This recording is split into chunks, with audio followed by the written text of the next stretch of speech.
Good afternoon, Dr. Vidya. Good afternoon, Jimit bhai. We start now. Yes, sir. Hello.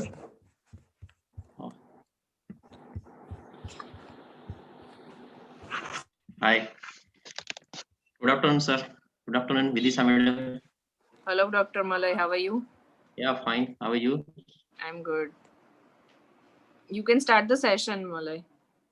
Okay. Hi, Pratit, sir. Good afternoon. Hello. Sir. I can't hear.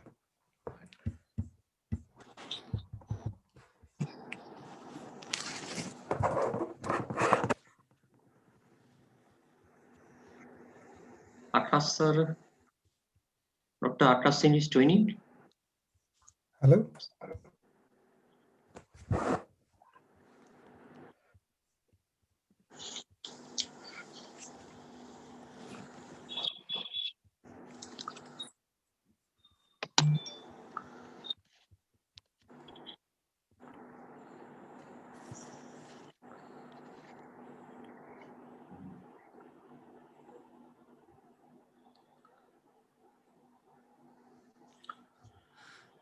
Hello, everyone. Hello. Hello, Suratdeep, sir. Hello. Hi. Hi, Dr. Hi. Malay. Yeah. Yes. Hello, sir. Dr. Pratit, sir. How are you, sir? Sir, it's unmute. Please do unmute. Yes. Can you Yes. hear me? Yeah. Yeah, now audible and visible, sir. Hello, Good. sir. Jimit, sir. Good afternoon. Good afternoon. Good afternoon. Very good afternoon. I think we all have gathered here, and let's start today's session. Dr. Akash Singh, he here or not? Dr. Akash from Baroda. He is joining as per the Okay. that I have joining shortly. So shall we start? Shall we start? Dr. Suradip sir is here, so we can start. I'm- Yeah. So okay. So good afternoon, everyone. On the behalf of the organizing team of this virtual DiaCare Conference 2020, I welcome you all here for this wonderful session on Dr. Shah Hall in a Saturday afternoon, and we are having a wonderful insulin symposium here. And I hope that you all will be benefited with this insulin symposium. It's one of the integral part of our diabetes management. And we have wonderful speaker with us, Dr. Pratik Chaudhary from UK, Dr. A.K. Singh from Chawla from Mumbai. And I'm sure we all will have a wonderful and fruitful discussion at the end of the meeting. Start today's symposium on insulin. I would like to invite our reporter, Dr. Malay Parekh from Rajkot, and he will invite the chairpersons and we will proceed for today's session. Over to you, Dr. Malay Parekh. Thank you, Dr. Jimit sir. Thank you so much for your right. And firstly, special thanks to my mentor, Dr. Bansi Sabu sir, for giving me this opportunity in the extraordinary conference DIA on 2020. And I would like to introduce our chairperson, Dr. Suratdeep Sien Gupta from New Delhi, and Dr. Akash Singh from Vadodara. And today's our topic is insulin symposium. And over to you, Suratdeep sir. Well, thank you, Dr. Malay. Thank you very much. At the outset, let me express my gratitude to Dr. Banshi Sabu and the entire team of DiaCare Con for inviting me to be the chairperson in this session. Really an honor. And it's my proud privilege to introduce Dr. Pratik Chaudhary, who's a professor and honorary consultant in diabetes with a special interest in type 1 diabetes and technology. He has active clinical and research programs around education, psychology, and technology in type 1 diabetes. In particular, his research uses neuroimaging to explore the mechanisms of hypoglycemia and awareness. He has been involved in a number of national and international research studies, as well as a number of national and international training and education programs. He's currently the chair of Diabetes Technology Network UK, and he's working to improve access to technology. He's also a member of the EASD Postgraduate Education Committee and the Medical Advisory Panel. He would be talking on fast-acting insulins, more hoopla or hype, or actually they're good in this insulin symposium. And Dr. Pratik Chaudhary is a professor and honorary consultant in diabetes at the University of Leicester. My proud privilege to invite Pratik Chaudhary. Thank you, Surajdeep Singh, and a pleasure to be back with my Indian friends again. Let me just share my screen. One sec. Here we go. Right, so the task today is just to talk about faster insulins and hope or hype what the actual evidence is and what the actual advances are. So of course it's a good time to be talking about insulin, about almost now coming up to the 100-year anniversary of the discovery of insulin over the next year or so. And just on the right there is a picture I took in the Nobel Museum in Stockholm of one of the first vials of insulin in the syringes from back in the 1920s, when insulin was extracted from pork or beef extracts and given to people.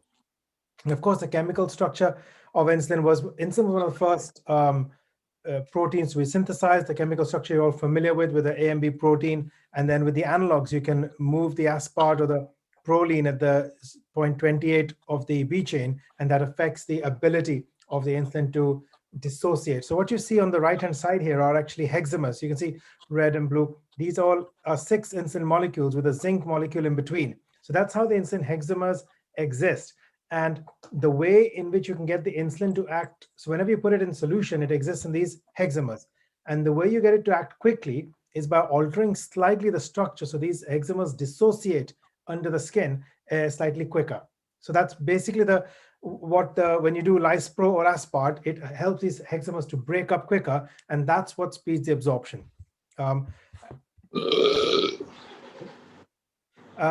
of course, so insulin was not only the first protein to be the chemical structure to be identified by Sanger in 1970, it was also the first protein to be synthesized in the lab first and used clinically. So, we've gone from kind of a lot of people that you might be looking at might be on regular soluble insulin. Is the cheapest one that's out there. That's why it suits for a lot of people. But nowadays, most of us would agree that using one of the analogs like insulin lispro, which you get in Humalog, insulin aspart, which you can get as Novorapid, or insulin glulicine, which comes from Sanofi, are the 3 analogs that are now much more widely used. Now, when these analogs came around about 20 years ago now, they made 25 years ago, they made a big difference to the post-meal glucose readings. Again, when these insulins were compared with the original regular insulin, at that time, there was no huge difference in HbA1c, but the big difference was post-meal hypoglycemia. And there's about a 25% reduction in hypoglycemia with any of these 3 insulin analogs. The time action curves of these analogs are roughly the same. So actually, there is absolutely no advantage in moving between these 3 analogs. They pharmacologically, they're absolutely interchangeable. But now we're at the generation of the second generation, or the ultra fast acting insulins. And there are 2 on the market at the moment, certainly here in the UK. One is Fiasp, for faster acting aspart, and the other is Limujev, which is the insulin lispro AABG. So let's talk a little bit more about these newer insulins. But firstly, let's think about why there is still a need. You had regular insulin aspart, people were doing well with that. You had the normal analogs. And what we realize is that the main reason why we need fast-acting insulin analogs is these insulins still are not fast enough compared to what we need. Because to work best, they need to be given pre-meal, and many of our patients don't do that. We're also realizing now, as we move into a phase, particularly with type 1 diabetes, where in the past people used to manage with 2 injections a day, and now we are saying that to get HbA1c of 7%, those patients who are achieving HbA1c of 7% are doing at least 5 to 7 boluses per day. Right. So with people doing, and so what we're learning is that actually doing 3 injections a day, you cannot get target HbA1c. And with these frequent insulins now, you need a faster on, faster off to stop them stacking. And that's where the drive for the faster insulins is coming. So what we're trying to do, these are curves taken. You take medical students, take them to the lab and feed them 50 grams of carbohydrate 3 times a day. And if you measure their plasma insulin every 20 minutes, this is the curve that you get. And what you realize is you have a very fast spike. The peak insulin occurs within 10 minutes of eating. And actually, if you look at some of the studies, they show that the rise of insulin happens even in the cephalic phase, so even before we eat. And then when you look at it, actually, if you model it, 50% of the insulin is as basal and 50% is as rapid acting, okay, or bolus insulin. If you look at a CGM trace of someone with type 1 diabetes in particular, what you notice is not just a day-to-day variability in glucose at the same time, but these very rapid spikes. So whenever the insulin is given just after the meal, if you use a Libre, a flash glucose monitoring or anything like that, you will see the glucose trace go straight up, even if the insulin is given just pre-meal. And actually, if you look at the excursions here, you've got a glucose of between 6 here, pre-meal, 6 is about 100 milligram per deciliter, and post-meal, it's rising to about almost 20, which can be almost 350 milligram per deciliter. So the average rise post-meal is almost 150 milligram per deciliter if you were to measure it at 1 hour post-meal. Now in India, when we do blood testing, you often do pre-meal and PP, which is 2 hours post-meal. Actually, by 2 hours, the glucose is coming down and you've missed the peak, because the peak of glucose is always at 1 hour. That's why in pregnancy, we always ask for testing at 1 hour. And even if we look at people who are well controlled, so this is the trace of someone who is, got an HbA1c of 7.2% using Libre, scanning 10 times a day. But even here, if you can see, if I just, sorry. If you look at the meal times, the patient is trying to take the insulin pre-meal, but even from a good range, the glucose is rising to about 14, 15, which is past 200 at 1 hour post-meal.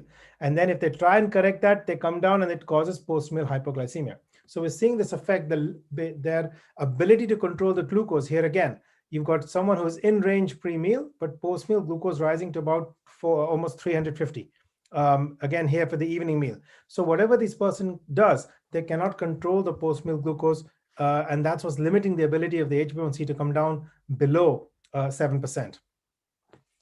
Then what we also realize is that as if your HbA1c is 9%, then basically you're under-insulinized all over.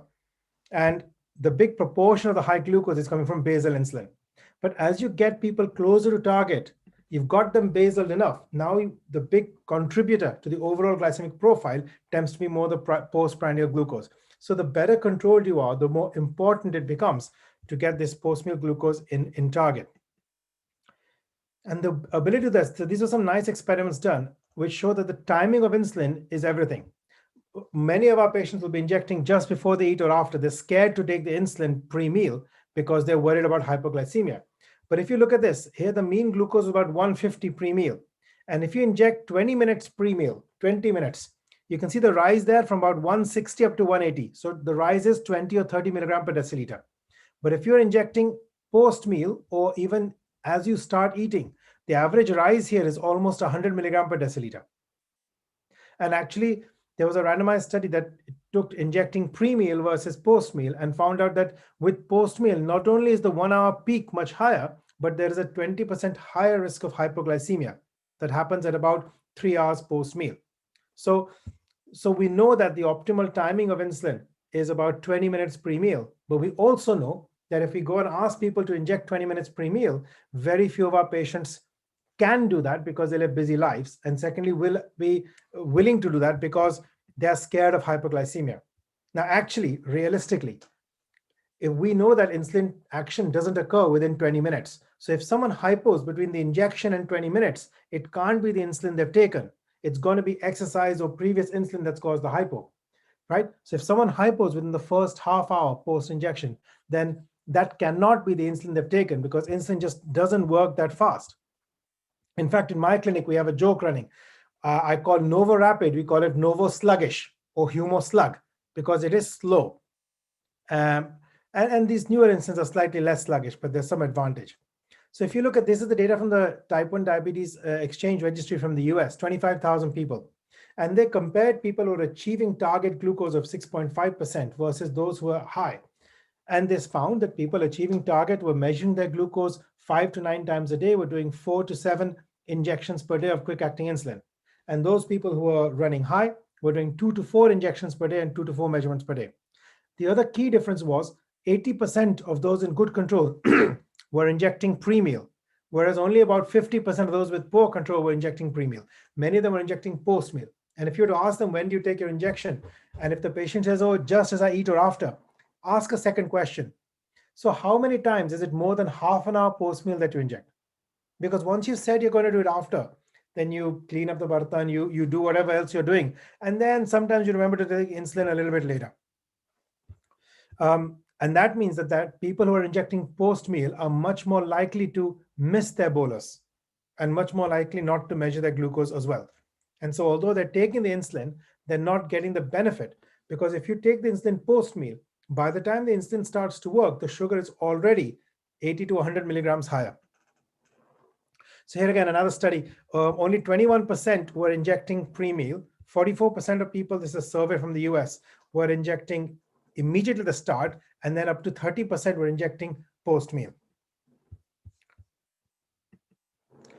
And you know, this extends even to people who are on the most advanced of technologies. So here you've got the kind of most advanced technology you can get, which is a Medtronic closed loop pump. And the black line here is the glucose levels. And here underneath, you can see the insulin delivery, and these purple lines are when the patient is doing a bolus. And you know, each of these is 1 day. So that's Tuesday, that's Wednesday. And all I want to show you here is just look at what happens. The patient is injecting pre-meal. They've done a glucose measurement pre-meal, and see the glucose rise. The pump has got it overnight at a perfect target of 120 milligrams per deciliter. Patient is late on their bolus, and immediately the glucose is up at 17. 17 is again around about 350. And it takes the pump 3 hours to get that glucose back down to target. And then again, the patient eats, and again for 3 hours, 4 hours, the glucose is out of target. And that's why a patient eats 3 meals. Each meal that you're out of range for 3 hours, that's 10 hours out of range. And that's because we can't get enough insulin in quickly to kill that post-meal spike. If you increase the insulin, it doesn't change the peak. It only increases the risk of late hypoglycemia, because increase in the dose doesn't make it appear quicker. It just gives you a higher peak, which will appear at 1 or 90 minutes or so, 65 minutes post-injection. So the new advances are FASP and Limogev. And so what you've got with FASP is you've got, basically they haven't changed the chemical structure at all. So they haven't been able to change the hexamers, there's no molecular change. All they've done is they've added vitamin B3.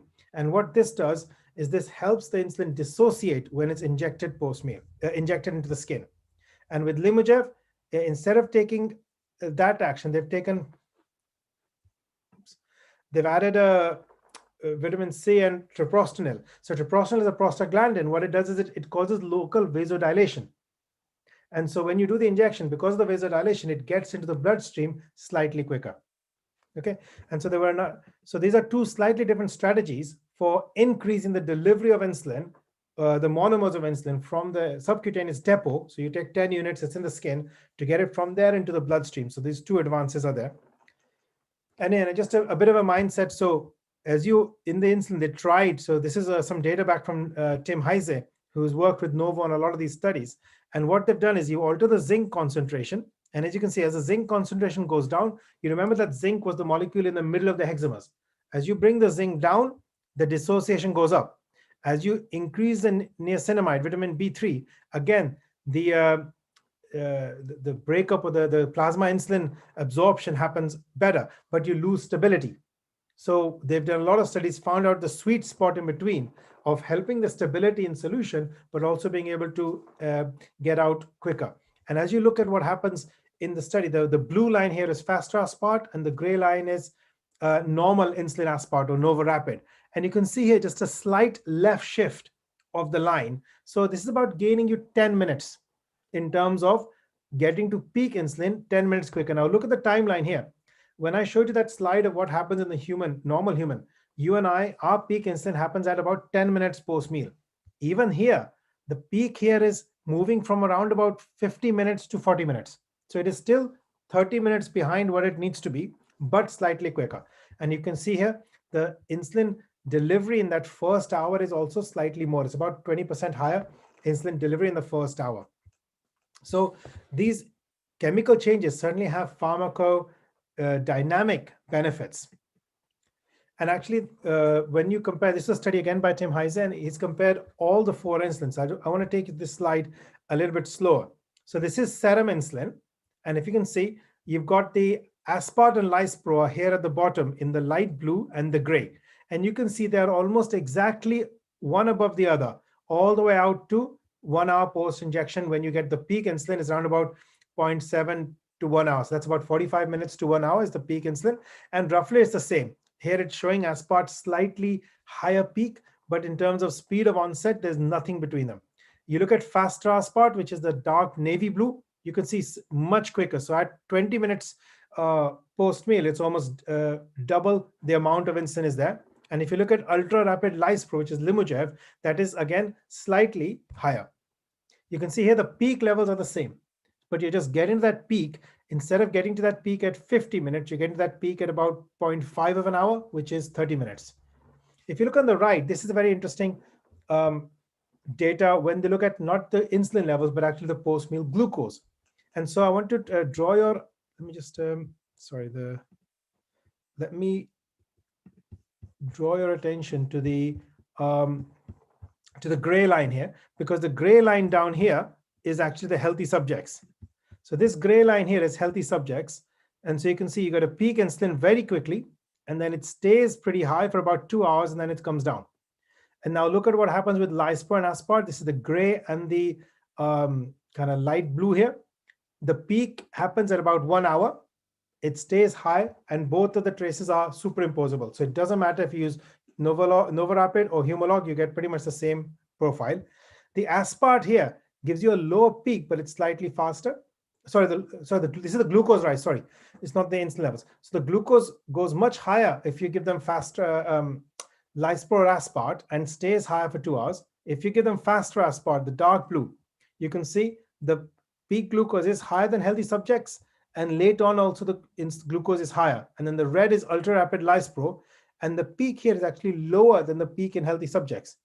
But then later on, after 2 hours, you can see when the normal insulin still has some effect, this one is faster off, and so the glucose starts to rise a little bit later. So this is just showing you that maybe with these fast-acting insulins, we can kill that initial post-meal glucose rise. So let's see what happened in the research studies. So the first study was onset 1. This was in type 1 diabetes. And you can see here, the most interesting part of this study, to my mind, was the fact that if you see what happened, they came in at an HbA1c of 8%. This is average for study population, motivated patients who are doing well in Europe. Average HbA1c is still about 8%. We can't get them down below 7. I know in your main chamber, there was a discussion about why patients aren't to target. It's because it's tough, part of the reason. And you can see here, but once you go into a study, just the study effect, they drop from 8% to 7.6. So 0.5% drop just because in the study, they were being asked to inject pre-meal, measure their glucose regularly.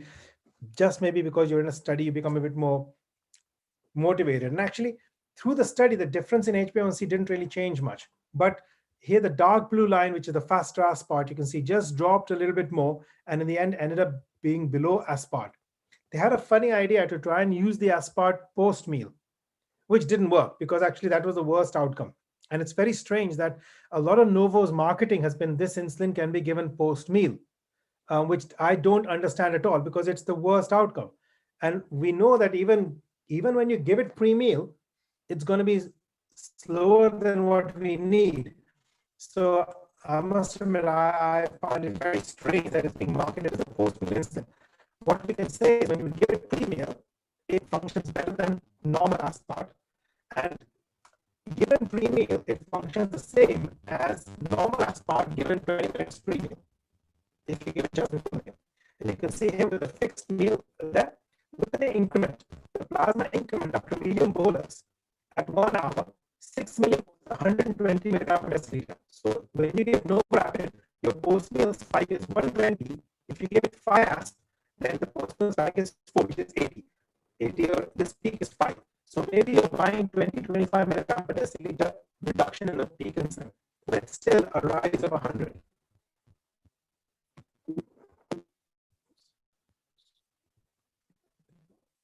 So let's have a see what happens in type 2 diabetes. In type 2 diabetes, there's no difference. No difference between faster insulin Aspart. Even the difference post-meal is also much less. So this is a bit disappointing. And again, here also you see that actually once they did the study, there was a dose optimization. Both the groups improved by about 0.5%.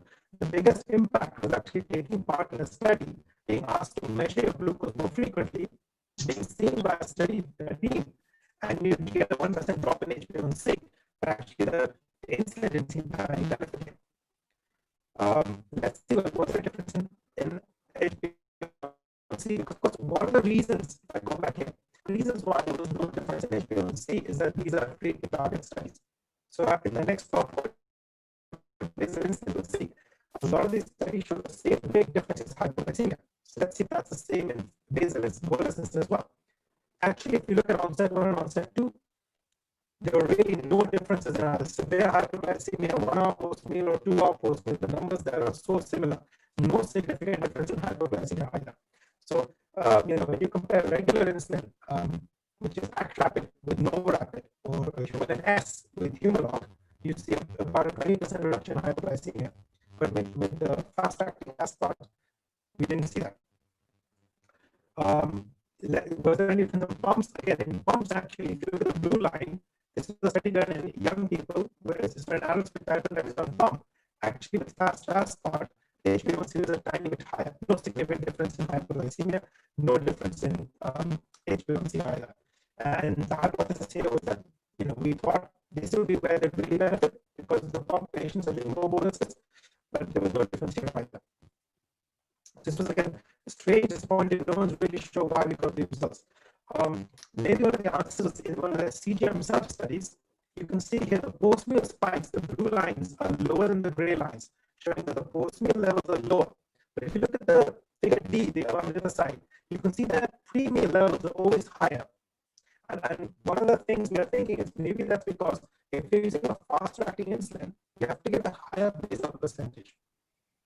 Because if you look at the Dr. Pratik, sir, your voice is breaking continuously. I think that the internet connection is slightly unstable. I'm sorry. Okay.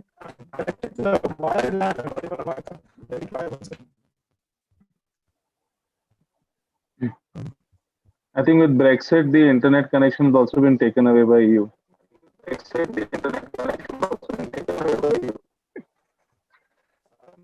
I think it's because of the lockdowns, everybody out here is using There's some echo also that's coming. Echo also coming. And people could just look into it. And people could just look into it.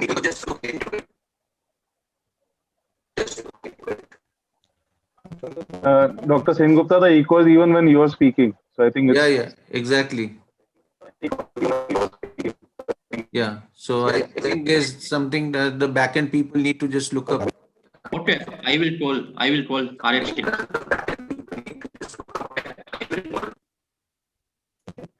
If I speak a little slower, better. Are you able to hear me? Hello? So,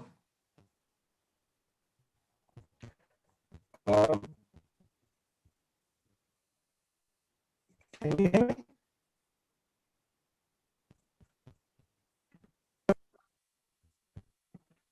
So if you look at what happens with the fast-acting, rapid-acting liposome, here you see again in the studies, by coming into the study, there's an improvement in HbA1c. By coming into the study, there's an improvement in HbA1c, but again, there is no difference between the lispro and the ultra-rapid lispro. Again, the post-meal glucose is better with the new instance, but the HbA1c's are not that much different. Here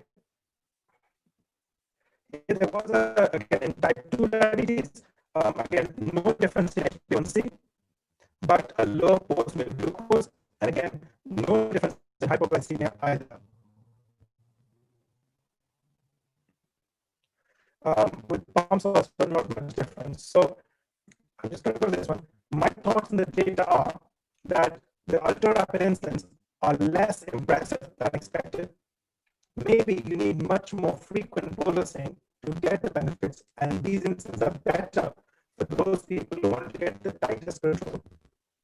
Maybe the gains in the first hour post meal are lost a little 3 or 4 hours later, particularly with high fat and meals.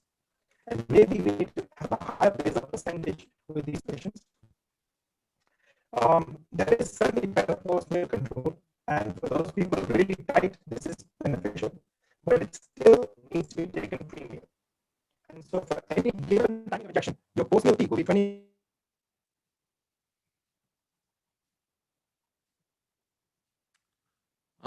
Dr.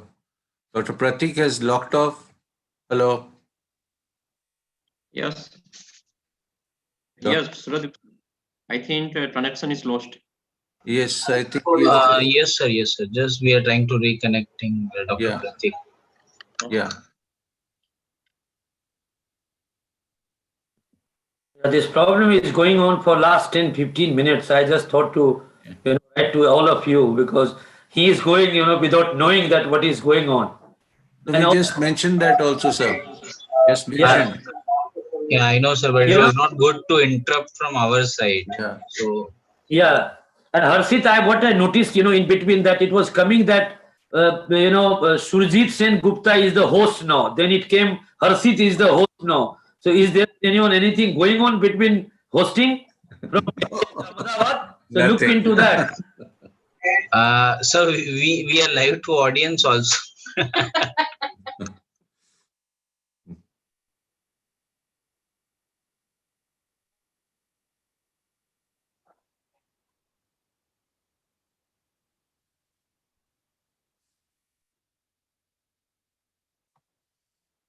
So we are trying to connect to Dr.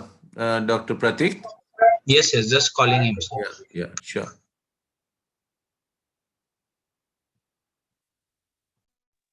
Yes, Manoj sir, good afternoon. I think you. How are you, sir? Hi. Good, Malay.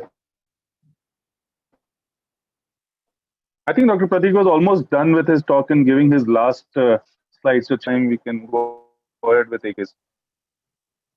So once we get the go ahead from Harshit, then maybe we could just take it on from there. Yeah.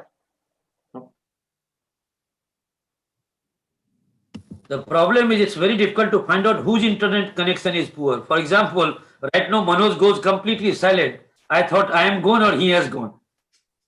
Oh, so are you able to hear me, AK, when I'm speaking? Because I'm not sure about my connectivity. No, you're audible. You're very well. Both of you are very good. Very well audible. Both are audible, visible, good. Very well audible. Very well. But it went for just maybe 5 seconds. It got broken. So I don't know what is going on. Also, so I'm in your hills, AK. I'm in your hilly area, AK. Sir, just had a word with Dr. Pratik. Is joining in 10 seconds. He has connected to different internet. Now he's joining. Dr. Banshi, good afternoon. Banshi bhai, good afternoon. It seems that Indian internet providers are much more stronger than the UK providers. That's also. No, Manoj made a very good comment that with Brexit, even that is going. We have a better connectivity. There's no doubt about it. Yeah.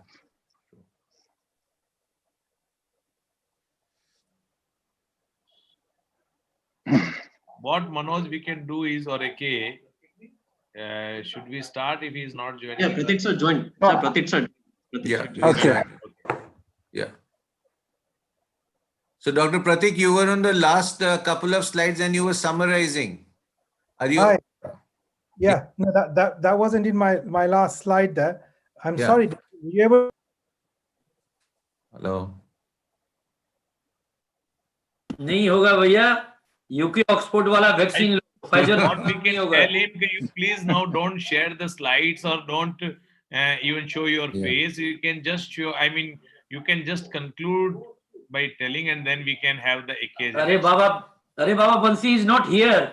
He is logged out. Here. He's gone off. Okay. Bansi, I think I can repeat his conclusions. He said these prandial analogues are falling short of the expectation.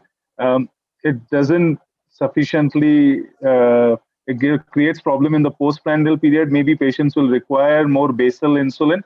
and would require more frequent bolusing. I think this was his final slide and comments. So if Pratik doesn't join in, I think we move on. And he also said that apart from this, that Novo has been saying about giving the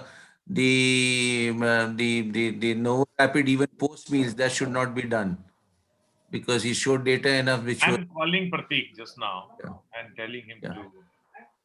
Otherwise, we move on to Dr. A.K. Singh's. That's better because otherwise everything will get late. See, he's already done with the slide. I mean, you are wasting time. We are running 10 minutes late now. I mean, AK, you please start now. Pratik. Yeah. So it's my privilege to invite Dr. A.K. Singh, who's a senior consultant endocrinologist at the GD Hospital and Diabetes Institute, Kolkata. He is the editor of the Williams Textbook of Endocrinology and honors in pharmacology and internal medicine during his MBBS days.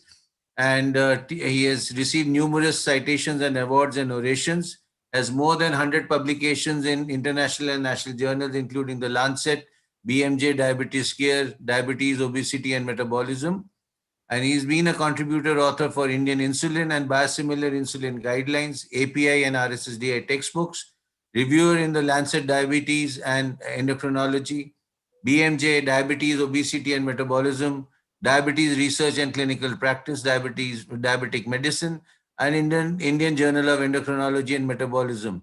He's been the principal investigator in phase 3 and 4 trials, chairman for World Congress, Diabetes Congress 2018, and the scientific chairman IdeaCon 2016, organizing secretary IdeaCon 2013, and the co-organizing secretary of IdeaCon 2012 and 14. So he would be speaking on the concept of time in range and the clinical implications, and also the role of the generation 2 basals. My privilege to invite Dr. Avdesh Singh from Kolkata.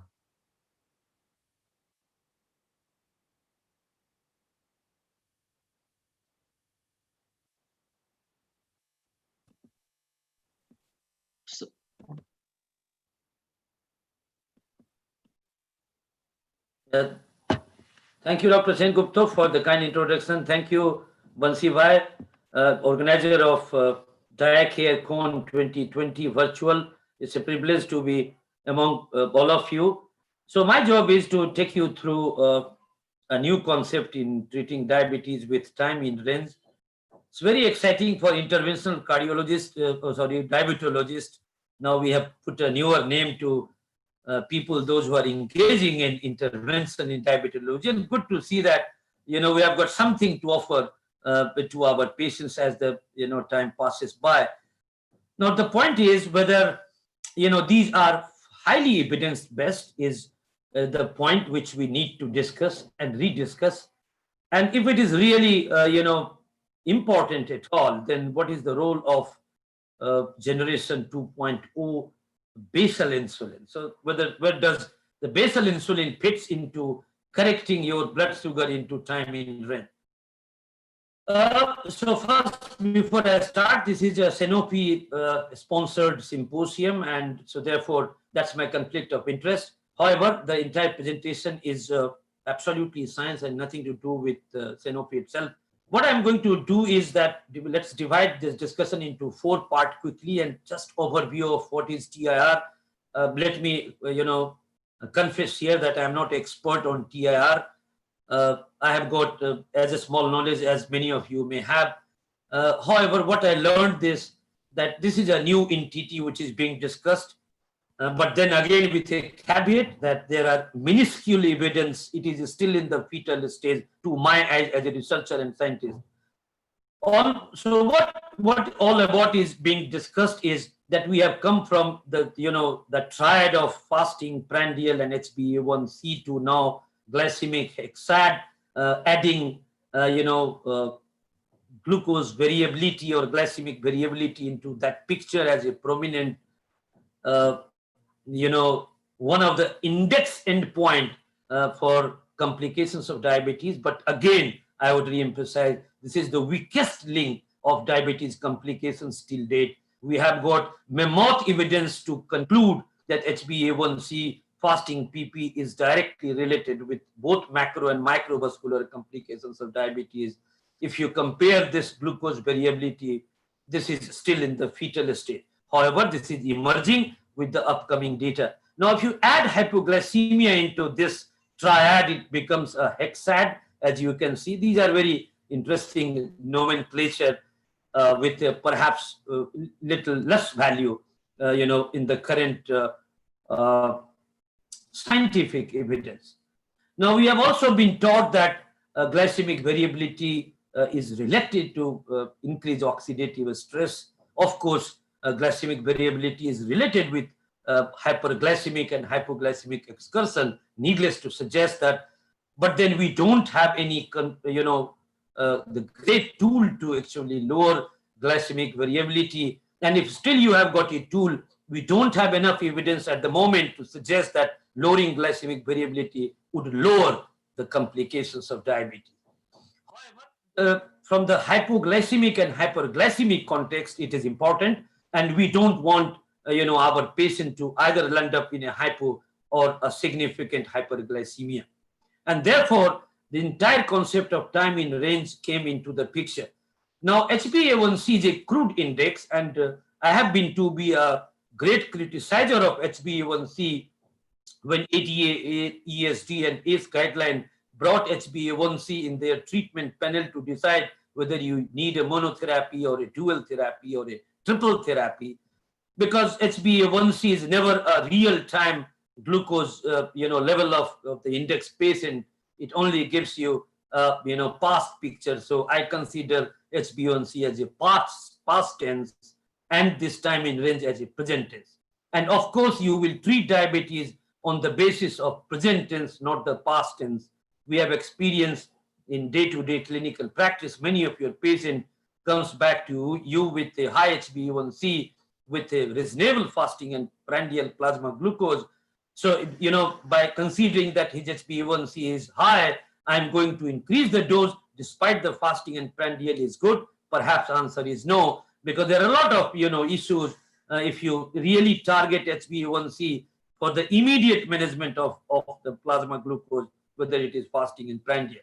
However, it is also true that HbA1c gives you the past tense, and even if your blood sugar varied between very high to low, you may achieve the reasonable target. For example, if you are achieving, if you have tried to bring down HbA1c to less than 7%, you can achieve this by a three kind of road or pathway. Someone may have a very nice glucose excursion without hyper and hypo, and yet achieving HbA1c 7%. Someone can have a too much high and too much low, and still achieving the HbA1c of 7%, because that's the average of the entirety blood glucose in past 2 to 3 months, of which 2/3 contributed in the past 1 month and 1/3 by the past 2 months.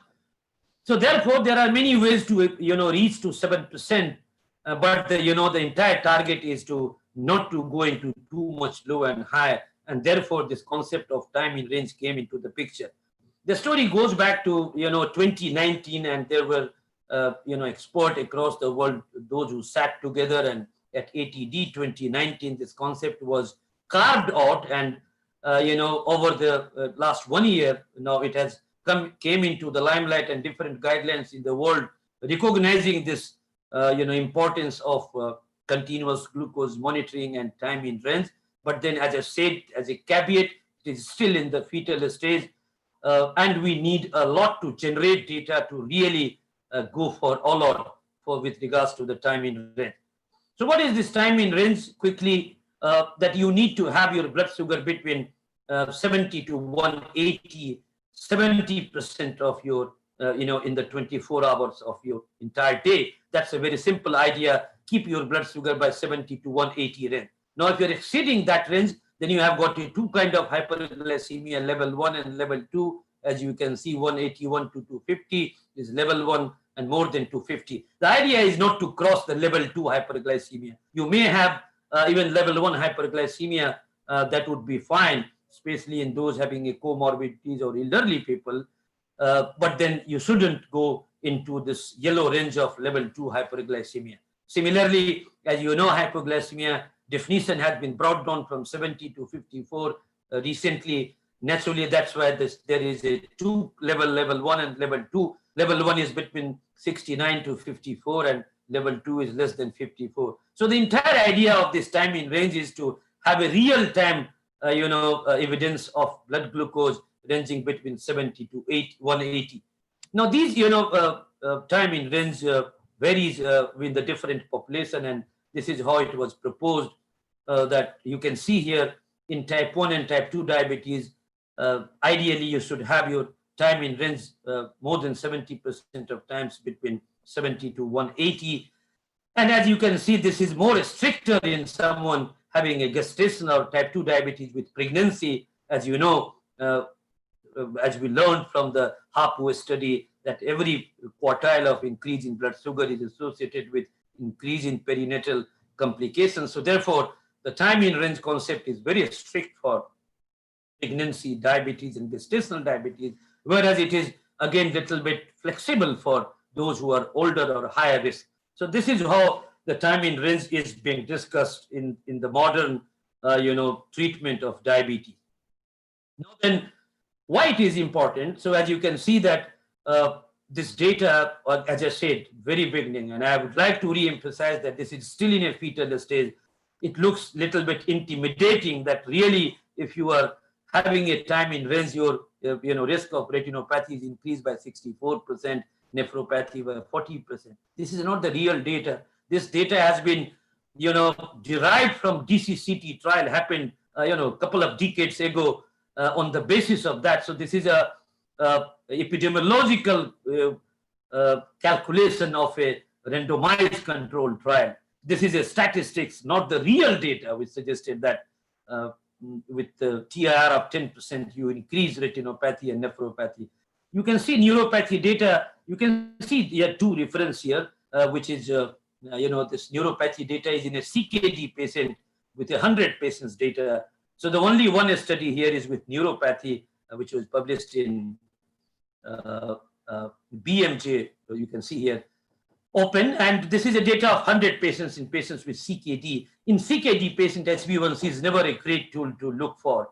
And this a small study with 100 patient data suggested that time in range is associated with increase in neuropathy. So as I said, this is only evidence, and these two, retinopathy and nephropathy, came from derivation of DCCT data, which was done with a glucometer, not by the CGMS.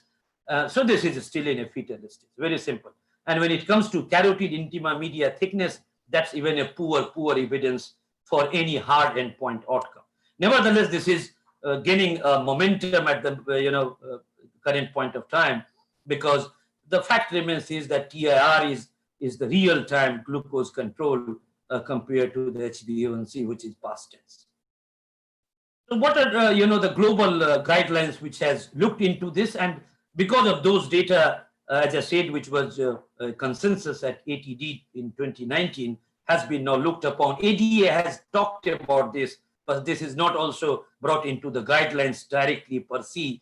And also, if you look back into the 2020 ACE guideline, they are recommending now, realizing that CGM could be a preferred option compared to HbA1c, as I talked about, because of many pros and cons associated with HbA1c versus CGM. Well, so this is what the guideline is talking about. Now, point is, how can we reduce this glycemic fluctuation or glycemic variability with the help of basal insulin therapy? Well, so in the past, we have seen, modern insulin basal analog in particular was associated with a significant reduction in hypoglycemic outcome with the evolution of modern insulin, from NPS to glargine U100 and detamir, and now then we shifted into the glargine U300 and the digludec era. Over the time, we learned that these modern basal insulin reduces hypoglycemia significantly. But then there is no difference in glucose control as such, even if you compare NPH, head-to-head study with glargine. We didn't have any evidence to suggest that, the glargine actually reduces HbA1c better than NPH. But when it comes to hypoglycemia, these modern basal insulin has taken care of that fluctuation in glycemic variability and suggested significant lowering, in particular in the nocturnal hypoglycemia. Now, whether this has translated into showing any improvement in the complications of diabetes, we don't have evidence at the moment that suggests that the modern basal insulin reduces macro and microvascular complications better than the older insulin.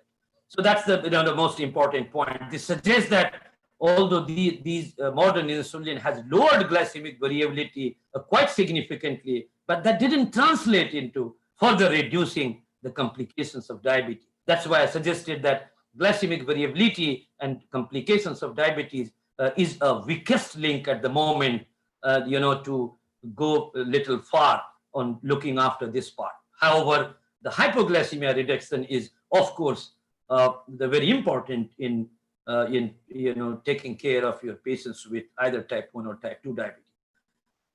So now, when we come in the era of basal insulin 2.0, we are of course discussing about two modern insulin digludec and glargine U300.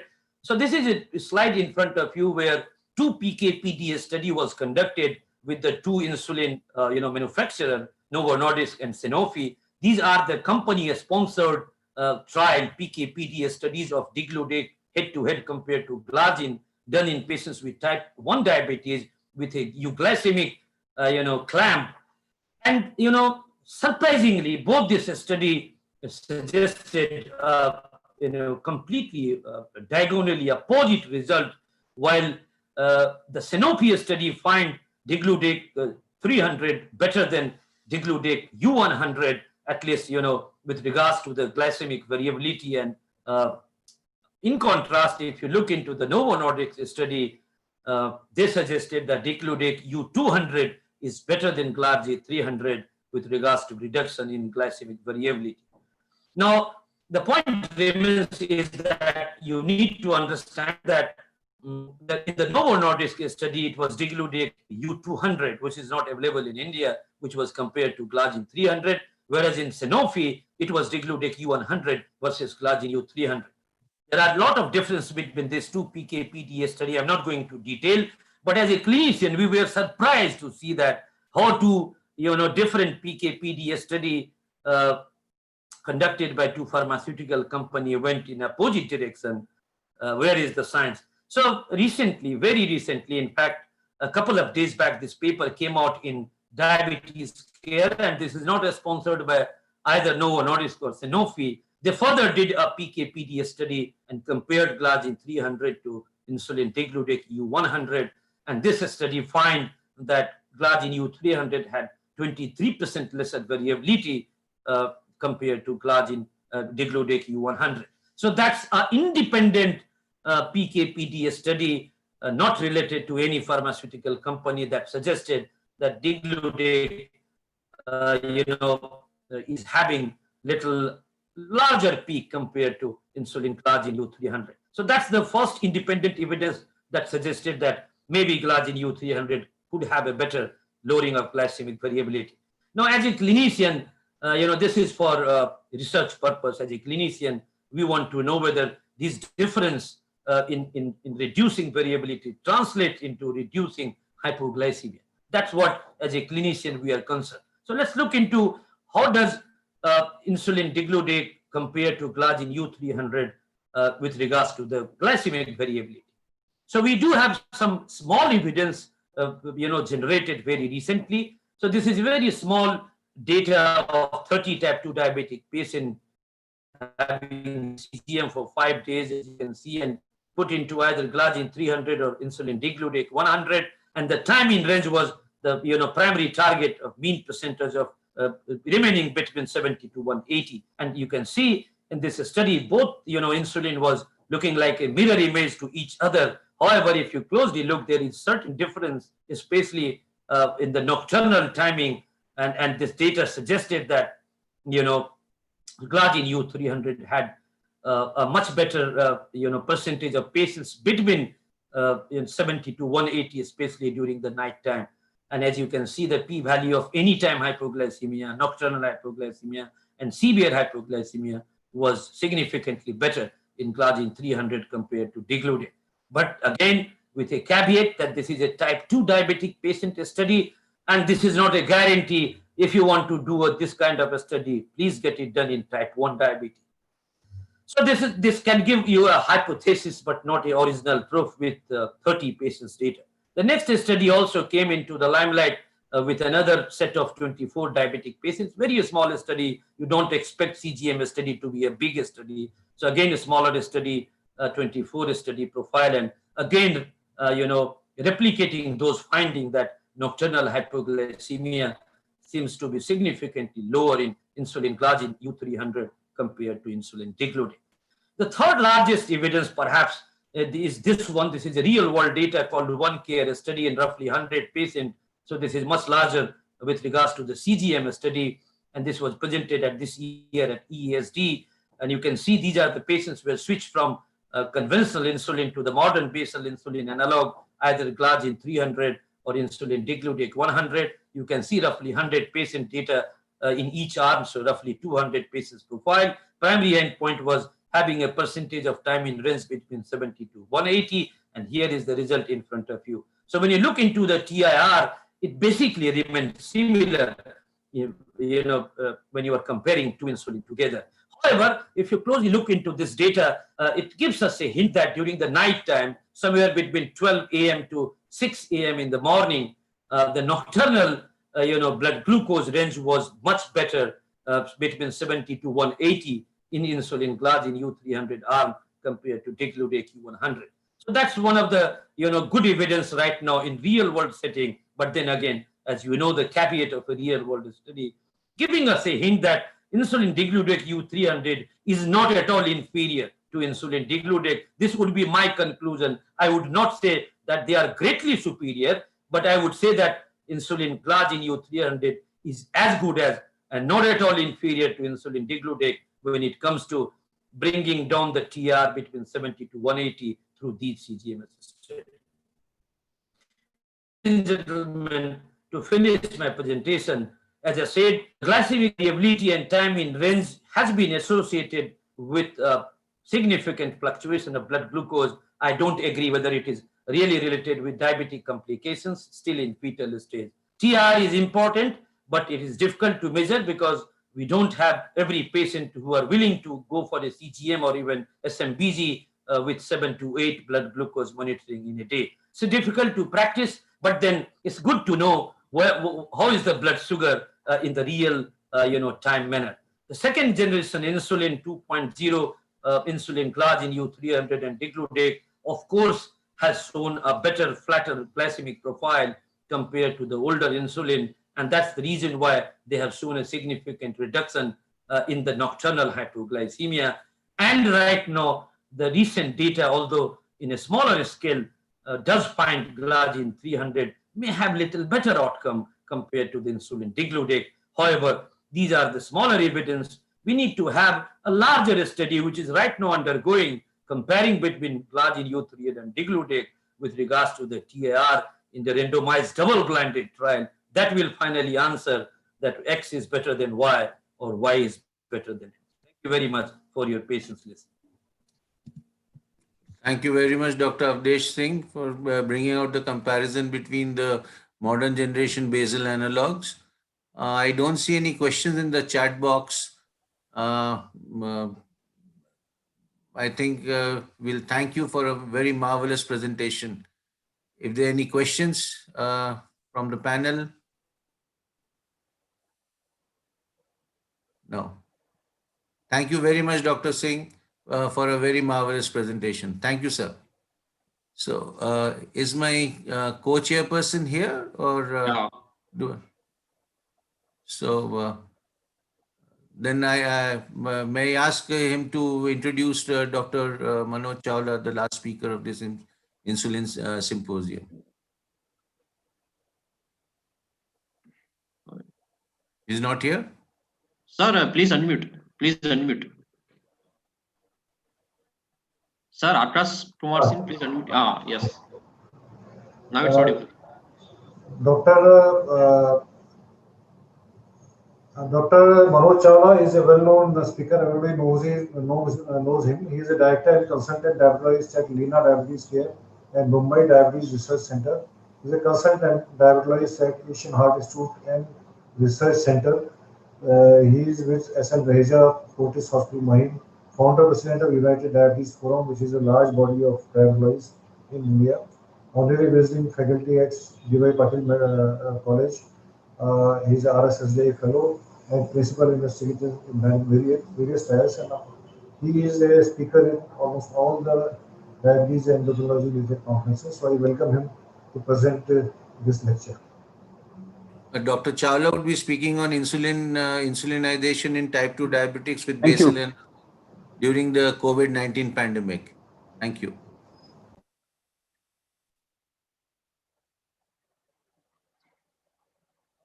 Thank you, chairpersons and Dr. Khan, and of course my dear friend Bansi for inviting me here. I believe I'm in a little poor network zone, so would request the chairpersons and the technical guys to stop me if I'm not heard. I will be speaking slowly, but yet will finish in time. If I'm not heard, please let me know. I will put off my video. My face isn't something to see much, but the presentation definitely is. So, are my slides seen now? Yes, sir. Yeah, Yes, sir. very It's well visible. visible. Okay. Please carry on. Thank you. So addressing the insulinization challenge during the COVID-19 pandemic with the basal advantage is my topic. I'm, of course, contracted as a speaker for this talk. This is a Sanofi-sponsored session. The overview of my presentation is going to talk about the pandemic and its impact on insulinization. What have been the solutions one has come up with for insulin initiation, and the aspect of titration, monitoring, and optimization of insulin. Again, the solutions found during the COVID-19 pandemic. Now, this is the status in India prior to the pandemic. This is from the landmark study. And when we say landmark, it isn't a landmark study, it is the landmark study, which has been the first large-scale longitudinal prospective observational real-world study to see the management and complications in type 2 diabetes across India over a period of 3 years. I'm happy and proud to be a part of this study. Our center, Lina Diabetes Care, is a part of this study, and like many other centers across India. So 6,236 patients in this study, patients with diabetes more than 25 and less than 60 years of age, with diabetes duration of more than 2 years, who were taking at least 2 drugs were included in this study, which is, as I said, a follow-up study for 3 years. What it tells us is average age at diagnosis of diabetes is around 43 years for our patients in India for type 2 diabetes. Average duration for those enrolled in this study is about 8 years. What it also tells us is the status of control. So various studies, be it landmark, be it INDIAB and many others, have told us percentages between 19 to 20, 21%. This is telling us those are reaching a target of less than 7% is only 18.9. It also tells us that before the pandemic, the status of insulinization again continues to be about 25%. So less than 1 in 4 of our patients are initiated on insulin, despite the fact that almost 19% patients are not at controlled diabetes.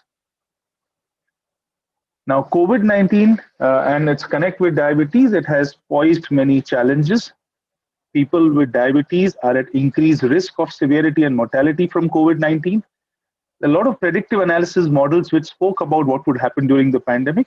Some of the studies coming now, including ours, have questioned this and in fact have seen changes as a study and the publication which has looked at what really happened after the pandemic. But at the beginning, there were a lot of predictive models which spoke about the fact that glycemic control and diabetes complications are likely to worsen with increased duration of the lockdown and restrictions in movement.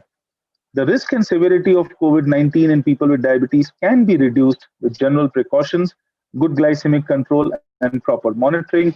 This has again been proven and published through multiple papers like Dr. R. Gupta and all's paper here. However, delaying insulin initiation is even more common during the COVID-19 pandemic in India, has been again a concern. So overreaching concerns during the COVID-19 pandemic There is, of course, restricted movement, and this is what I'm talking about. At least the first 3 to 4 months of the absolute lockdown, reduced access to healthcare resources. The doctors weren't available, access to medications. Glucose test strips were not available for the first few weeks, at least of some of the reputed brands as well. There were a lot of missed follow ups, patients not going to the laboratory or missing the visits to the doctors, restricted time for interaction, leading to lack of counseling and training. Uh, Again, people working for limited time, trying to see as many patients that they could help. So the teams were not available. The diabetes care teams were disrupted, either not traveling to the site or other social and practical issues. So all these were challenges, including the challenges with remote monitoring of blood glucose levels. Lack of adequate troubleshooting was correction of injection technique and use of insulin devices. Again, a huge challenge to the entire aspect of insulin therapy, whether it's initiation or continuity. So what are the insulin initiation solutions? Let's look at that. And this is where, during the early months of the pandemic, a group of Indian experts was invited to deliberate and come out with an expert opinion about insulinization in type 2 diabetes with basal analogs during the COVID-19 pandemic. And this was published recently in Diabetes Therapy, as seen here. And I'm grateful to be one of the authors for the same, and thankful to the entire group for their faith and confidence in me. Now, when you talk about an expert panel recommendations, is it just group of people sitting together, chatting it out and just deciding or agreeing or disagreeing? Not really. There are multiple ways of arriving at some concurrence.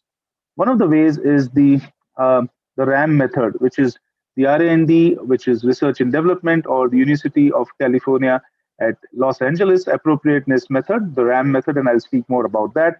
A nominal group technique, a Delphi method, or National Institutes of Health Consensus Development Conference. So there are multiple methods which are used very often to arrive at some concurrence, identifies the central tendency amongst the group, it grades the level of agreement reached, and balances response on a specific question with insufficient evidence. So let's look closely at the RAM, which is the methodology which was used for this particular expert panel consensus. The RAM technique obtains concurrence from expert group through rating appropriateness to well-defined clinical situations based on the appropriateness scale. So in this, we had 2 rounds where the expert panels rate different indications. First, which is through the emails, and second is through a panel meeting, sometimes in person. During this time, of course, this was through a Zoom meeting during the pandemic types. And then there has been rating, and the agreement is rated as either appropriate, uncertain, or inappropriate based on the evidence available and based on the expert's opinion on multiple different recommendations or parts of those recommendations. So challenges in insulin initiation during COVID-19 pandemic has led to a lot of diabetes distress. As said, the challenges has been about restricted movement, inability to demonstrate the proper techniques, challenges with monitoring, and the fact that the HbA1c levels were done very often on the higher side. A bigger challenge was patients doing some SMBG at home and not even able to go to the laboratory to get their HbA1c, or refusing to even visit the clinics, or afraid to do so that they could do a point of care HbA1c. So HbA1c testing had largely gone down in the first few months of the pandemic. So some of the solutions found by the panel and recommended was that safe and convenient insulin regimen required less monitoring to be preferred. Insulin initiation should be done with the use of disposable pens to reinforce simplicity and ease of insulin therapy, because a reusable pen would mean change of cartridge, the way it has to be done, and that may be a little more cumbersome. So using something as simple as using disposable pens, at least at that time, to initiate is what we stick to, was one of the recommendations from the group. The guideline recommendation, most of the bodies today speak about recommend premix till 2000, and the ADs also included premix in their recommendation. You notice that RSSDI, which is the Indian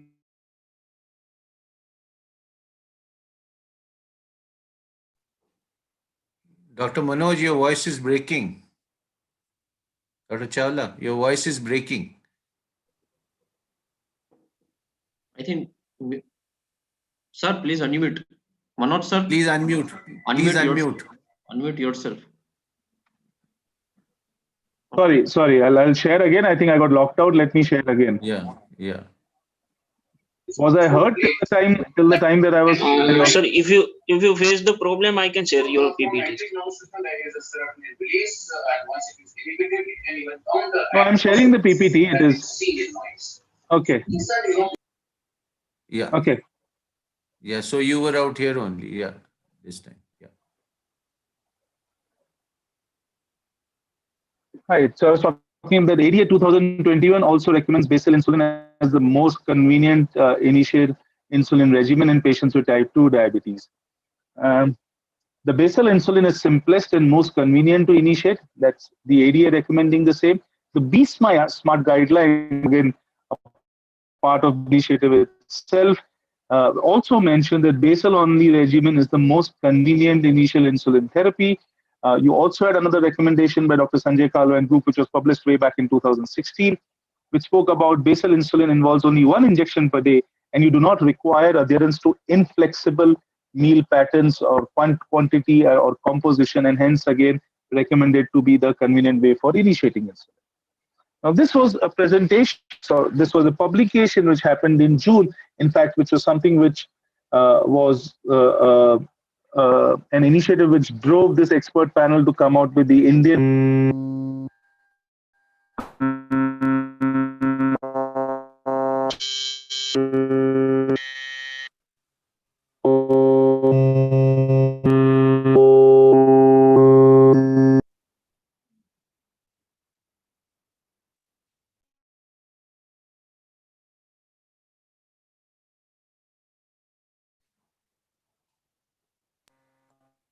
Dr. Manoj, you are not audible.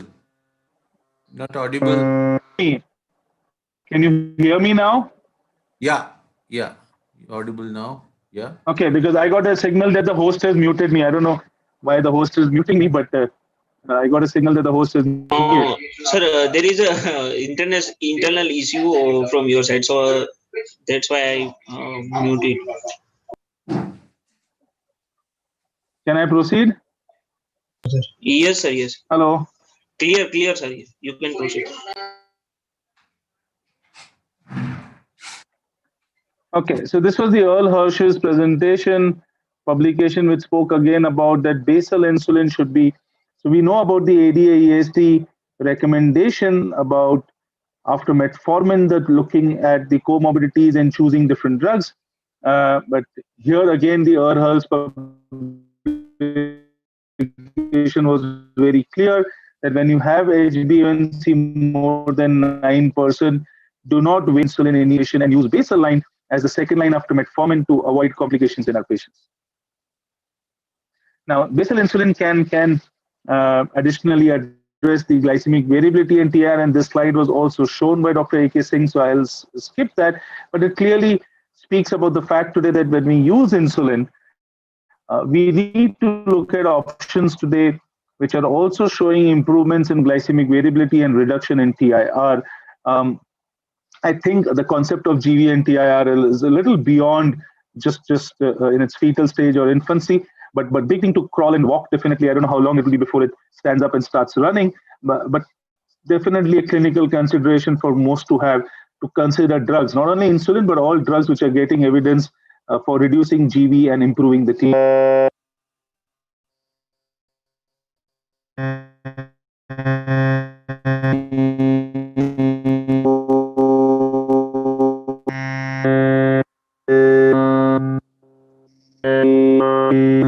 In-person consultation. Of course, during the pandemic where that was not possible, for remote initiation, video consultations are recommended to ease the person into the insulin journey. Used a lot. Starting dose of basal insulin analogs is 10 units or 0.1 to 0.2 unit kilogram per day. Finally, titration monitoring and optimization. So titration algorithm should be safe and easy once you initiate. And as we said, we had to do a lot of initiation on the video monitoring during times of the pandemic. And hence the choice of basal insulin, which is easier, once a day, simpler, not much of monitoring required. Titration should be recommended. These are the different titration algorithms with basal insulin analogs like glargine, whether you're changing every day, every couple of days, once a week, and so on and so forth. What again the group felt here in this panel was that SMBG should be performed at least twice a week. You could do a simple +2 or -2 titration till the fasting glucose target of less than 120 is achieved. Initiate the titration within 2 weeks of insulin initiation. It should be, of course, based on fasting blood glucose readings. Basal insulin analogs, the maximum dose that you go to is zero 0.5 units per kilogram per day. If you don't get your patients to good HbA1c targets, then you may consider to move to a basal plus or a premix regime.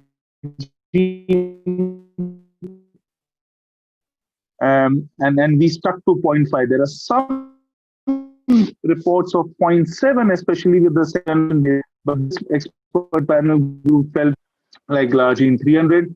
Person-led titration can be encouraged and motivated in educated persons. So encourage self-titration and monitor the glycemic parameters regularly, at least once in 3 months. So the lab parameters, whether it's HbA1c and other reports, should be done once in 3 months. Better persistence and adherence with basal versus premix. Now, this is again real world evidence showing when you use glargine, the adherence and persistence for patients persisting in the treatment for 90 percentile of the time is much higher with glargine. And similarly, even if you look at 75th percentile, you're seeing a significant difference between glargine and the premix insulin. Percentage of patients skipping insulin in 6 months again tends to be higher, and which is understood when you're on twice a day therapy as compared to once a day. You traveled out, you missed it, and many reasons which are there, which is why adherence to once a day therapy is far better. More compliance once daily versus twice daily. Erections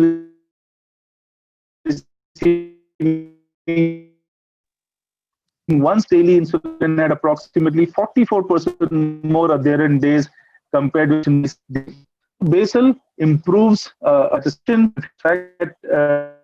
the movement from premix insulin to basal insulin satisfied.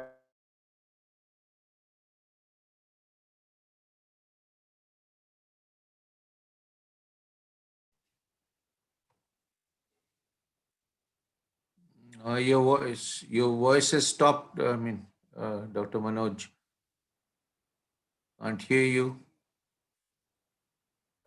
Okay, I think I'm almost done. Apologies again. I'll just share again and wind up my presentation.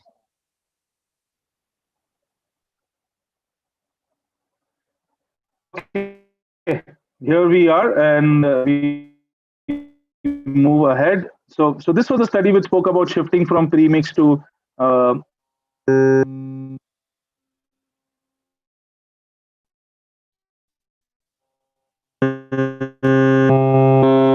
excerpt from 2 papers, one by Abdesh Singh and Kamlesh Kunti in their recent paper, which spoke about alternately to minimize exposure, even a single per day. Panel also spoke that once daily dosing offered by basal insulin is also an attractive option for minimizing the risk of exposure to COVID-19 for healthcare providers. And this is what was used in the hospitals where they could just administer the basal insulin once a day. Advantages of basal analogs in COVID-19 pandemic are multiple, and as seen here, simple and convenient to initiate, easy and safer to titrate, effective in real practice, less GV and more TR, less weight gain, improved adherence, flexibility of using OADs, ease of training, and improved quality of life and patient satisfaction. There are some additional advantages of generation 2 basal insulins, which has again been emphasized on, that minimal weight gain, less glycemic variability, flexible dosing, less hypoglycemia, and importantly, less overall and nocturnal hypoglycemia. So the key message from my presentation, basal is the simplest and most convenient insulin ring for initiation. Basal insulin offer the ease of training in people with diabetes. Basal insulin requires less monitoring. Basal analogs are associated with increased persistence and adherence, and basal analogs minimize the risk of exposure to COVID-19 for healthcare providers, and hence an option even in hospitalized patients where they have to be administered insulin. The nursing staff can very well do with once a day administration itself. Thank you so much, and apologies for the glitches. I hand it back to the chairpersons, and thank you once again for having me here. Very good presentation, although marred by technical issues. I have a question. We also run a COVID ward with a lot of COVID coming in, COVID going out. And my observation is that the most lousy part of COVID-19 management in our inpatients is the discharge orders and the discharge post-discharge Advice. advice, because that is absolutely lacking, because the dialysis is not there. The medical officer hands over the sheet to the patient. They don't know how to do the blood sugars, how to put up the scale. So, what are your observation on it? I think absolutely true, Dr. Akash, and largely as you agree, patients being treated in the hospital were largely managed by physicians and not necessarily by diabetos endos during the pandemic times. Very few hospitals or places utilized these services, and maybe many were not available. So all credit to the physicians who worked as warriors and did the needful. But somewhere in all of that, the aspects which you mentioned, especially the discharge advice, the follow-up advice when it comes to use of insulin and other drugs, were found lacking. So a lot of discharge cards that I see when patients get discharged, they start contacting us. We found this happening.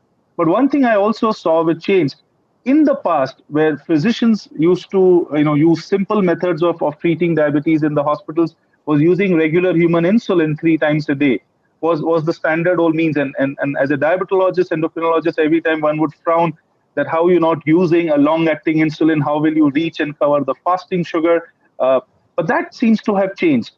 So I think the makers of basal insulins have done enough work in the last couple of years and re-emphasized on the need that I saw that trend changing. So a lot more patients getting discharged from the COVID hospitals, but at least on the basal bolus therapy this time, though there may have been aspects of lacking on advice and follow-up, but I saw much better usage of, say, Lantus or whatever than in the previous years, clearly. That is very true. Now, coming to the insulin part, we have rapid-acting insulins, we have ultra-rapid-acting insulins like PS. So, what is the need to develop even faster-acting insulins? So, that is one question which I will put up to the panelists. So Dr. Pratik is here. We have Pratik here who joined in. Yeah. Hi. Hopefully the sound's working a little bit better. So the main challenge, I guess the need for rapid acting insulins is because I don't know if you could, when you can see the slides, but if you take any of the NovaRapid or Humalog, if you take that immediately pre-meal from a standard Indian meal, which will be 60 to 100 grams of carbohydrate, your post-meal spike 1 hour later is going to be at least 100 to maybe 150 to 200 milligrams per liter higher than your pre-meal dose, right? Than your pre-meal reading. And so if you want to, and that's contributing to the HbA1c quite significantly. So you really need to cut that time. The move from ActRapid to NovaRapid was quite significant. The peak moved from 2.5 hours to 55 minutes.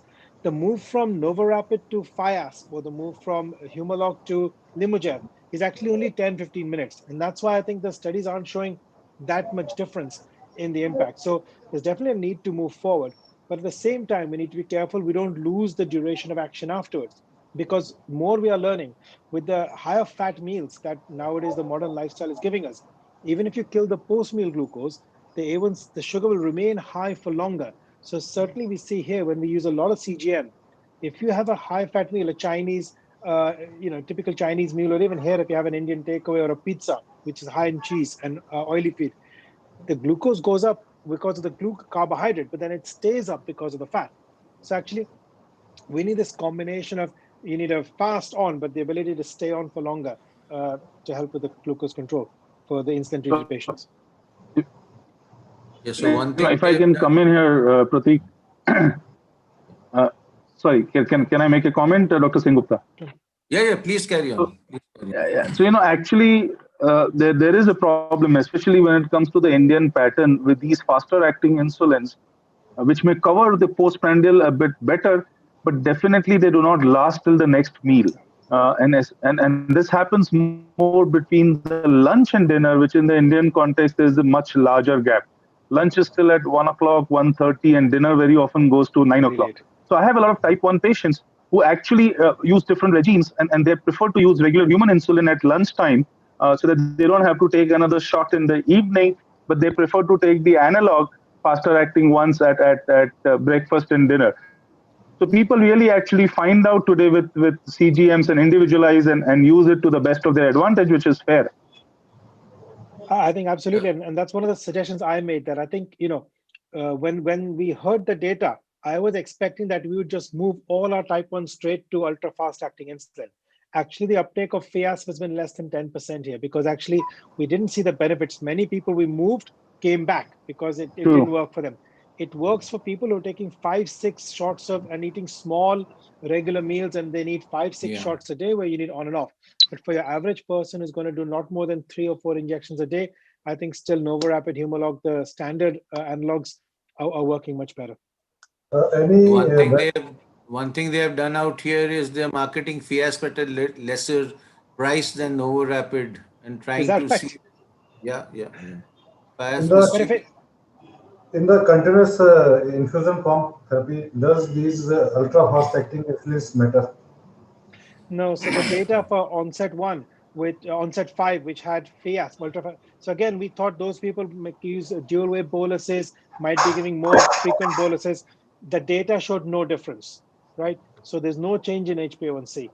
So, and my personal experience, maybe we moved 200, 300 patients from our pump patients over to FIASP, and maybe 70% moved back to Novorapid, felt that it gave them a better balance between post meal and late. I think part of the reason was that in our unit, we've been very specific about taking your bolus 15 minutes pre-meal.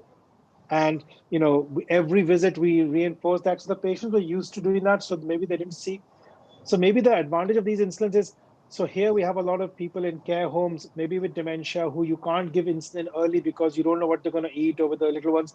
There is certainly an advantage for the ultra rapid acting insulins or the people taking multiple injections. But outside of those two scenarios, I think at the moment, they don't offer as much. The story with the basals is very different, as we heard from Dr. Singh. Yeah. So in the development program of once weekly basal insulins, suppose the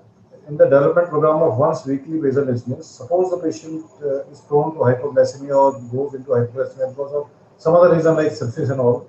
So what would be the strategy, or would that not be a little more difficult? I don't know who's going to take that. So I don't know. I recently heard the data at the NIS meeting presented by their principal investigator. Well, they didn't find that. So patients who did have hypoglycemia, the recovery time from hypoglycemia was similar. So in their study, when they had two arms where they were using the once weekly basal insulin compared to glargine again as the standard, what they found was the units that they landed up using was about 20 units lesser in a week. Reduction in that particular study. The hypoglycemias were comparable, and in case of hypoglycemia, the recovery time was similar to that with glargine. So I don't think there are great concerns in that particular study. Pratik could add to the same. Yeah, so I think there are a couple of things with the once weekly insulin. The first is the titration dosing. When you suddenly start someone, you have to use big doses to load up, and that's quite scary. And there's lots of discussion about how to do that best. The second point I'd make is that, see, in the studies till date, they've excluded anyone at risk of bad hypoglycemia. So they've excluded renal impairment, they've excluded hypoawareness, they'll exclude, and I think these people will be excluded from these insulins anyway. Okay, now if you have a mild hypo, you have a glucose of 50, 55, patient feels symptomatic, has to take carbohydrate, some mithai or some orange juice. The impact of that is no different than Degludec through the week, because even with insulin Tresiba, you've got a pretty stable plasma profile. With this one, you've got a stable plasma profile. Glucose comes down, you treat it, it goes up, and it's fine. The difficulty will be if you have a severe hypo, you've got an elderly person who goes into renal failure, the insulin hangs about. that person will need an IV drip of insulin for a much longer duration of time. So it will only really affect the hospital admission hypoglycemia, not the standard hypoglycemia, mild, that people get at home. That's my view.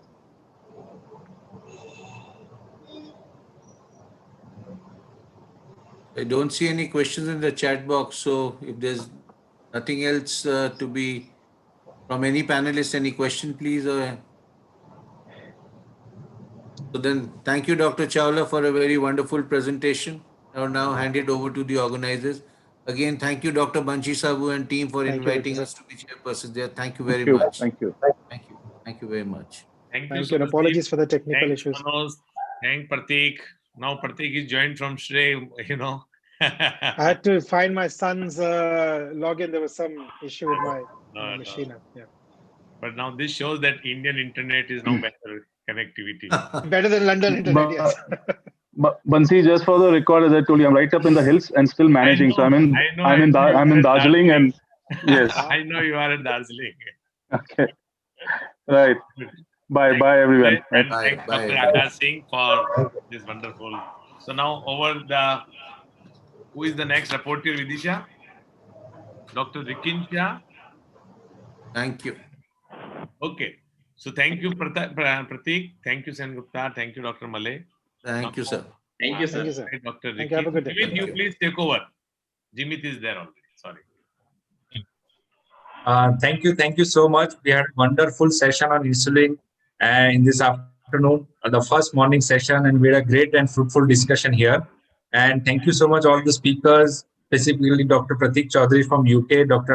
A.K. Tinkler, and Dr. Manoj Chawla, sir, for a wonderful session. And we had a great discussion. Now, moving forward to our next session is the glycemic symposium. And we have 3 wonderful lectures coming up in this session. And I would like to invite our rapporteur, Dr. Rikin Shah from Ahmedabad, and to take over for the session and introduce our today's chairpersons also and the speakers. Thank you. Over to you, Dr. Rikin.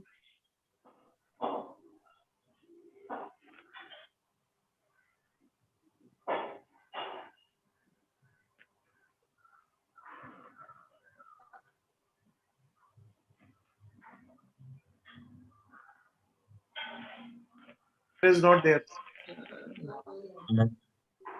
Yes, he is connecting. Okay. Dr. Rikin? Dr. Rikin. I think okay, so no problem. In place of Dr. Rikin, I would like to invite our today's chairperson. We all know Dr. Anil Gombar sir from Delhi, and I would also like to invite Dr. Amit Gupta from Noida. And I would ask them to take over the session, introduce the speakers, and would like to keep the discussions at the end of the sessions. Over to you, chairpersons. Sure. Thank you. Thank you, Dr. Jimit. And on the behalf of myself, as well as from my co-chairperson, Dr. Amit Gupta from Noida, we would like to take up this session from the glycemic symposia. It's one of the most important sessions of day to day. I do agree that those sessions were also very important, but now this is going to be very practical issues about it. And nonetheless, Dr. Sanjeev Shah from Mumbai would be taking over the first session of 20 minutes, and his act would be balancing act and science in the diabetic care, which is almost for every day we are concerned about it. He is a diabetologist and endocrinologist from the Nanavati Hospital, Mumbai. He's having rich experience of 38 years, 5 years experience in pharmacology. So a drug person, a pharmacology person is talking about the diabetes is going to be very enhancing. He took extensive training in PG course, advanced ICMAT course, and he's a speaker to many national and international conferences. I would like to shift over to Dr. Sanjeev Shah for his deliberations of 20 minutes. And next to it would be my co-chairperson will be talking about Dr. Vijay Nagalu. Thank you very much, Dr. Sanjeev, to be here. And I feel that you are looking very fresh today. Thank you.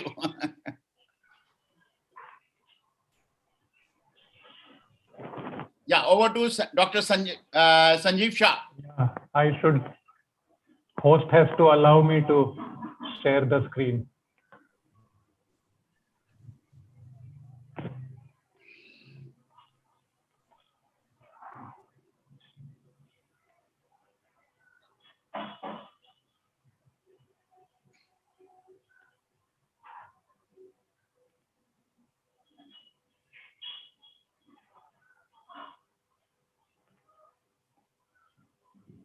The slides are visible. Yeah, they are visible.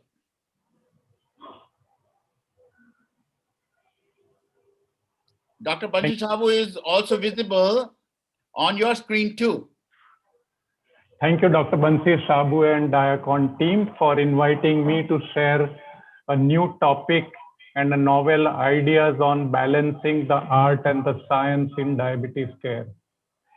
Now, when we look at the development in science, we have moved from extensive research in basic science to multiple drugs undergoing clinical trials, risk factor calculation for complications management and prevention. We also had a large epidemiological data, observational data with kind of EMR, which we have in the world. We have retrospective analysis and real world data. And as with pandemic and technology, we have now app-based care, which is emerging.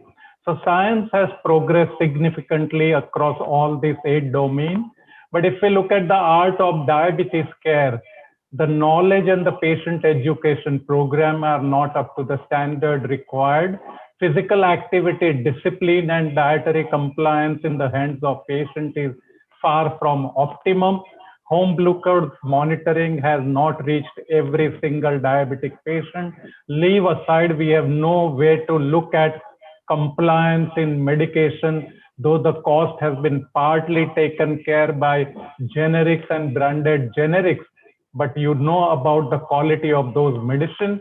And we only talk about patient empowerment, and M-health adaptation is significantly poor in our country.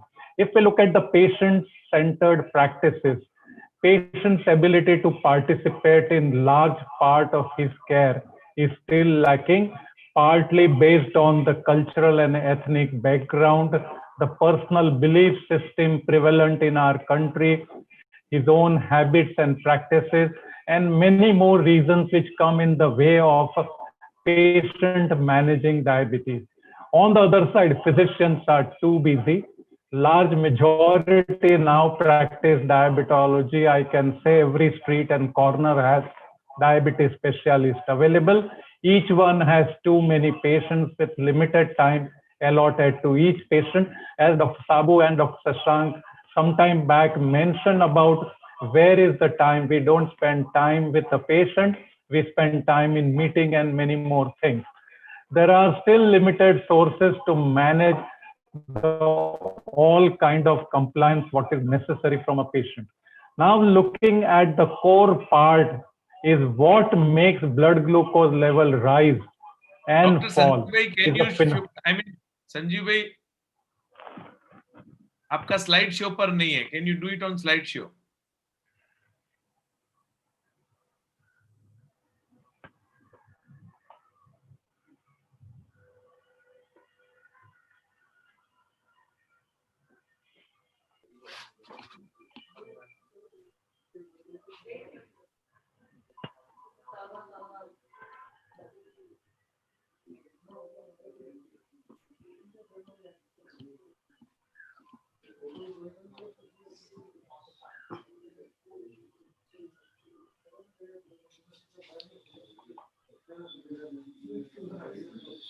So just click the from current slide.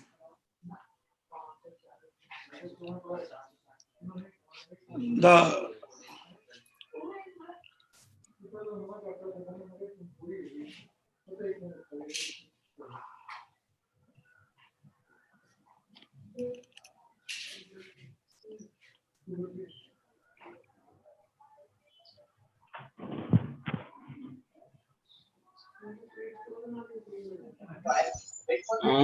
Sir, kindly press the F5. Only press F5. Yeah. So Now it is perfect. extremely important is the rise and fall in blood sugar. So if summarize into a few headings of art of diabetes care, we should be focusing on healthy eating, not necessarily reduce carb to the tune of 180 grams per day, but also incorporating whatever is necessary to maintain a good cardiovascular and overall health. Being physically active need not be going to a gym, but involving multiple kinds of physical activity on which plenty of papers have been published into few minutes every hour to few times, and all kind of home-based activity which could be incorporated. So we shouldn't be talking about go for a walk or a go to a gym, but we should get into helping the patient to adopt some kind of an activity program. Monitoring part I would come to in my later part when we talk about the pattern monitoring. And we need to help the patient to improve the compliance.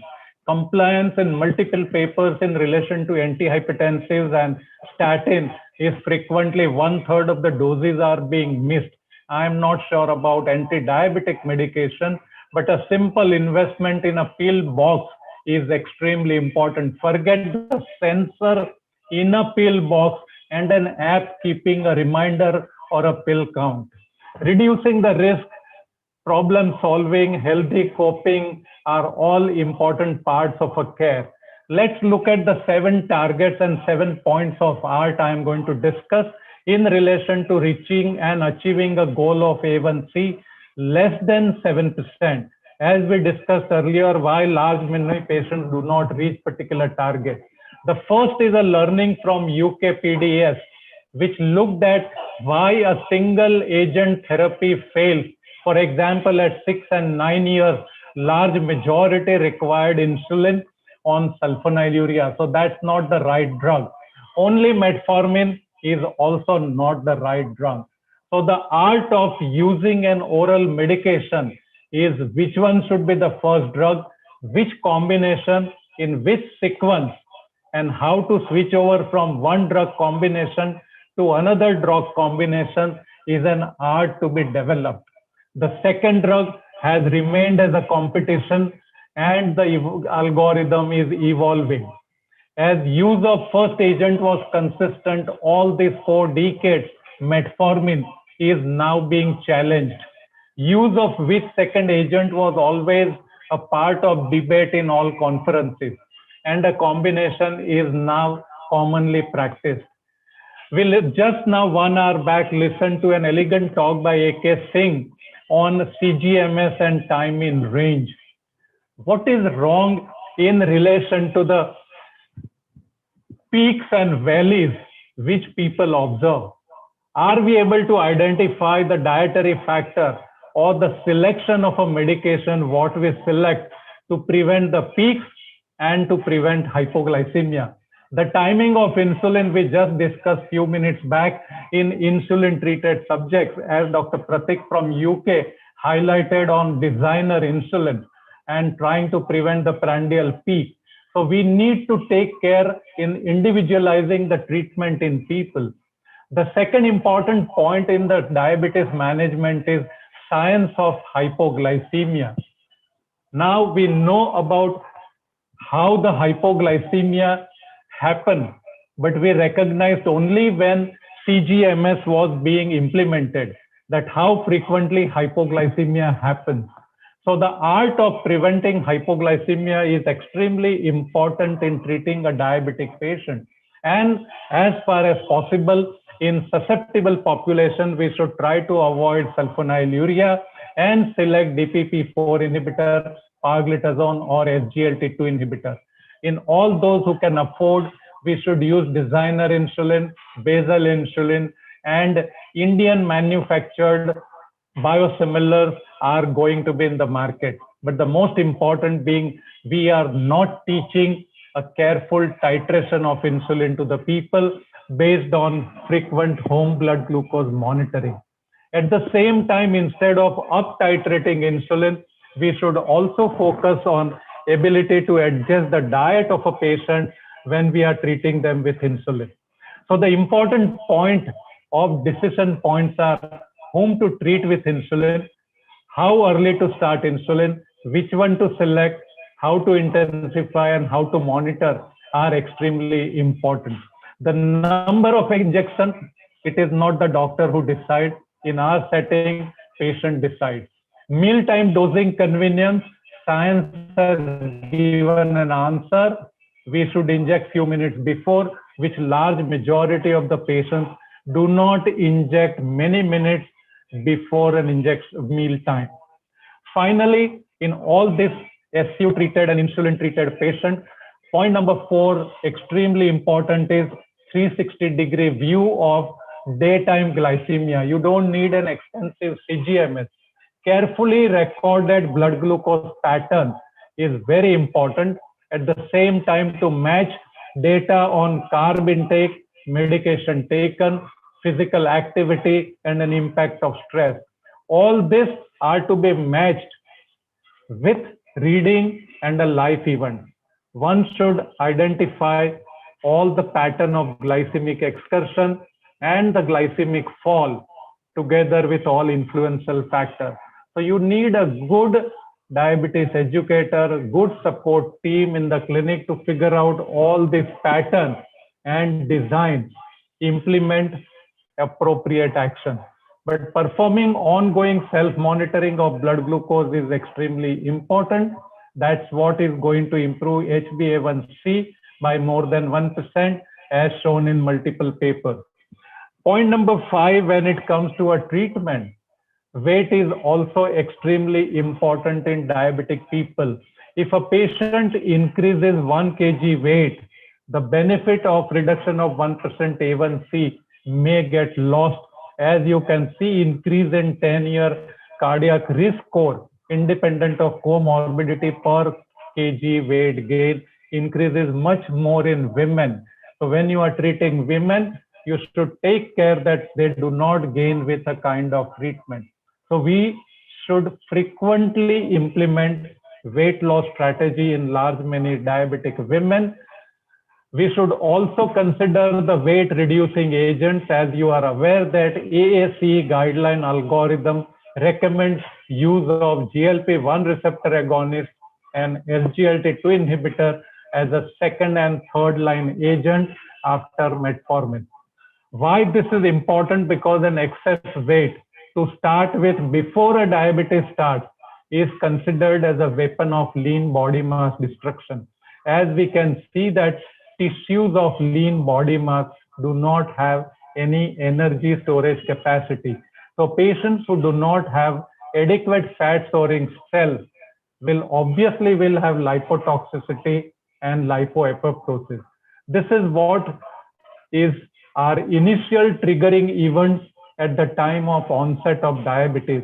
There is hepatic deposition of fat, there is intramyocellular deposition of fat, and there is intra-islet deposition of fat.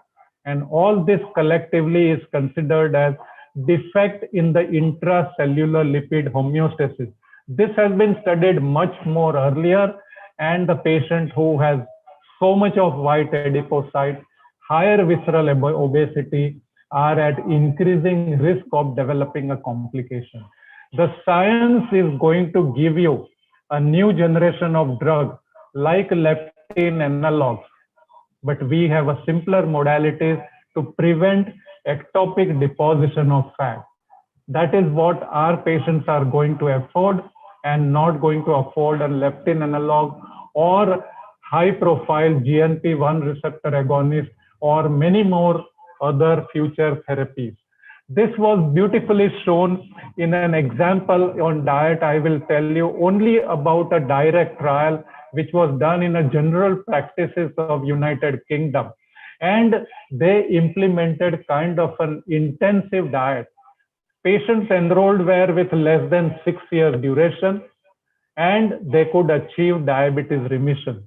This is art of diabetes remission, which would apply in initial 5-6 years, especially for people who are overweight. And you could show that simply reducing 5 kg, 10 kg, and 15 kg weight resulted into diabetes remission.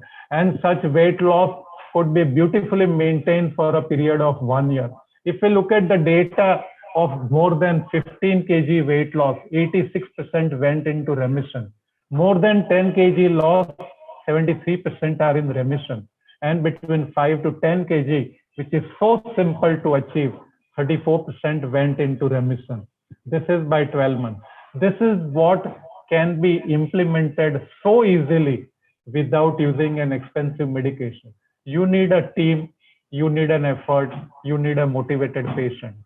How do we get patients motivated to do what we have learned from the science? Finally, in last 2-3 minutes, I would end up looking at cardiovascular disease as the commonest complication in diabetic people. Patients, almost 80 to 100% in diabetics, qualify for treatment of lipid disorder. If we look at all multiple studies, Kaushik Ray recently published a paper of a real life data on how the lipid intensification, lipid management is done. So large majority of the patients receive low intensity or moderate intensity statin. We fail to recognize higher risk in our diabetic people, and many more qualify for higher intensity statin. So we have to be slightly more aware on achieving an LDL target. HbA1c target we keep on chasing in a diabetes clinic, and frequently we get defeated because we do not have a desirable drug which reduces insulin resistance in a life of a patient. A third important parameter is hypertension. How frequently we evaluate diabetics for end organ damage, how frequently we evaluate for LVH. And now we are moving into SGLT2 inhibitor, which are used also for preserved ejection fraction. I don't think preserved ejection fraction will label them as a heart failure, but we have to consider into a different category. As a physician, we are not cardiologists. And so the hypertension requires a different management. I keep on listening to a lecture of Professor Venkatram repeatedly, and all experts across the world recommend using a triple drug combination for large majority of the diabetic. Almost there is no place for a monotherapy antihypertensive. We must use dual agent or triple agent in the management of hypertension. Finally, a point number 7. When we have learned way back from a steno trial, which gave us on a small number of patients followed up for longer time. If we look at the therapy, what steno offered, it was no great glycemic control, just 7.5, using a glycoside and a commonly available agent. But they used a good antihypertensive agent, RAS blockade drugs in every possible patient. They achieved a good blood pressure control. They achieved a lipid control.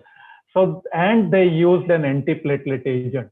So if we look at smoking cessation, good nutrition and exercise, along with ABC control, goes for all the patients. Now, how do we make this therapy patient compliant to therapy? Requires great amount of focus on education and the cost of therapy. These are to be considered much more. And now we have a SGLT2 inhibitor available at an Indian price, unique, matching with any other class of an agent. You will be able to use SGLT2 inhibitor more frequently for large majority of the patients. So if we use the basic fundamentals of practice and a care, what we have learned, but we implement more efficiently, we would be probably balancing what we have learned in science. We would be able to deliver as a diabetes care. It is no great challenge. To implement a practice, you need a dedicated team. You need to convince the patient. With this, I would end here as my time is over. Thank you. Thank you, Amit.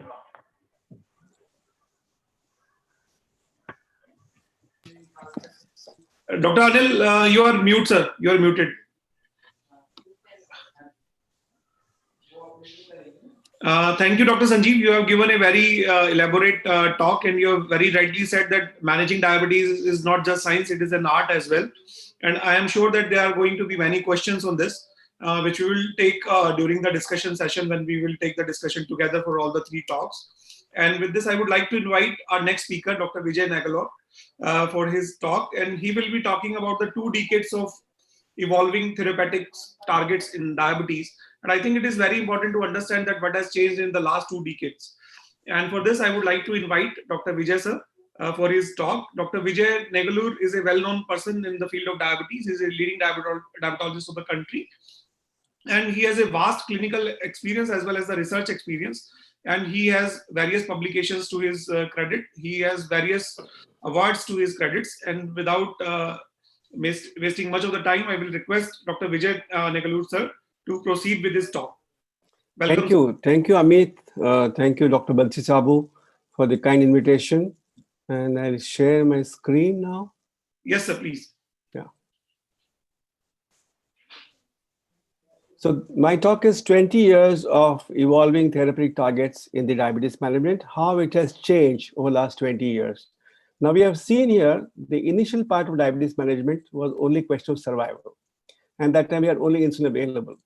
As we advanced, the next thing that we had in our mind is to prevention of complication of diabetes, and that we had therapeutic options like insulin, the diet modification, and of course the oral drugs. As we progressed ahead, we have now 2000 to 2020 is the prevention reversal of complications and reversal of diabetes also, the good quality of life and complete life experiences that we expect for the patient to have. And for that, we have insulin analogues, the advanced drugs in diabetes and CGM. And the future will be looking at genetic underplay, etiopathogenesis cure, and of course, the stem cell therapy, personalized medicine, enzymes in telemedicine, all that we're going to discuss in short. So this is the evolution of pathophysiology of diabetes, which has progressed over a period of time. And we have done from triumvirate to quadrate, the quintet, the septate, sextate, and the ominous octet, and now we have deadly dozen. And we have progressed again in the understanding of diabetes and its various facets of diabetes. So we have now diabetes, which was like this in the past when the TVs were fat and the man was thin, and now life has changed. This has become the other way around. The TVs have become thin, but the man has become fat and has developed so many complications of insulin resistance, the metabolic syndrome, the coagulation, inflammation, the lipid abnormalities, and the weight, so on and so forth. So the past era was that of glycemic lowering therapy. And we have this all-cause mortality versus intensive therapy of glucose lowering. We saw that most of the studies did not show any benefit in terms of cardiovascular outcomes. So current approaches fail to reduce mortality in patients with diabetes. You take an example, for example, you have UKPDA as the advanced, the VADT and record. Look at the VADT, 6.9 versus 8.4. This can never be taken as the good way of trial. But we have patients who are in the control arm of 8.4 A1C, whereas those who received intensive treatment were 6.9. But what did we see?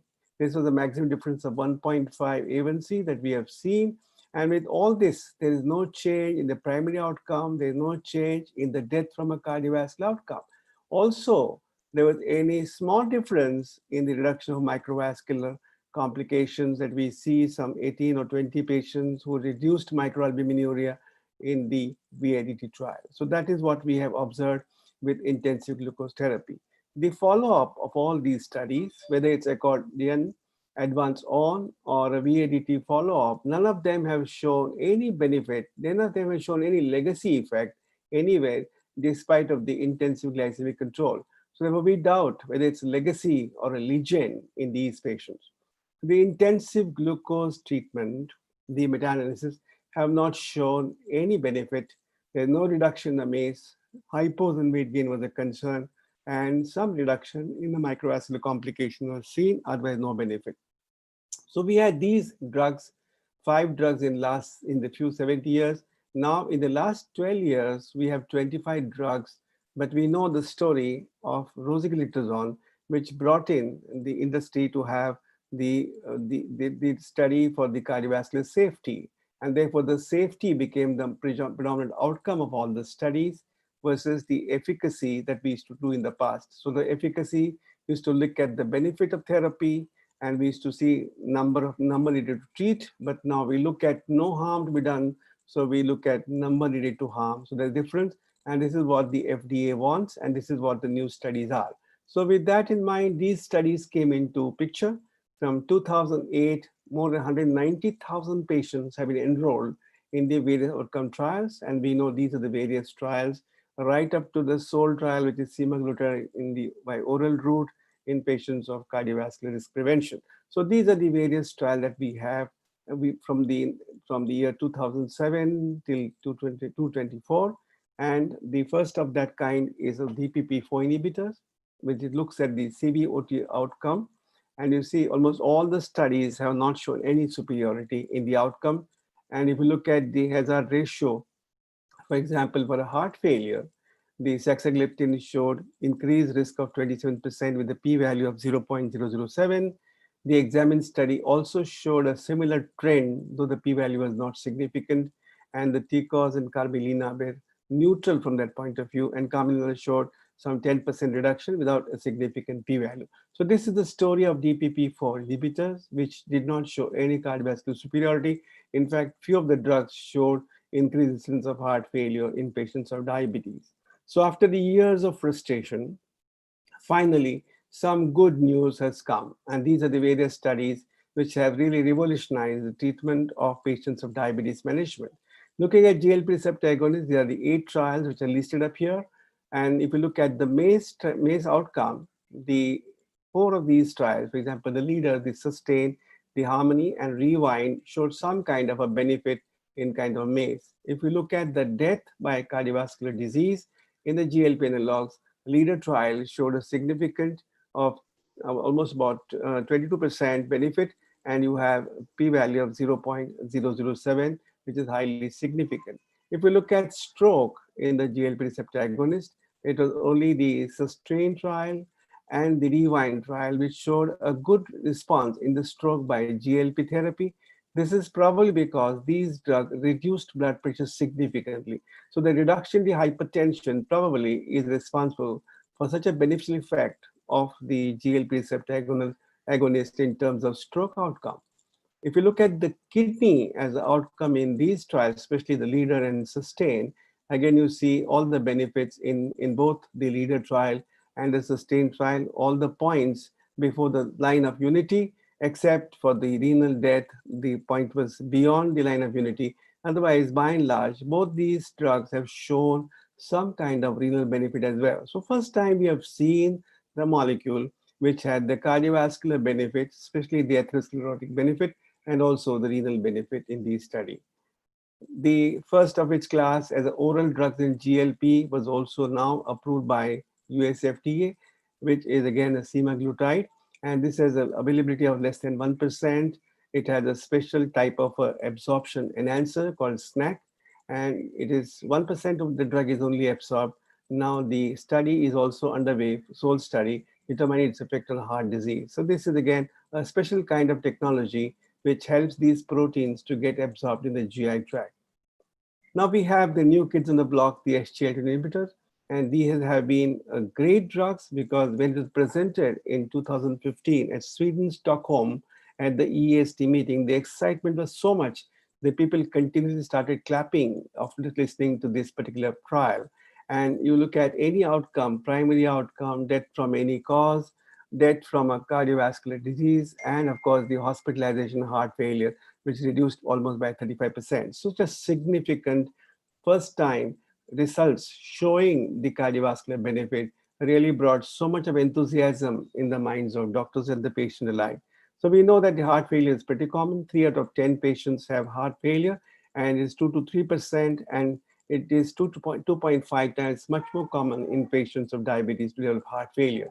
And when you have heart failure, you lose your life by 4.6 years, and those compared to 4.6 years compared to those without heart failure. It's just 3.5 years. So therefore, there's a significant loss of survival. So there's two studies, DAPA heart failure and the emperor reduced. You look at the DAPA heart failure, the worsening of heart failure, the hospitalization of heart failure, the cardiovascular death, hospital heart failure or CV death, the total hospital heart failure and the CV death, all of them show significant reduction, 26%, 30%, 18%. So very, very significant. And the interesting point of this is the patients included in the study had also no diabetes. So diabetes or no diabetes got the best benefit. Same is true with Emperor trial. The heart failure is reduced by 25%, first and recurrent by 30%, and slope of decline was reduced by 50% in GFR. So therefore, these are the benefits you see in patients, both diabetes and non-diabetic patients. So this was explained very elegantly by Milton Packer in the last EAST meeting, which was again a virtual meeting, which said that the accumulation of all the glucose and lipid intermediates is responsible for decrease in SIRT1 and AMPK, and that is the one which suppresses autophagy and increases the AKT and mTOR pathway. And what the SGLT2 does, it decreases these activation of the autophagy, which is very important part, and relieves the oxidative stress, and of course the dysfunction of other organelles and inflammation. With that, you get excess sertraline and excess AMPK and reduction of the AKT and mTOR pathway. This how it slows the development of cardiac disorder in patients of diabetes, and that's how you get the benefit. Now, how do we know this? What are the biomarkers that you need to test this? So one is the uric acid decrease that you see in patients when they get DPP, when they get SGLT2. There is increased ketogenesis in these patients when they get this therapy, and of course the hematocrit rise. All of them suggest that there's increased amount of PGC1 alpha and FGF21 and the heart failure 2 alpha. All these are reduced, and therefore you get the beneficial effect of this drug in patients of heart failure. Now that's the story of SGLT2 in heart failure. This is the article written by Deepak Bhatt in Cell Metabolism.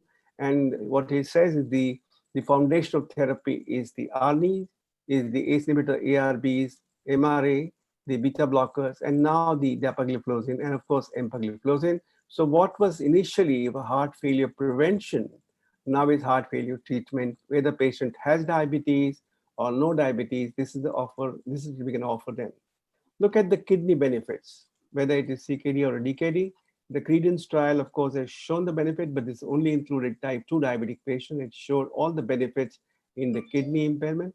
And patients of DAPA CKD trial, which was in 2020, had patients with or without diabetes. The eGFR as less as 25 to 75 again showed a good benefit in terms of almost 50% reduction in the renal outcome. And the study which is awaited is IMPACT Kidney, which has a GFR almost 20, as low as 20, and will probably show the same benefit which the Credence and the DAPA CKD show. So this is how the 2016 guidelines and societies have been recommended the SGLT inhibitors and GLP receptor agonists for the treatment for the CRM benefits, the cardio-renal metabolic benefits. And we know that in 2015, we only looked at glycemic control. In 2016, we have CV mortality benefit. In 2018, the atherosclerotic cardiovascular disease and chronic heart failure benefit. And in 2019, so nephroprotection and chronic kidney disease and DKD.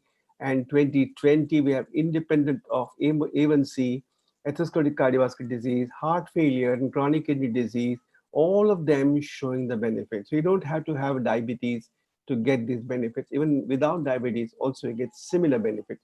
So therefore, Merlin Thomas, the professor of medicine, Department of Diabetes at Monash University, Melbourne, Australia, said that SGLT2 inhibitors have written a love letter to the kidneys straight from the heart. So that's how this story of the heart and the kidney tied together by the SGLT2, giving benefits at both the ends.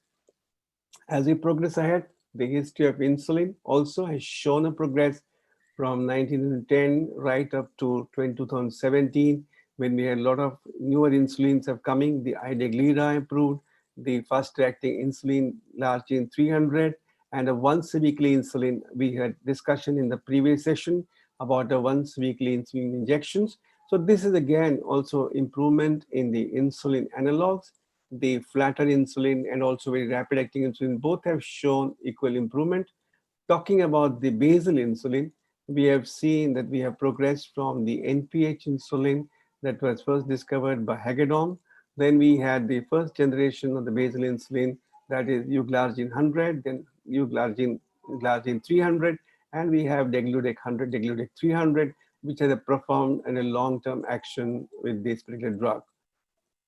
Now we have this BRIGHT study, which first head-to-head randomized controlled trial, and it looked at hypoglycemia anytime and nocturnal hypoglycemia. What is striking is in the initial titration phase, the degludec has higher incidence of hypoglycemia, both anytime and also predominantly in the nocturnal hypoglycemia. Both had shown a higher incidence in patients who were taking degludec. So the BRIGHT was the first direct comparison, and during the full study, the maintenance periods, anytime nocturnal confirmed hypoglycemia is higher in patients who used the degludec compared to glargine. So that was the study, and very important in the titration phase, because quite often the patients gives up the taking therapy during titration phase. And nocturnal hypoglycemia is also very important because most of us witness the patient of death in bed syndrome because of hypoglycemia occurring at night, because there is no sympathetic drive, there's only parasympathetic drive occurring.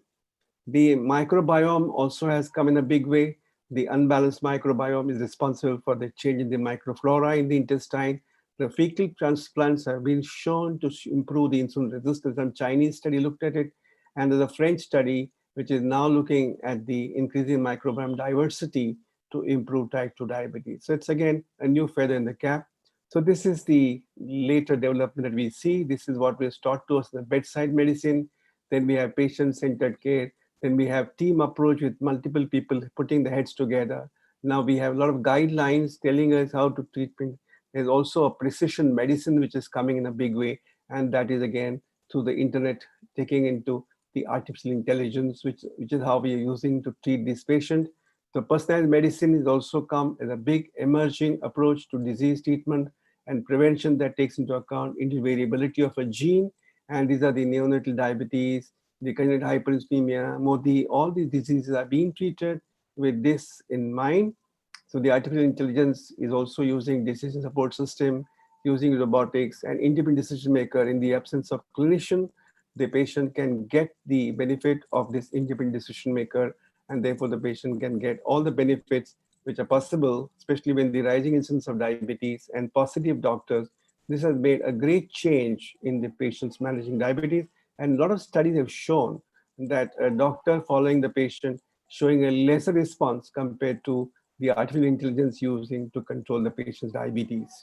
So to end my talk, ladies and gentlemen, what I said so far in the last 20 minutes is the modern medical advances have helped millions of people live longer, healthier lives.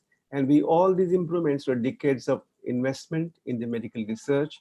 With that, I thank you very much for the patient listening and hand over back to the chairperson to continue sessions as planned. Thank you very much. Thank you, sir. You have given a very, in just 20 minutes of time, you have discussed almost 100 years of development in therapeutics, not just 20 years. And you have discussed you have touched upon almost each and every aspect, right from the insulin to the digital therapeutics. We will take the questions and answers, sir, in the next, after the talk of Dr. Wasim Hanif. We will request my co-chair, Dr. Anil Gomba, to kindly introduce Dr. Wasim. Thank you. Thank you, Amit, for giving me this opportunity to welcome Dr. Hanif. Dr. Wasim Hanif is a professor of diabetes and is one of the beautiful orator. How much is too much? The ideal BMI for an Indian discussion is being taken up by Dr. Wasim Hanif from UK. He is the professor of diabetes and endocrinology, head of the services in diabetes, Birmingham. He is the honorary professor of medicine at University of Warwick and visiting professor at Birmingham. He is a well-known authority in the world of diabetes, and that too with a real-world evidence, working on big data with a dedicated bioinformatics. He is involved as a chief and principal investigator in several international multi-center trials. Professor Hanif has been involved at a parliamentary level to advise the government to issues on public health as well as the ethnic health. He is on the board of governors as a trustee of diabetes in UK. One of the very important personality in UK. He is the chair of the diabetes working group of the world recognized South Asian health. For that, he is a member European policy and big list of his achievements. He is being involved in many international and national papers that include IDF, WHO Global Policy, Commonwealth to guide ministers at UN Summit, chair International Advisory Board. So a lot of achievement to his credit. He is an international personality, and we are pleased to have him here. Dr. Wasim Hanif will be talking on how much is too much. So I think this is nothing too much. Right, Dr. Wasim. Thank you very much, Dr. Gomba. Can you see my screen? Yeah, we do. I'm saying. Okay.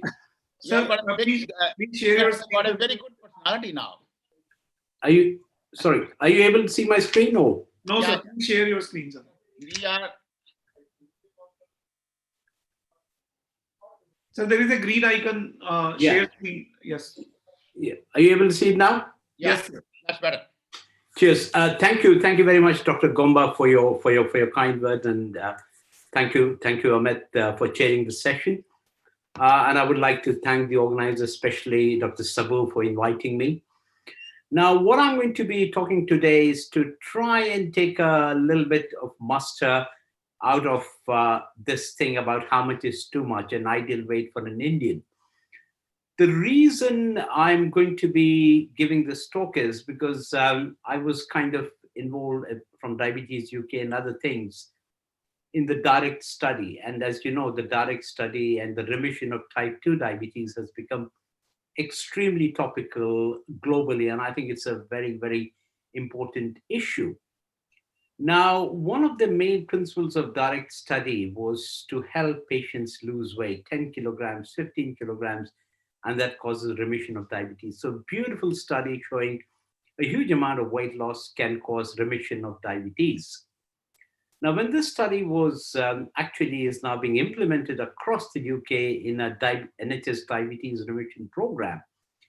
Now, one of the questions that was asked was that what should be the weight for an average South Asian to be referred into this program? And we were actually planning a study called Disha, which actually wanted to find out how much is too much, as to what is the BMI for South Asians at which they increase the risk of diabetes. So what I'm going to be focusing more on BMI is based on the glycemic effect of overweight or obesity. Now, before actually I start my talk, let me just take you a step back and show you a paper which I did with my very good friend, Professor Kunti from Leicester. And this was basically looking at the representation population of people of South Asian origin in major cardiovascular outcome trials that we have all been talking about and trying to implement. And what we found were 12 studies, and we found globally South Asians, and this is not Asians, I'm particularly talking about South Asians. So these are the people from Indian subcontinent, were grossly underrepresented. So although these clinical trials may have an effect on all population, we need to go with a kind of wiser that the South Asian populations have been underrepresented. Now, this is again a very good quote from Salem, who's well known, and he basically has got this thing about obesity is a normal response to an abnormal environment. Everyone. And this is so true. So what we are seeing is when we talk about overweight and obesity, for the first time, we are living in an environment where we have got calorie excess in the whole of the evolution of the humankind. And that is leading to obesity. Now, the question is, what is a normal BMI? Now, normality in any situation is actually defined by measuring the mean of the population with 2 standard deviation. But somehow what has happened in the last 50 years or 70 years in the Western countries, and that's now what's happening in the emerging economy, is that the mean or the median has actually shifted. So let's look at some of these numbers to find out what is the normal BMI. So the median BMI of newborns in the US is around 13. Adult males in 1900s in the US was 21. In median BMI in rural Bangalore is still 19.5. So what we are seeing is a huge thing, but we still consider a BMI of 25 to be normal.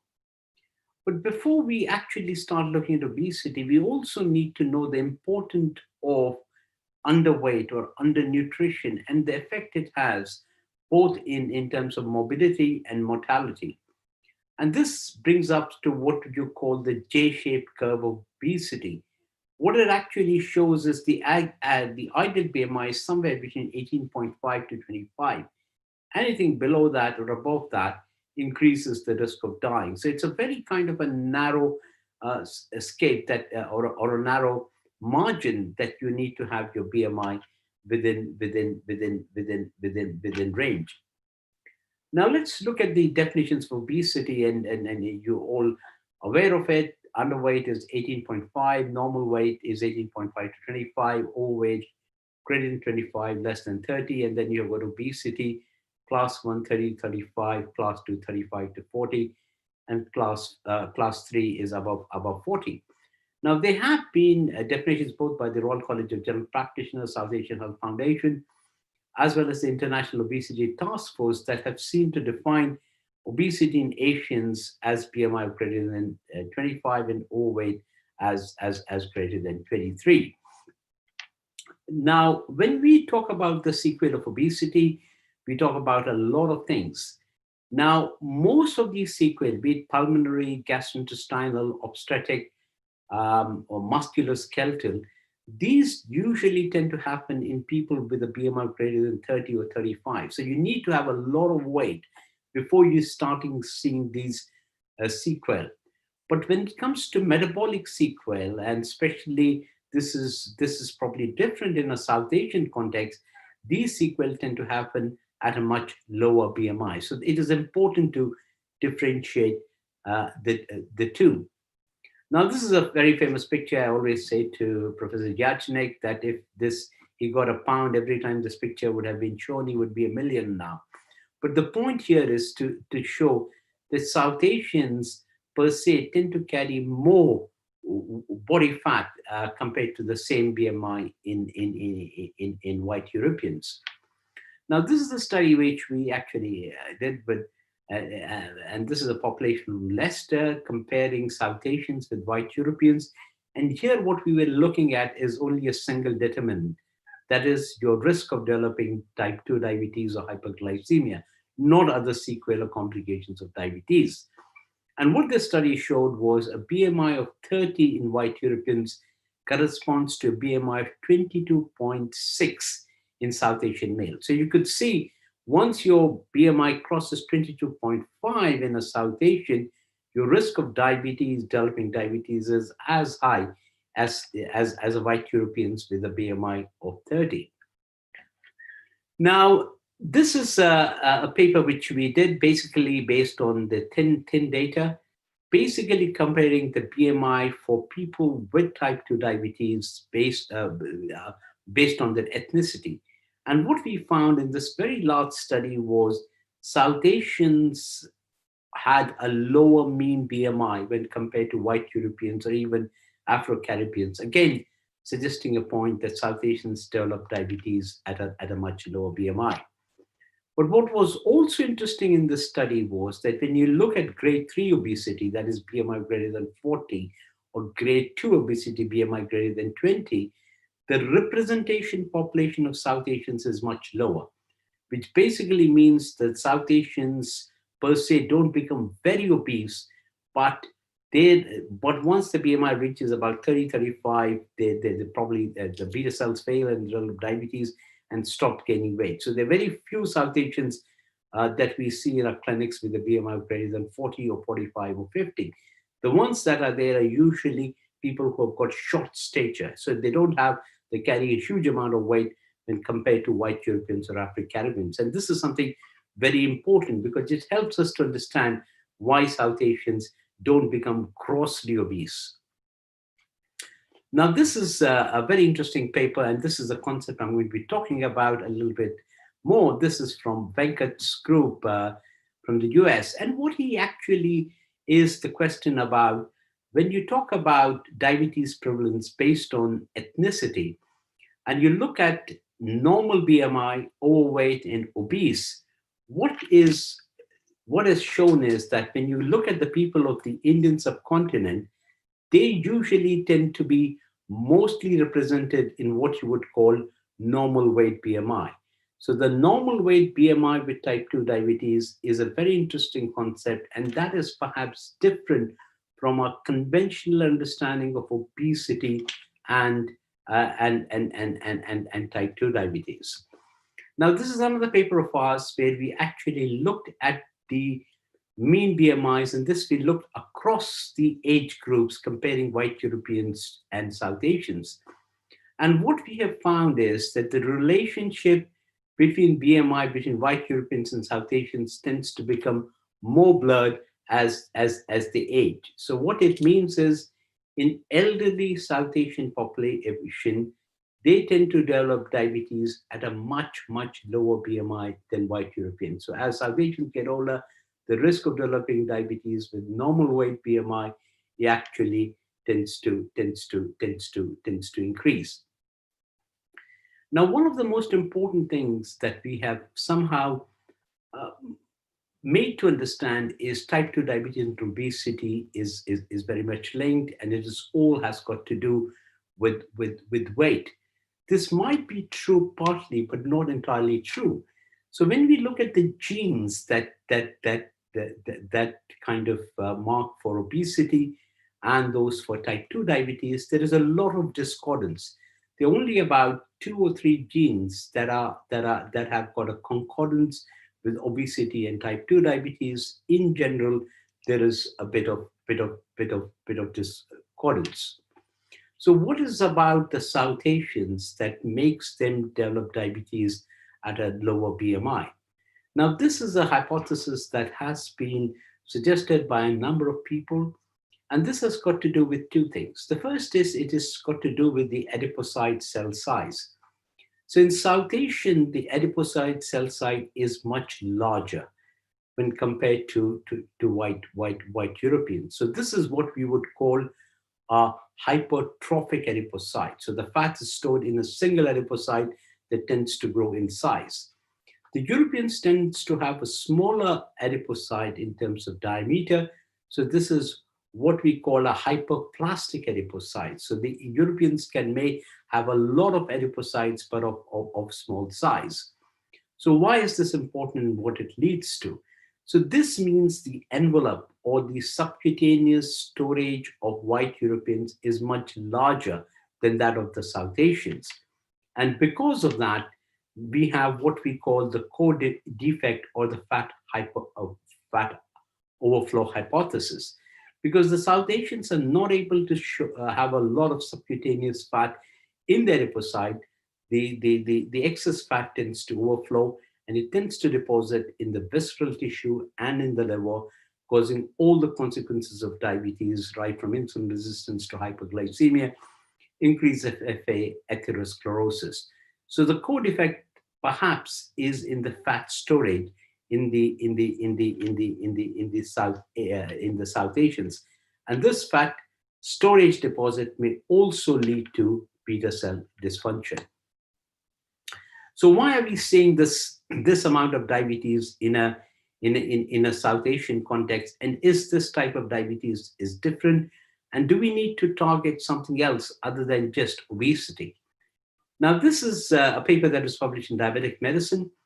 And this basically looked at people who were underweight, normal weight, and overweight with type 2 diabetes, and looked as to what was the factor that was driving diabetes in this population.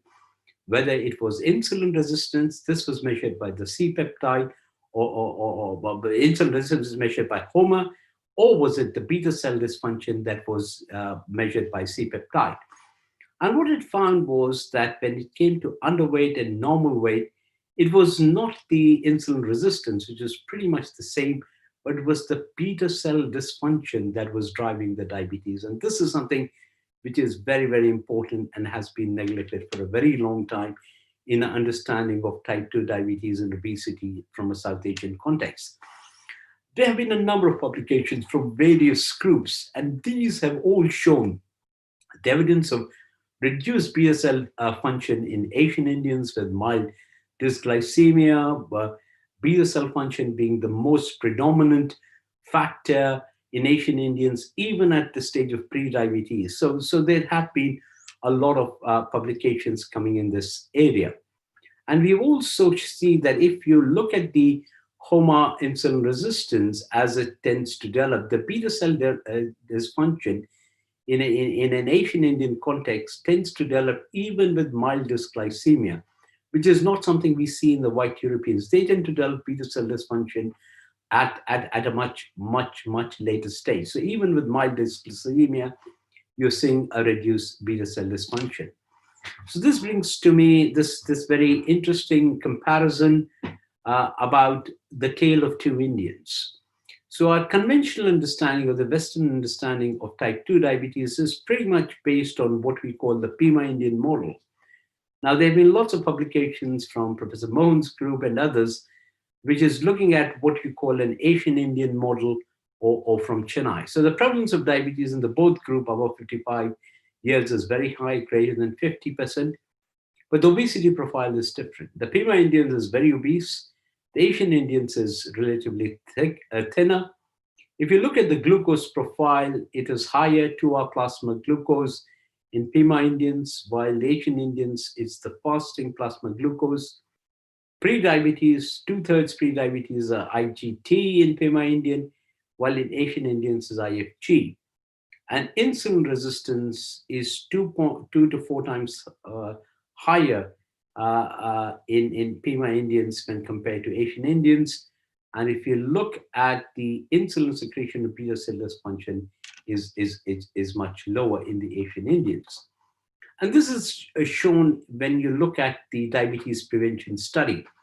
So if you look at the DREAM study with rosiglitazone, what we find is that the effect of rosiglitazone in terms of reduction of diabetes is much higher in people with normal BMI. And this is even shown when you look into the Indian cohort of the DREAM study, the effect of rosiglitazone was much higher when compared to the others. And we see similar data from the Indian diabetes prevention study, where the effect of metformin is same as that of the lifestyle. When you compare to the others, where lifestyle has triumphed over this thing. So what we are seeing is that if you look at the BMI subject with IGT and DM, we're seeing that those who went to develop diabetes became obese relative to themselves, not to others, but relative to themselves. And those who went on to develop diabetes also have poor beta cell function. So it's the combination of the two that is very important. The other important thing is that when we give advice in terms of weight loss to a South Asian patient, one of the things that we really forget is the importance of grip strength. So when these people who are relatively normal weight or slightly overweight by definitions, if they usually lose large amount of weight, they tend to lose the muscle mass. And that muscle mass loss is something we need to be quite aware of before we set the targets, because the grip strength, seems to be a direct relationship between the grip strength and the risk of diabetes, especially in a South Asian cohort. And similarly, as we know, when it comes to physical activity in this, they have to do more physical activity to minimize the risk of diabetes. Now, one of the other things is that where this is all leading to, and this is very famously said, we are what we eat. And this is a very interesting data from SHARE study, which actually showed when you compare to even Chinese, the South Asians tend to have a large amount of carbohydrate load. And this is something, again, that needs to be looked in, and a very little intake of protein. So it's this imbalance of diet with high carbohydrate and decreased protein. Now, this has been talked a lot about remission of type 2 diabetes. Is it possible? And we know the answers, and this data was actually shown in the earlier talk as well. But really the question is that if we have got an Indian person with a BMI of 25 or 23, are you going to put him for diabetes remission? And if you are, how much weight loss are we going to make them lose? So these are some of the questions that are still unanswered, and we cannot forget the importance of beta cell dysfunction. This becomes even more important when we recommend patients for bariatric surgery, and there have been various PMIs suggested for bariatric surgery in the UK for referral for South Asian patients. Some have even suggested a BMI of about 27. Now, one of the real difficulties is that when you're trying to set these guidelines, what we find is there is very little data. There is very little data to actually show at what BMIs these interventions should happen in a South Asian population. And this is something very important. Now, most of our guidelines are actually coming from a context of research that is being done in a white European or Western concept, which may not be entirely suitable for a South Asian cohort, and especially in this case where maybe even the pathogenesis of diabetes might be different. This comes to my thing about what I call the heterogeneity of type 2 diabetes. One is increased metabolic load, which is decreased insulin action, adiposity, physical inactivity, 2-hour glucose, lifestyle, and metformin. This is seen in Pima Indians. Decreased metabolic capacity, decreased insulin secretions, could be a lot of factors, lifestyle, and this is Asian Indians. And this brings me to the last two slides. So why are we seeing this? So this is the world population in the map showing you the greatest bulges where the greatest amount of people live. And this is the prevalence of diabetes, and you could see that the big bulge in the Indian subcontinent. And this is the number of publications that decides our thing, which mostly come from the Western world. So on that note, I'm happy to take any questions, and thank you very much. Thank you, Dr. Hanif, for highlighting Pima Indians as well as the Asian Indians, right? And the real Indians, right? So very important subject on the work on diabetes. I'm thankful to you, and really a lot of insights in obesity. Dr. Wasim Hanif, thank you very much for highlighting these points. Now, I would like to invite Dr. Amit Gupta to take over some questions, answers, or any discussion, any suggestions from my panelists, as well as from the people those who are attending this session. Thank you, Dr. Anil. And this symposium, glycemic symposium, I think we have covered a vast amount of topic, right? Varying from the art and science of diabetes care to the therapeutic targets evolving over the last 20 years, and the how much is too much when it comes to BMI. And I think there must be many questions in the minds of audience, but right now I can't see any in the chat box. At the outset, I'm very thankful to Dr. Banshi Sabu for highlighting these session, because these are the practical issues of day-to-day life for any clinician. Dr. Wasim Hanif, Dr. Shah, and Dr. Vijay Naglur, they have done a marvelous job in making these subjects open to the people. So, Dr. Amit, we have 10-15 minutes. Yes. Okay. Okay. So, Then I start with you. I have a question for Dr. Professor Wasim. Right. Large majority of Indian diabetics are in the BMI range of 24 to 28. They are normal looking with a slight adiposity. And in this kind of a people who are normal looking and they do not categorize as obesity like 30 to 35 BMI. Do we think that for a clinician, how do they figure out the degree of beta cell dysfunction versus degree of insulin resistance? Some simple suggestion. I think. Thank you very much, Dr. Shah. I think that's a great question, and this is probably one of the real difficulties we tend to have in clinical practice. There has been a lot of work done in Exeter, and we are also involved in some of the other works. So one of the suggestions that comes from a lot of people is that if you want to measure, it's very difficult to measure, especially at a clinical level, beta cell dysfunction. Whether you could possibly do either a C-peptide or an insulin. Although the assays for these two are becoming better, they are very unstable assays, and they can easily be influenced by a number of factors. So therefore, it's very difficult to kind of interpret beta cell dysfunction in clinical practice. You could possibly do it in lab settings in clinical practice, and similarly with the insulin resistance. Again, in clinical practice, it's very difficult to do HOMAs and insulin resistance and things like that. Now, there have been a number of tools being developed, the decision support tools, which takes into factors a number of what we call phenotypical factors to come to a kind of a risk score. But currently, there is very little out there, and you're absolutely right. That makes it very difficult to say to the patient it's beta cell dysfunction or insulin resistance, and most of it is based on clinical judgment. But currently, we've got very little tools to actually measure them. As we are only 5 faculties available here and no delegates asking the question, Dr. Neglur, also there are 2 papers in relation to the natural course of the disease. If we take one paper of EMA, a Swedish investigation into 6 different phenotypes, many of you are aware of that paper, which distinguishes people into heterogeneous groups.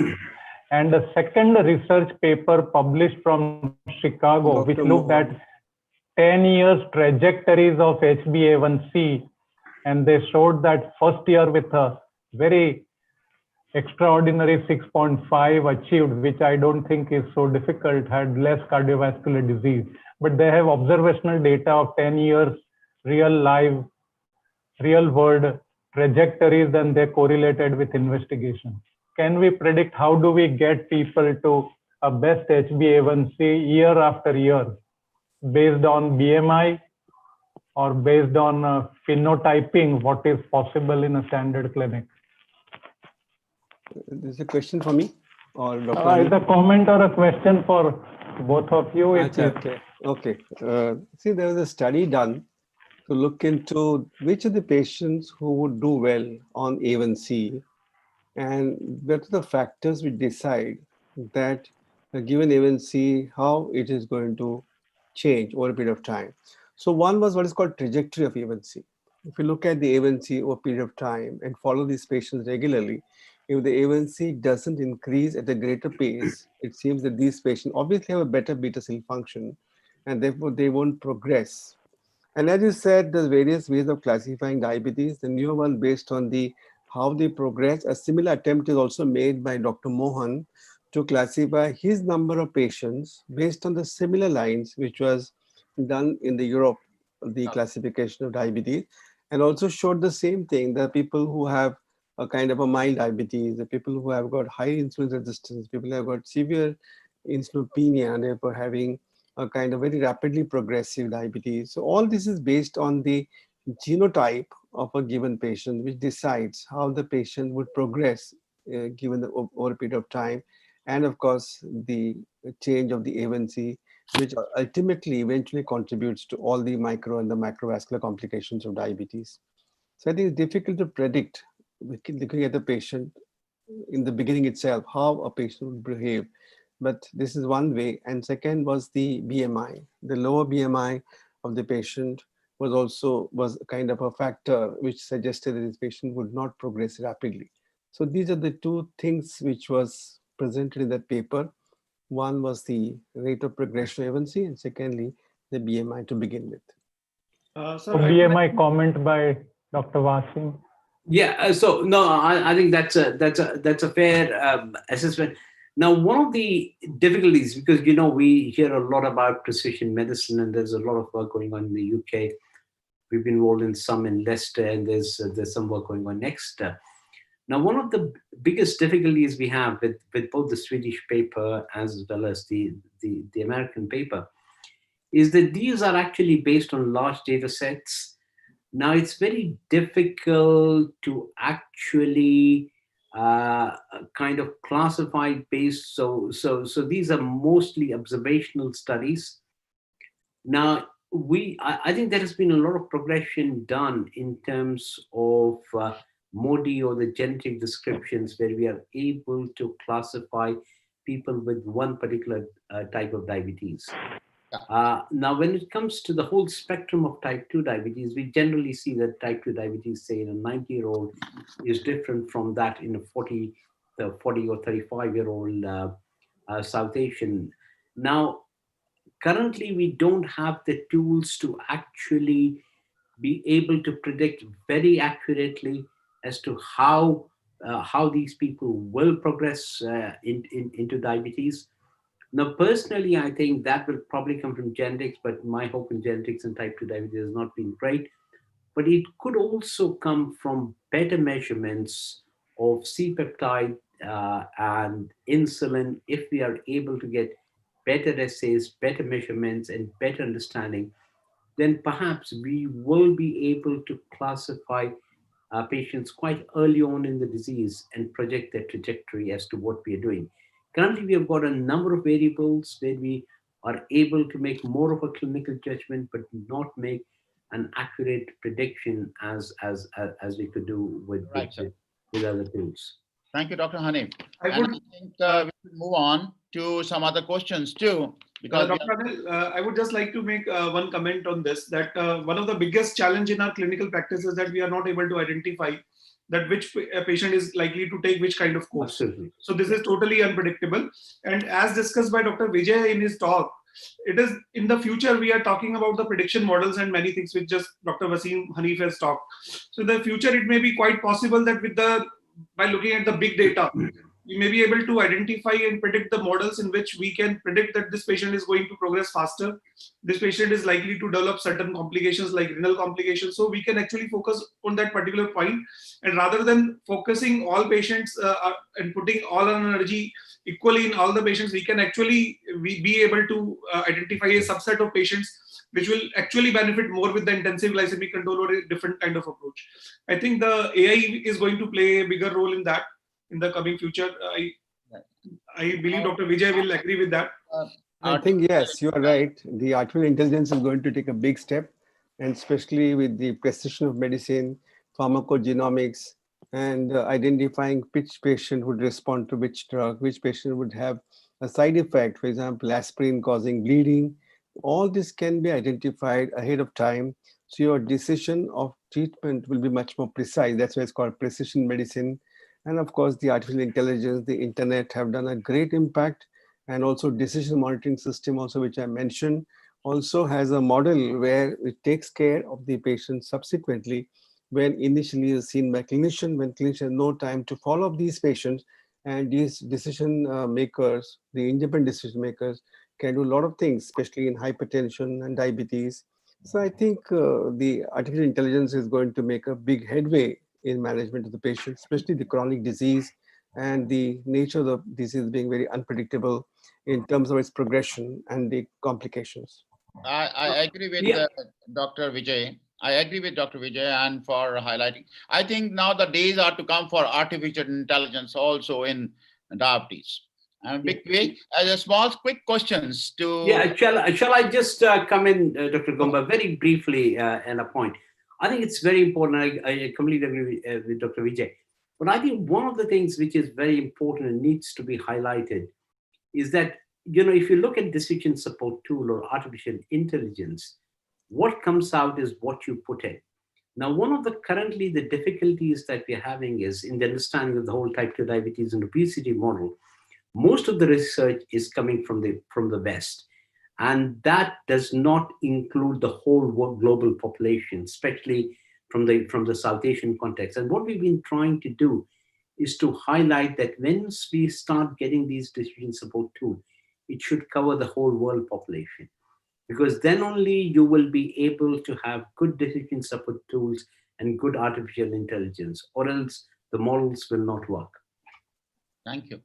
Yeah. A quick burst of questions to Dr. Naglur now. Where you put your mixed insulins in your armamentarium?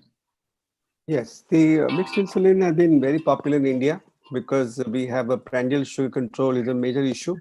So therefore, the Indian guidelines suggest that you use mixed insulin therapy to begin with to control the patient's diabetes, because not only we need to control the fasting sugar, but also prandial sugar. But the Western guidelines do not indicate or do not favor mixed insulin therapy for treatment of diabetes. They still believe in giving basal insulin, control the fasting sugar first, and maybe if the patient requires an additional insulin to control the prandial sugar, they do what is called as the basal plus therapy. But we in India are very fond of mixed insulin therapy because that answers our need, our problem that we have in this country of a high prandial sugar. Prandial sugars are pretty high in our country, and that's because of increased insulin resistance and also decreased incretin effect. And that's why we need to use these insulins for patients. Actually, a lot of glucose variability is there with the mixed insulins, and we have seen over the time that I personally feel that they are not doing very good till we get the analogs of the basal insulin. Yeah, we have, of course, basal analogs are there. We have also what is called as Rhizodec, which is the basal analog with the fast-acting insulin. It does solve your problems, and the short-acting insulin is supposed to work for a short period of time to control the prandial sugar. And what causes or contributes heavily to variability? I think you agree with me that 3+1, the basic method of controlling them with the insulin, or 2+1 or 1+1 would be a better choice than making a pre-mixed insulin as a choice. Yeah, I think it does, but then that's very cumbersome. The adherence of the patient is difficult. The use of insulin quantum is pretty high. The hypoglycemia risk is pretty high. So therefore, you nullify the adherence therapy of the patient, because what you need here is the adherence. Of course, I agree with you, the variation or variability of blood sugar, but it is the hypoglycemia which is the more contributory factor for that variability, not much hyperglycemia. So I think if you prudently use these molecules, I think they're pretty good. And that's why the Indian guidelines have, of course, advocated the use of the premixed insulin to patients with diabetes to begin with in the treatment of type 2 diabetes. Wasim has very rightly said the tale of two Indians. Very good slide, Wasim Hanif. Tale of two Indians. And I would say that glucose variability in those two Indians are different. Do you agree with me? Yeah. No, absolutely right. And you know, when it comes to mixed insulin, I agree with Dr. Vijay. One of the biggest prescribers of premixed insulin is in the UK. We tend to use a lot of premixed insulin still. Dr. Sanjeev, I would like to ask one thing from you, that since you're talking about the science and the art of the practicing diabetes and diabetes management, so sir, what is your fine message for the younger generation? Because the art is something which comes with the time. So what is your message to that? Because a lot of young people are watching you and they want to know how to balance this art and science thing, sir. The missing point in the diabetes care is the connect. It cannot be managed from one consultation to the next consultation and an interim period. There is no connect with a healthcare team. This patient will do extremely well if he is highly knowledgeable and motivated and still not connected, which is not the scenario with large majority of the patients.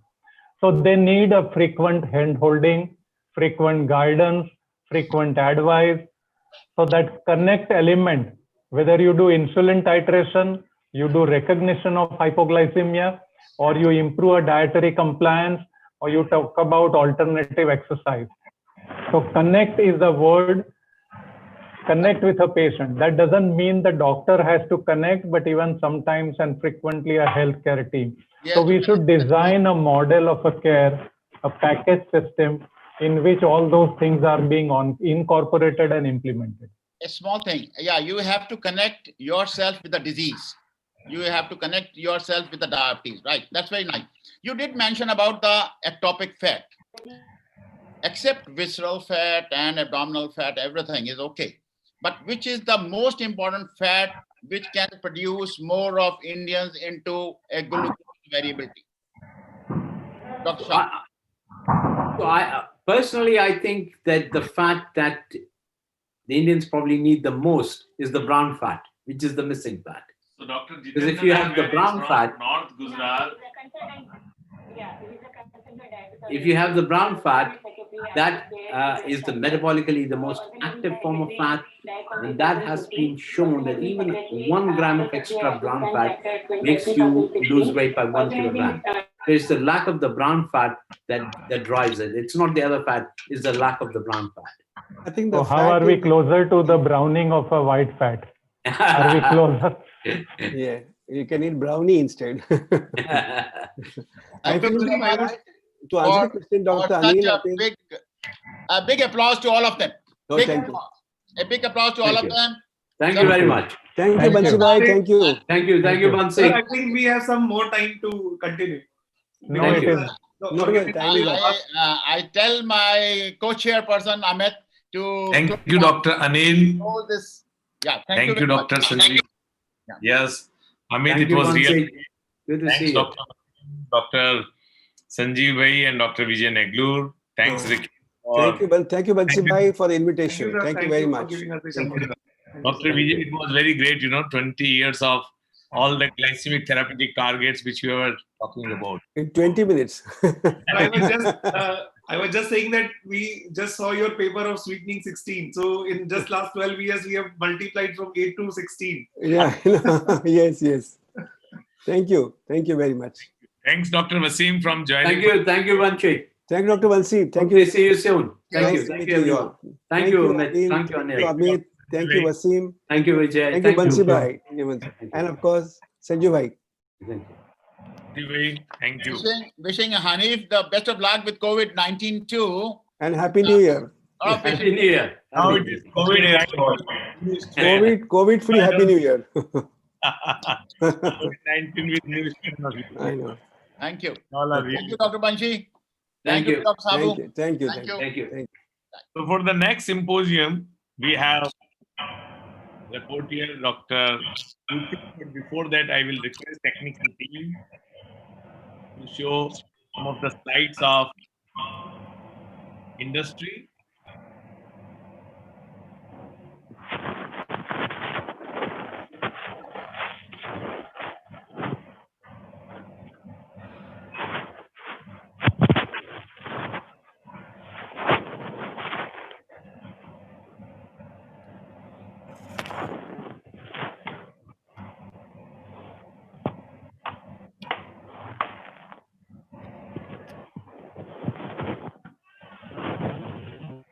Thank you.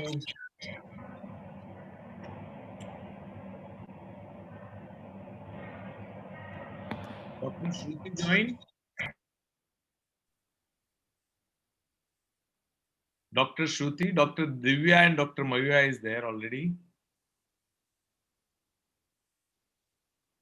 Hello. Yes, Shruti. You are there?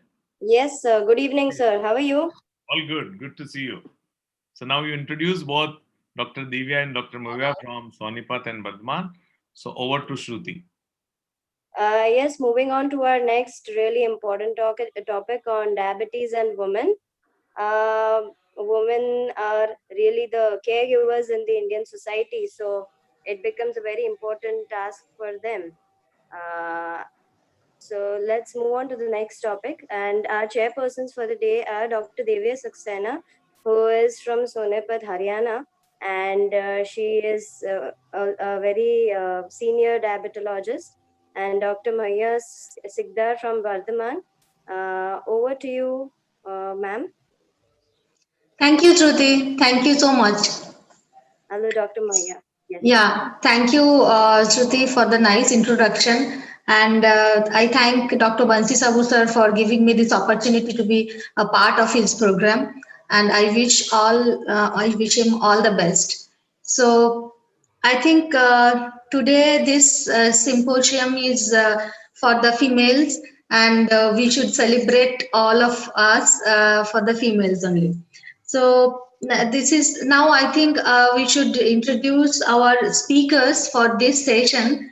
So shall I go on, Shruti? Yes, yes, please. Yeah, our first speaker is Dr. Purvi Chawla. I am honored to introduce her.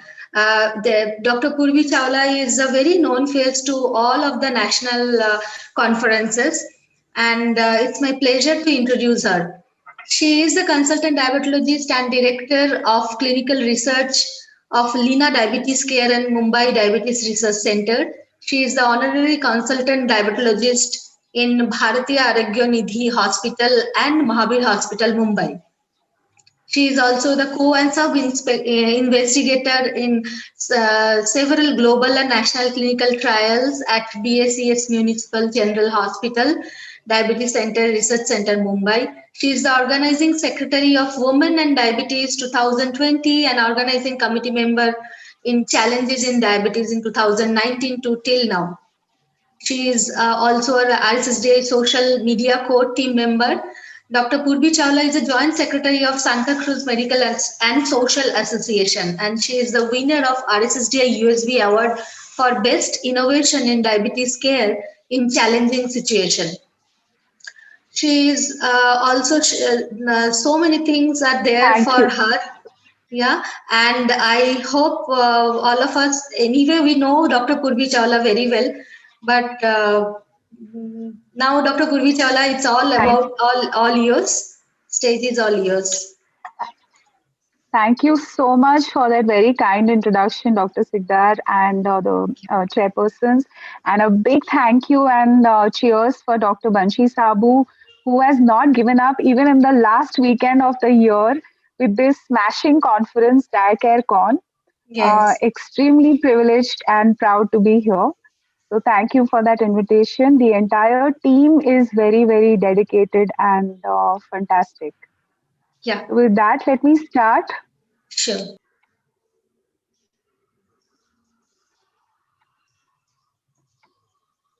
So this morning, I was at the Himalayan Mountaineering Institute, and while looking at the things in the museum and at all the images and everything, the film on mountaineering, and because preparing a woman with diabetes for pregnancy was on my mind throughout, I saw the analogy that it's as exhaustive a training or as important a training that a mountaineer goes through to reach that summit, um, as much as for a woman with diabetes to prepare for pregnancy and a healthy baby and healthy mom at delivery. So, with that, I think the dramatic increase in the prevalence of diabetes world over and the association of diabetes with increased maternal and fetal risk complications with the degree of hyperglycemia and presence of other complicating comorbidities and complications, the need to reduce this risk and, of course, the impact on perinatal outcomes is very compelling. And with respect to diabetes in pregnancy, we have seen that when uncontrolled glycemia complicates it, there are spontaneous abortions, fatal anomalies, preeclampsia, and many more adverse events. And also, importantly, the risk of obesity, hypertension, type 2 diabetes in the offspring later on in life also. So the magnitude of the problem is quite wide and deep, and 5 to 10% of pregnancies or birth defects are attributed to uncontrolled glycemia before conception, and even spontaneous proportions of high degree. So the prevalence of pre-existing diabetes in pregnant women is almost 4%, of which majority is type 2 diabetes. But there is hope. When glycemic control is comparable to the non diabetic population, the risk of all these adverse pregnancy outcomes is greatly reduced. And we have studies to show that since the risk of diabetic embryopathy or congenital heart disease or renal anomalies is the highest in the first 10 weeks of pregnancy. Optimal glycemic control before conception is the key and is associated with the lowest risk of these congenital malformations. So organizations world over like the ADA, ACOG, and also the RSSDI recommend that preconception counseling for all women and adolescents of childbearing potential with diabetes to avoid the substantial health and associated cost burdens in the offspring. So they say start early, start at the time of puberty itself or at the time of diagnosis of diabetes. In all women of childbearing potential, they should receive this education as routine care. And this should first and foremost include the risk of malformations and that is associated with unplanned pregnancy or even mild hyperglycemia, and using contraception effectively to prevent such a pregnancy until optimal glycemic control or metabolic parameters are achieved. So effective family planning, effective contraception, and using long-acting reversible contraception should be prescribed and followed until a woman is prepared and ready to become pregnant. And all developmental as appropriate educational tools for younger girls should be used so that they can make informed decisions. So if I had to define preconception management, it's nothing but a set of treatment regimens before conception that are aimed at optimizing social, biomedical, and disease, whether type 1 or type 2 diabetes. Most important of these of preconception care is the attainment of glycemic goal, as you can imagine, for all these women before conception itself. And thus, these women should be informed of the importance of reaching euglycemia as safely as possible. ADA standards of care definitely says that women with pre-existing diabetes planning a pregnancy should ideally be managed preconceptionally by a multidisciplinary team, including an endocrinologist, maternal fetal medicine specialist, registered dietitian, diabetes educator when available. And there is scientific evidence to support that outcomes are better when we involve everybody. Again, the ACOG Committee on Pre-Pregnancy Counseling also has stressed that, in fact, there is a need to incorporate a question about a woman's plan for pregnancy into routine pregnancy and gynecologic care itself. And preconception care largely includes standard screenings and care recommended for all women planning pregnancy. Things like screening for sexually transmitted diseases, thyroid diseases, vaccinations, genetic screening, a careful review of all the drugs that the patient is on, review of even travel history is important. Counseling on the specific risk of obesity complicating pregnancy and lifestyle interventions is also recommended, and prenatal vitamins also. But the diabetes specific counseling should definitely include an explanation on the risks of to the mother and fetus related to pregnancy and ways of reducing this risk, including glycemic goal setting, lifestyle management, and medical nutrition therapy. Diabetes specific testing includes HbA1c levels, creatinine, urine albumin to creatinine ratio, and special attention to reviewing all the medications that the patient has been on, and a comprehensive eye examination as well. In fact, they recommend the use of aspirin, 81 to 150 milligrams, or the baby aspirin as it's commonly called, to during preconception or at least by 16 weeks of gestation to reduce the risk of preeclampsia in these women. As far as changing the medications go, metformin, when used to treat polycystic ovarian syndrome to induce ovulation, should be discontinued at the end of first trimester as per the ADA. Insulin is the preferred agent for managing both type 1 and type 2 diabetes in pregnancy.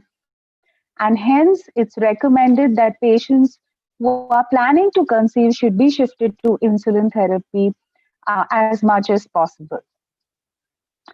Specific questions in type 1 diabetes that we must focus on are the counseling, unawareness, diabetic ketoacidosis, retinopathy, and rapid euglycemic achievement that precipitates retinopathy as well. specific questions relating to type 2 are obviously the weight management issue and the number of the amount of weight that the woman can put on during pregnancy is also required to be counseled to the patient in the preconception time as well. Glycemic control is often managed in much easier in type 2 diabetes patients as compared to the type 1. However, the insulin requirements may be extremely high, and these may dramatically drop after delivery. And this fact should be said. And also the fact that there may be losses even in the third trimester in women with pre-existing diabetes.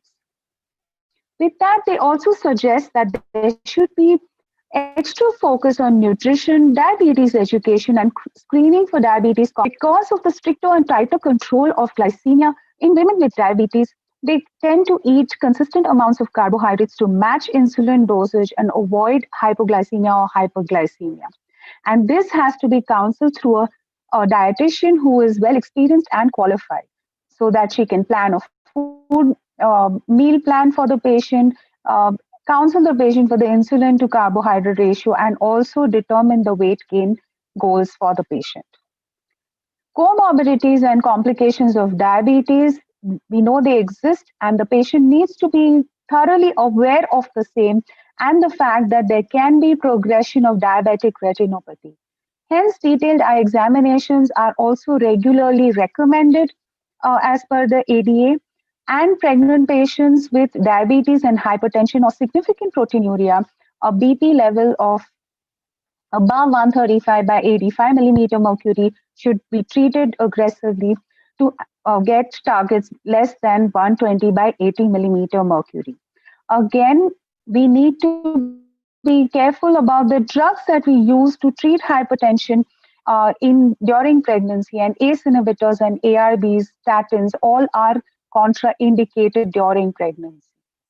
With that, I just want to draw your attention to the fact that do we know if, and I found this interesting Cochrane analysis where they actually reported that there is no such evidence because they found only 3 randomized control trials in a few hundred patients, but reported on preconception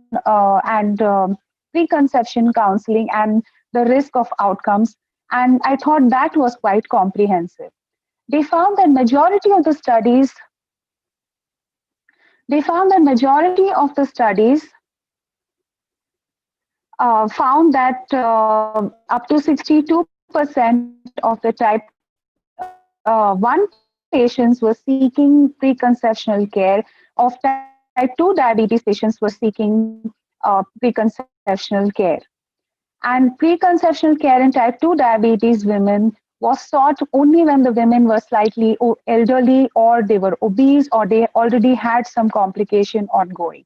So it was not uniform or consistent in application. And they found that overall the metabolic control was definitely improved in all these studies with preconceptional care. As far as spontaneous abortion or perinate, they were not consistent effects reported. And perinatal mortality and congenital malformations were also, again, there was a trend towards improvement, but not statistically significant with the intervention of preconceptional care. However, we know that definitely preconceptional care, intuitively, we know that it is helpful. With that, I want to just highlight some of the aspects of preconceptional planning and care that is given by the NICE recommendations of 2020 that are widely followed by the NHS in the UK. So they stress on the philosophy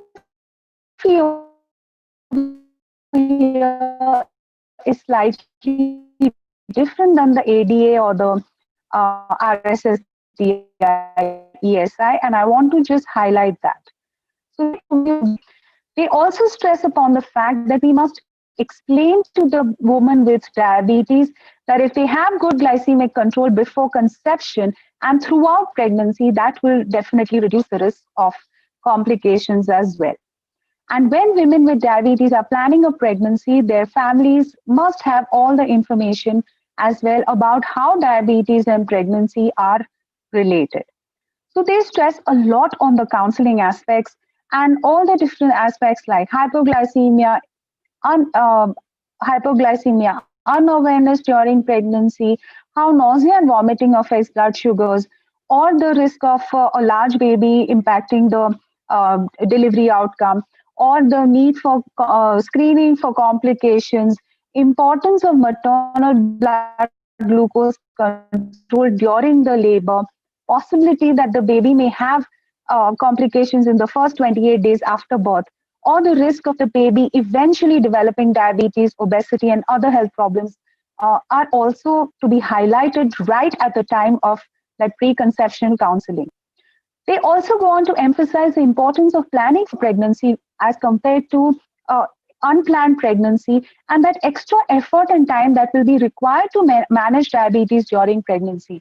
Very often, patients jump into the fact that they want to get pregnant without understanding what it is going to entail or what is it going to require from their side as well. So, women with diabetes planning a pregnancy, Sorry to local disturb, Dr. Purvi. We have only arrangements for 5 minutes support or time. emergency contact numbers should be, I'll get to the point. Yeah. So with Thank you. that, diet and dietary supplements and body weight as well is something that they describe. They also suggest monthly monitoring of HbA1c levels, blood glucose meters, and ketone strips to be provided to the patients. And of course, they have given the targets for glycemia as well as HbA1c level that should be less than 6.5% before conceiving as per there. And they strongly advise women with diabetes whose HbA1c is much lower because of the associated risks. So with that, of course, and they have details on stoppings during in the preconception time before a patient gets off the oral contraceptive, and a lot of stress on program is also emphasized by the NICE guidelines. The retinal assessment is also something that they recommend, and the renal assessment before pregnancy itself, because this also can be associated with a lot of complications during pregnancy. With that, I'll just take a couple of minutes on the RSSDI ESI clinical practice recommendations, which are beautifully, of course, Dr. Banshi Sabu, Rajiv Chawla, Dr. Kalra, full guidelines, and they have in detail given the recommendations to preconception care with all the principles that have already highlighted. They have beautifully described the elements of preconceptional plan also.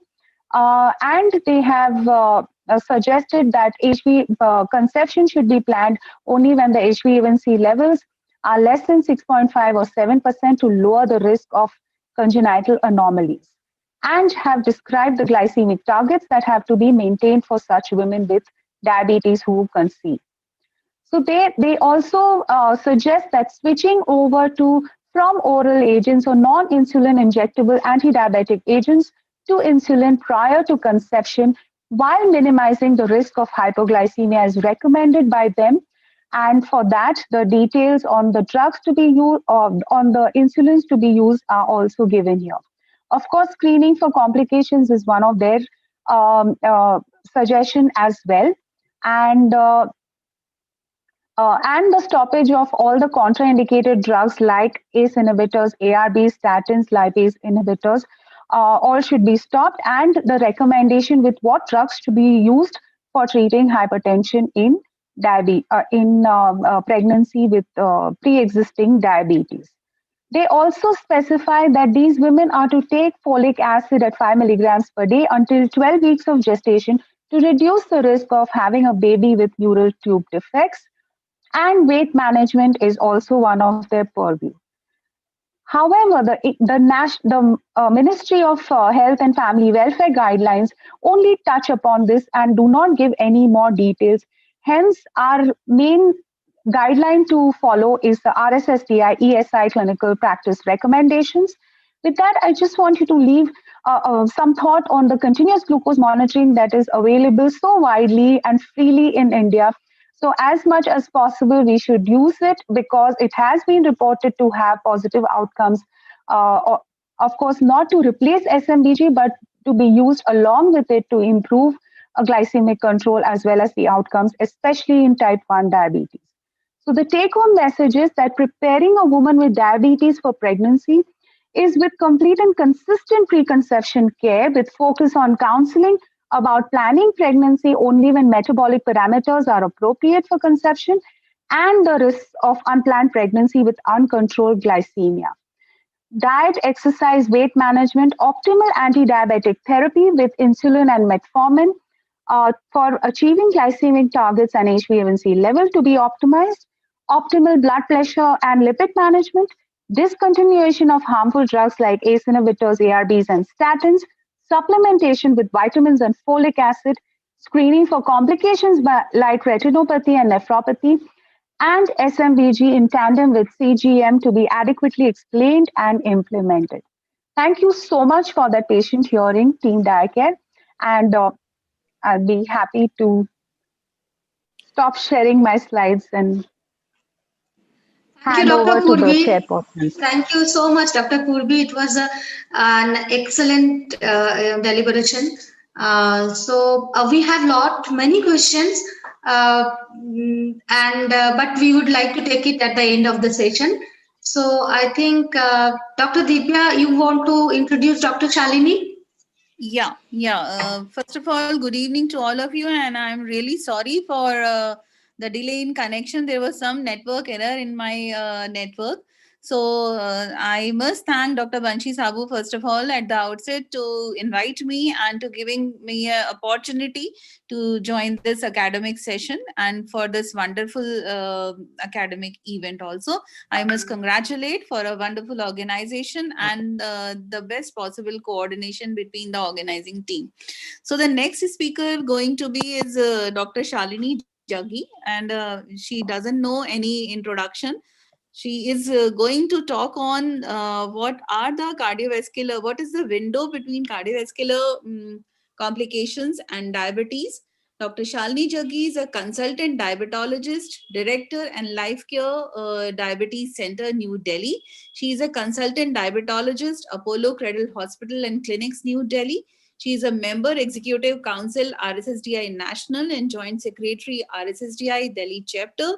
She is also a member of Governing Council body in DIPSI. She is a recipient of National Fellowship of RSSDI 2016 and Diabetes India 2017. She is recipient of National Diabetes Awareness Initiative Award by Diabetes India 2017. She is also a Joint Course Director India Master Course in Clinical Diabetes for Physicians certified by RCGP UK and Diabetes UK. She is also a faculty and tutor Cardiff University UK, University of South Wales UK, and observership at Jocelyn Diabetes Centre UK.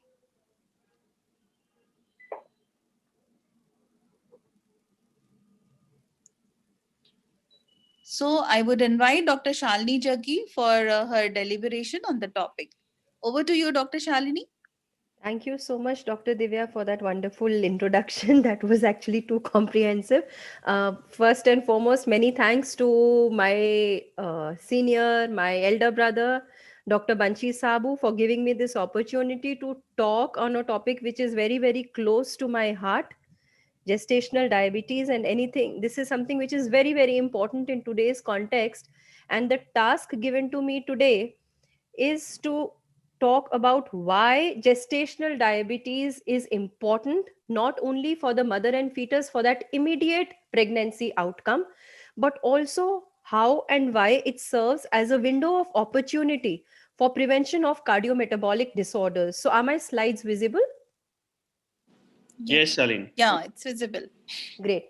So, well, hyperglycemia in pregnancy, we all know, is rising as exponentially as the rise in diabetes that we are seeing. This is the IDF Atlas, which clearly shows that the Southeast Asia is still leading when it comes to hyperglycemia in pregnancy in women in the reproductive age group, which is 20 to 49 years. 1 in 6 live births occur to women with some form of hypoglycemia, out of which 84% are due to gestational diabetes. And the reason why we're discussing this is because GDM represents detection of chronic beta cell dysfunction, and hence it is actually now known as a stage in the evolution of type 2 diabetes. The effects of GDM on the mother and baby, like I said, are not only restricted to the current pregnancy where she's diagnosed with GDM, because it has adverse outcomes both for the mother during pregnancy, complications can occur, as well as for the offspring. Uncontrolled hyperglycemia early on in pregnancy, we all know, is associated with congenital malformations. The neonate may be born with lot of complications, premature births, macrosomia, all these problems. But the important point is things do not end there once she delivers. Postpartum, this lady has an increased risk of developing GDM again in the next pregnancy, or eventually progressing to what we know as type 2 diabetes, which is almost imminent. The offspring also is at risk of developing a large number of metabolic complications in terms of becoming obese or developing diabetes or hypertension as well. And this is what I'm going to focus on. So women with GDM have a high prevalence of metabolic syndrome, like I said, as well as an increased risk of developing cardiovascular disease. Over 10 years, women who had GDM had many more non-invasive cardiac diagnostic procedures, simple cardiovascular events, and total cardiovascular hospitalizations after adjusting for age, ethnicity, and comorbidities such as preeclampsia and obesity. So it doesn't end there with that current pregnancy. What we now know is that the offspring of GDM mothers are at a high risk of metabolic problems, almost 4 to 8 fold increased risk of developing diabetes. And if you look at this study, 47.2% of diabetes in youth is actually attributable to uterine exposure to maternal obesity and diabetes. Thus, GDM actually impacts two lives. It is not only the high risk of maternal and perinatal morbidity and mortality in that current pregnancy, but a diagnosis of GDM actually identifies women at a high risk of future diabetes and associated metabolic problems on the one side. And for the baby, maternal hyperglycemia is associated with development of metabolic problems later on in life as this child grows up, and hence optimum management of GDM, prevention of GDM actually is an opportunity for primary prevention of all the cardiometabolic disorders. Now, we all know that maternal metabolism in a normal pregnancy changes physiologically to provide an uninterrupted nutrient supply to the fetus for its growth and energy needs. And like Norman Frankel very rightly said, the fetus is actually a continually feeding border in the body of the intermittently eating host mother, and all the metabolic milieu changes to provide this fetus with as much nutrition as possible during pregnancy. What goes wrong in gestational diabetes is when the mother has hyperglycemia, this excess glucose crosses placenta and the carbohydrate surplus in the fetus increases insulin secretion in the baby, stimulating the protein, lipid, and glycogen synthesis, resulting in macrosomia. And this is the famous Pedersen hypothesis that we all know. But now we have the modification to this hypothesis, which says it is not only the glucose to be blamed, but also the transplacental going in of the amino acids, the fats, along with the carbohydrates. So it's basically a nutrient excess which is happening transplacentally from the mother to the baby, which causes hyperinsulinemia in the fetus, resulting in a baby who is macrosomic at birth. And when this baby grows up after birth, predisposed to a higher risk of metabolic syndrome, IGT, diabetes, CVD, as well as obesity. And the whole concept of this fetal and infant origins of adult disease goes to the credit of the most famous man that we all know, David Barker, the Barker's hypothesis, where he conceptualized that the body's susceptibility to lifestyle diseases was programmed intrauterine.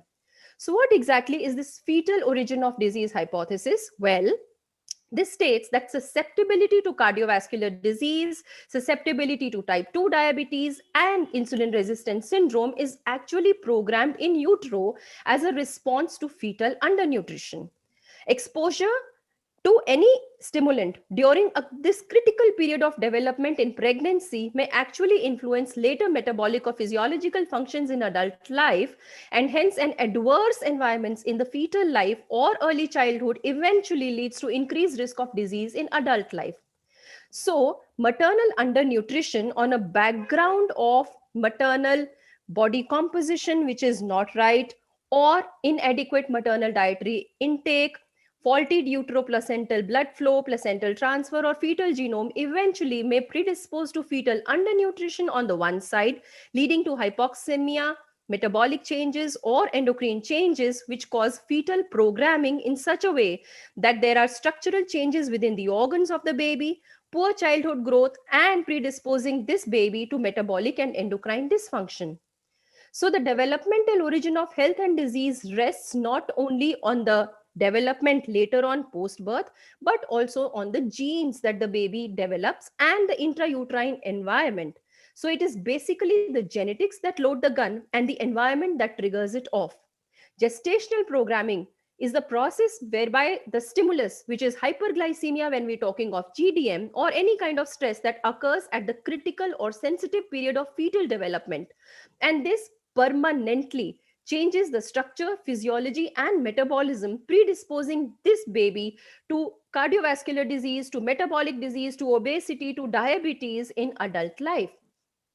So, putting it in simple language, the fetal insulin hypothesis clearly says that the impact of maternal glucose concentrations actually determines the birth weight of the infant, because when the mother has hyperglycemia, there's enhanced glucose sensing by the fetal pancreas because of the increased glucose that the baby's pancreas can sense. The insulin secretion by fetal pancreas is increased, and this results in a insulin mediated growth of the baby, which leads to a baby who is born with a higher body weight, and of course, like we say, garb sanskar, which gives him the predisposition to metabolic syndrome. So the influence of maternal fuels during pregnancy, the term fuel mediated teratogenesis was coined by Norbert Frankel, who says this is the basis for long range anatomic and functional changes in the fetus, and hence targeting interventions early in pregnancy beyond only glucose may actually be critical in improving fetal growth patterns. So to sum up all that I have said, this is what we call the modified Frankel and Pedersen hypothesis, which says that when there is hyperglycemia in pregnancy, such as in GDM, the increased plasma glucose, amino acids, and lipids transplacentally enter the fetus and result in hyperinsulinemia in the fetus, leading to macrosomia at birth, or the other neonatal hypoglycemia and other complications in the neonate. And when this neonate actually grows into an adult, this predisposes this adult to obesity and IGT. So in a male, this may result in diabetes. But if the adult happens to be a female, so if the fetus is a female fetus, then this female, because of the inherent fetal programming, may also be at a higher risk of developing GDM when she gets pregnant and turning into a diabetic, and hence the vicious cycle of diabetes begetting diabetes comes into play. So the implications of this are that a woman with a history of GDM is not only at an increased risk of future diabetes, predominantly type 2, but also her children are also going to fall into the same cycle. And hence, as Dr. Seshia very nicely said in his landmark paper, there is a transgenerational transmission that occurs.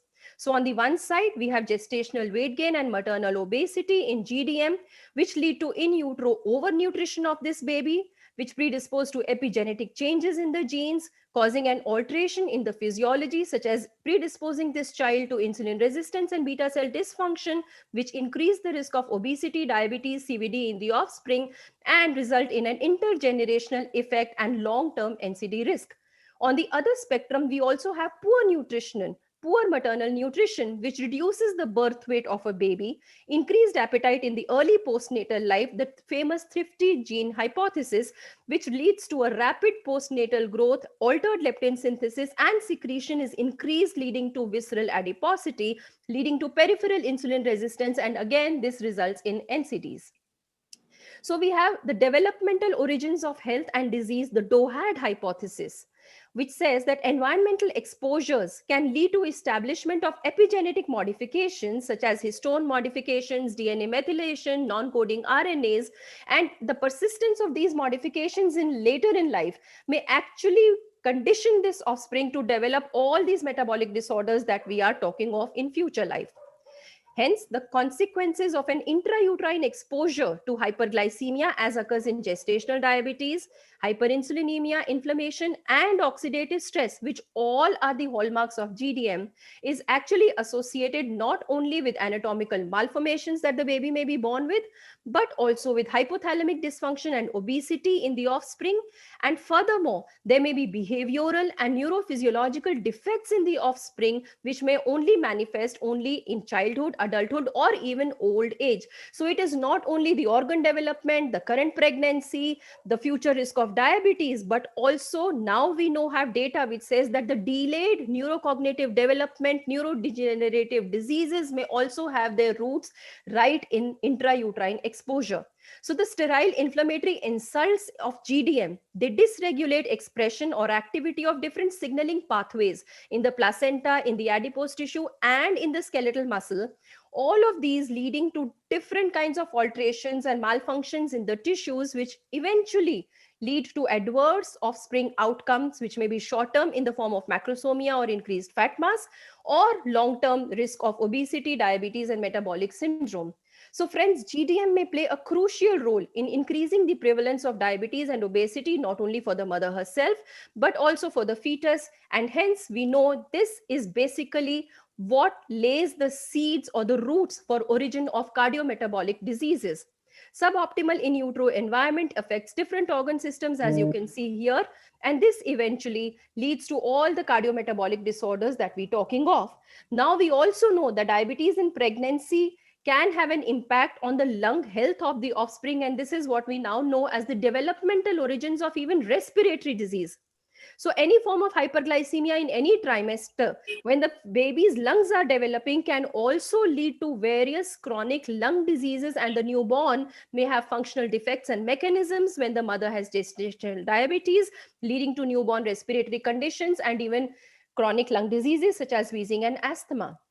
So the potential pathways, to sum up: the fetal overnutrition leads to dysregulation of the offspring adipoinsular axis, which causes altered energy regulation, altered appetite regulation, and adipocyte metabolism, resulting in a fetus or a neonate whose adipose eventually grows up to an obese child, and in adulthood develops not only diabetes early, but is at a high risk of developing GDM if this happens to be a female offspring, and also a higher potency for metabolic syndrome and cardiovascular disease. So the vicious cycle of diabetes and obesity begetting diabetes and obesity has its roots right in the intrauterine exposure.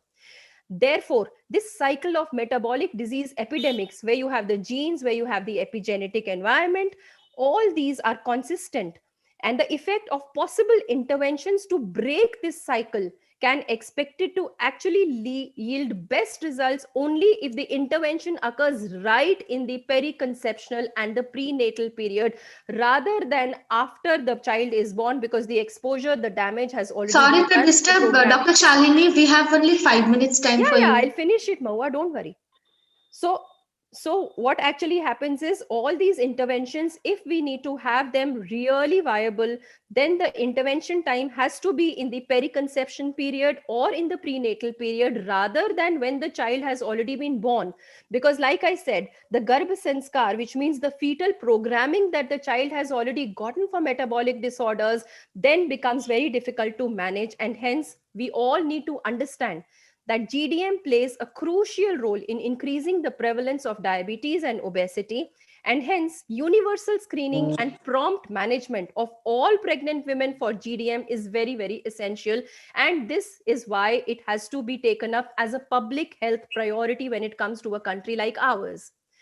So this is another seminal paper by Dr. Seshia's group, which clearly says that immediate interventions when a lady is diagnosed with GDM, with MNT, insulin, or whatever, may actually help in having a newborn who is appropriate for gestational age. And this is the only mantra for preventing obesity and IGT in an offspring. So prevention of diabetes, when we're talking of prevention, we talk of screening, we talk of lifestyle measures and everything. But remember, preventive measures against diabetes actually should start during intrauterine period and continue throughout life from early childhood to adulthood. So friends, GDM offers an important opportunity for the development, testing, and implementation of clinical strategies for diabetes prevention. And like I said, if the offspring happens to be a female, then she also gets predisposed to developing GDM and passing this on in a vicious cycle.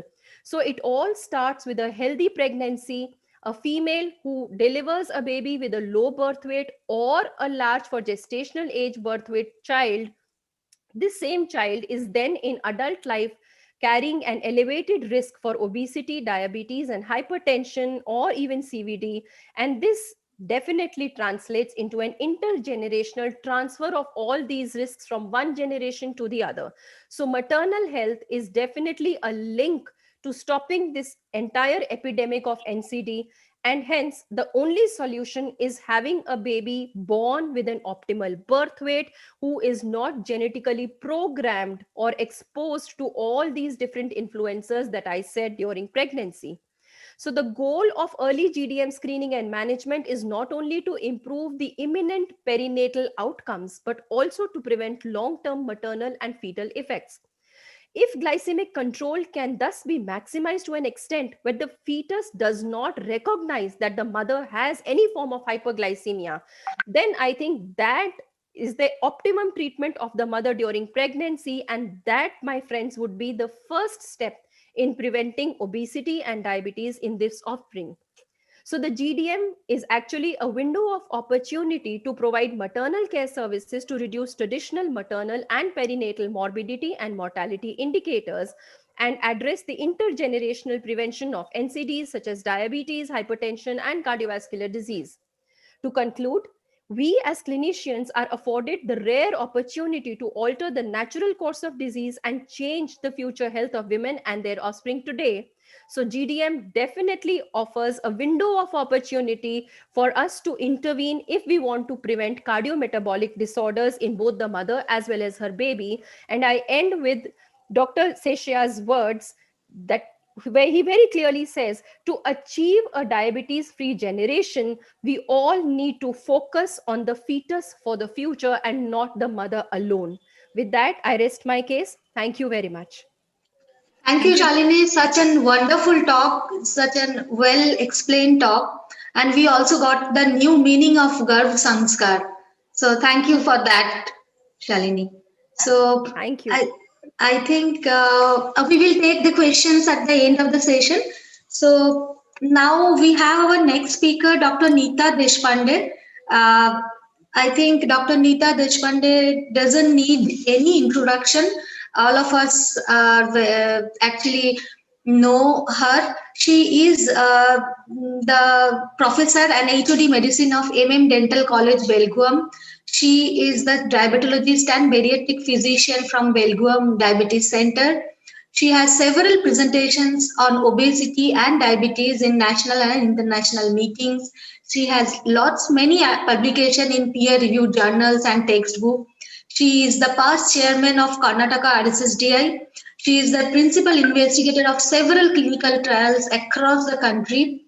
She got the oration of Karnataka RxSDI oration in 2016. She received the RxSDI fellowship in 2016. She has got the FOCP from Edinburgh in December 2016, and she is the coordinator in consensus group RSSDI ESI clinical practice recommendation for type 2 diabetes in 2020. So Dr. Neeta Deshpande ma'am, the stage is all yours now. Thank you so much, Dr. Sigdar, for that kind introduction. And I will start to share my screen actually.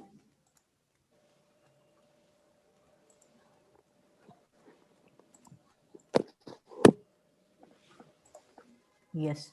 At the outset, I would like to thank Dr. Bansi and team for inviting me for this prestigious conference and giving me this topic again of great importance and something that I'm very passionate about.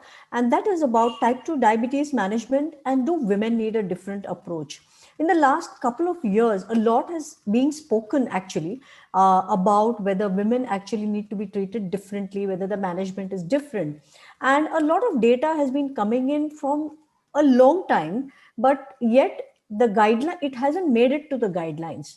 So the guidelines are still the same for everyone, despite a lot of evidence that tells us that diabetes could be different in women, or rather than being different, the risk factors are different, and hence the treatment perhaps needs to be more aggressive. And we are going to see now in this lecture some of the things that are different and what we could possibly do differently to improve the lifespan, to improve the morbidity and mortality statistics of women with type 2 diabetes. I do not have any disclosures for this talk. The overview would be how is diabetes different in women, and women go through different stages in life physically, and how that impacts the management of type 2 diabetes in women. And as I said earlier, do we really need new guidelines which will tell us what we do differently for women? So women with diabetes have more to manage. They have more to manage because they have a lot of things going on along with the diabetes that they have.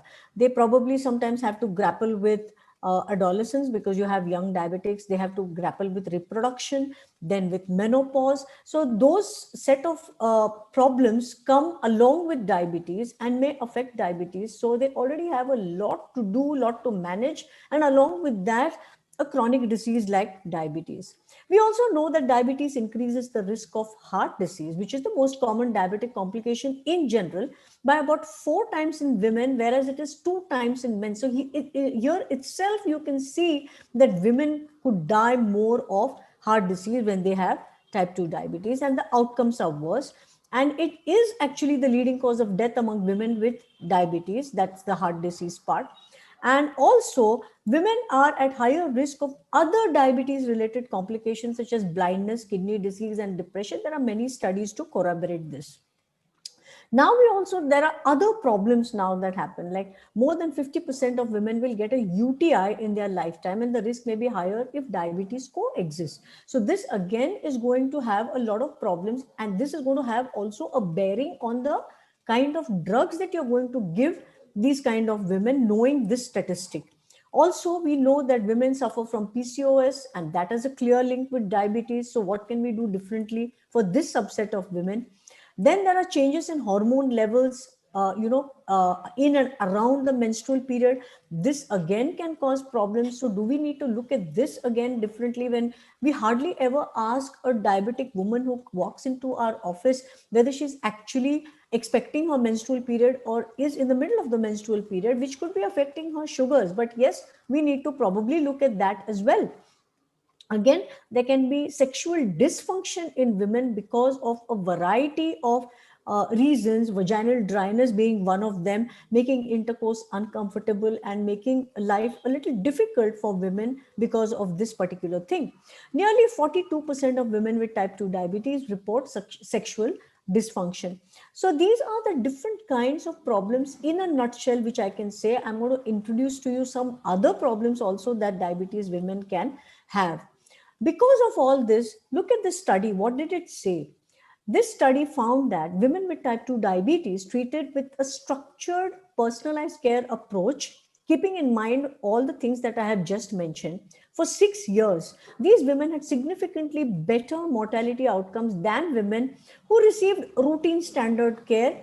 But this was not the case for men, because probably men did not have to undergo all those different lifetime changes that a woman has. Suffice it to say here that there is proof here which tells you that women with type 2 diabetes treated with a structured personalized care approach for 6 years, they do much, much better. So that is the most important thing for us to understand out here. I'm not going to be dealing with the pregnancy and lactation part, but I will jump from preconception and the problems therein right up to menopause. So I'm going to deal with these two extremes, because pregnancy and lactation are two very, very different, and that would take a long time. So I'm not going to deal with that in this particular lecture.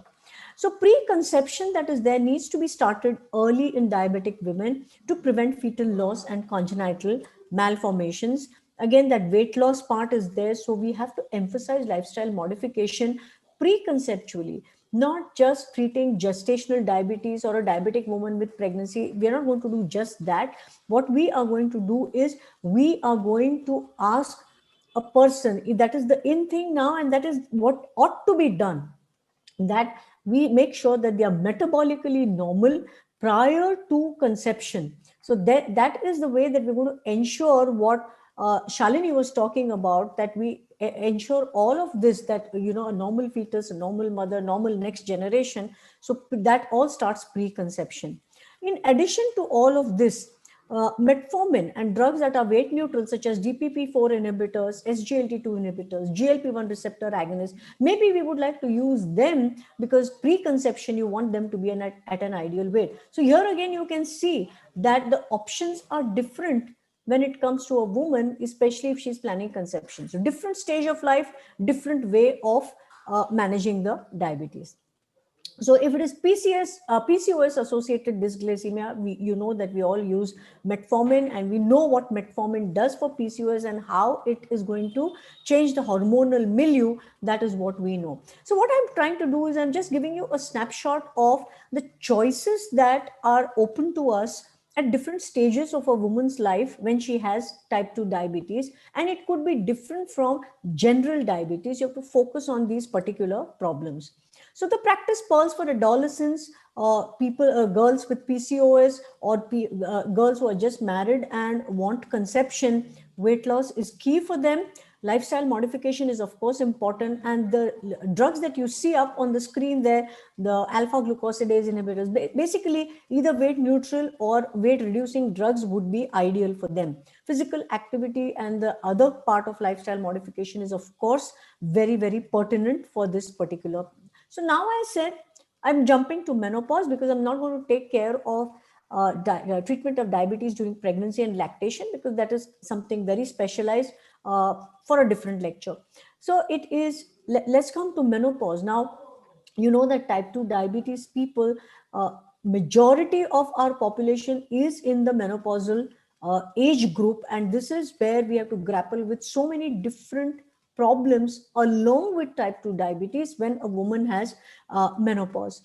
So the factors to consider along with type 2 diabetes in women is osteoporosis and fracture risk, cardiovascular risk, as I already mentioned to you, 4 times risk of dying, depression for a variety of reasons, may be related to menopause or may be unrelated.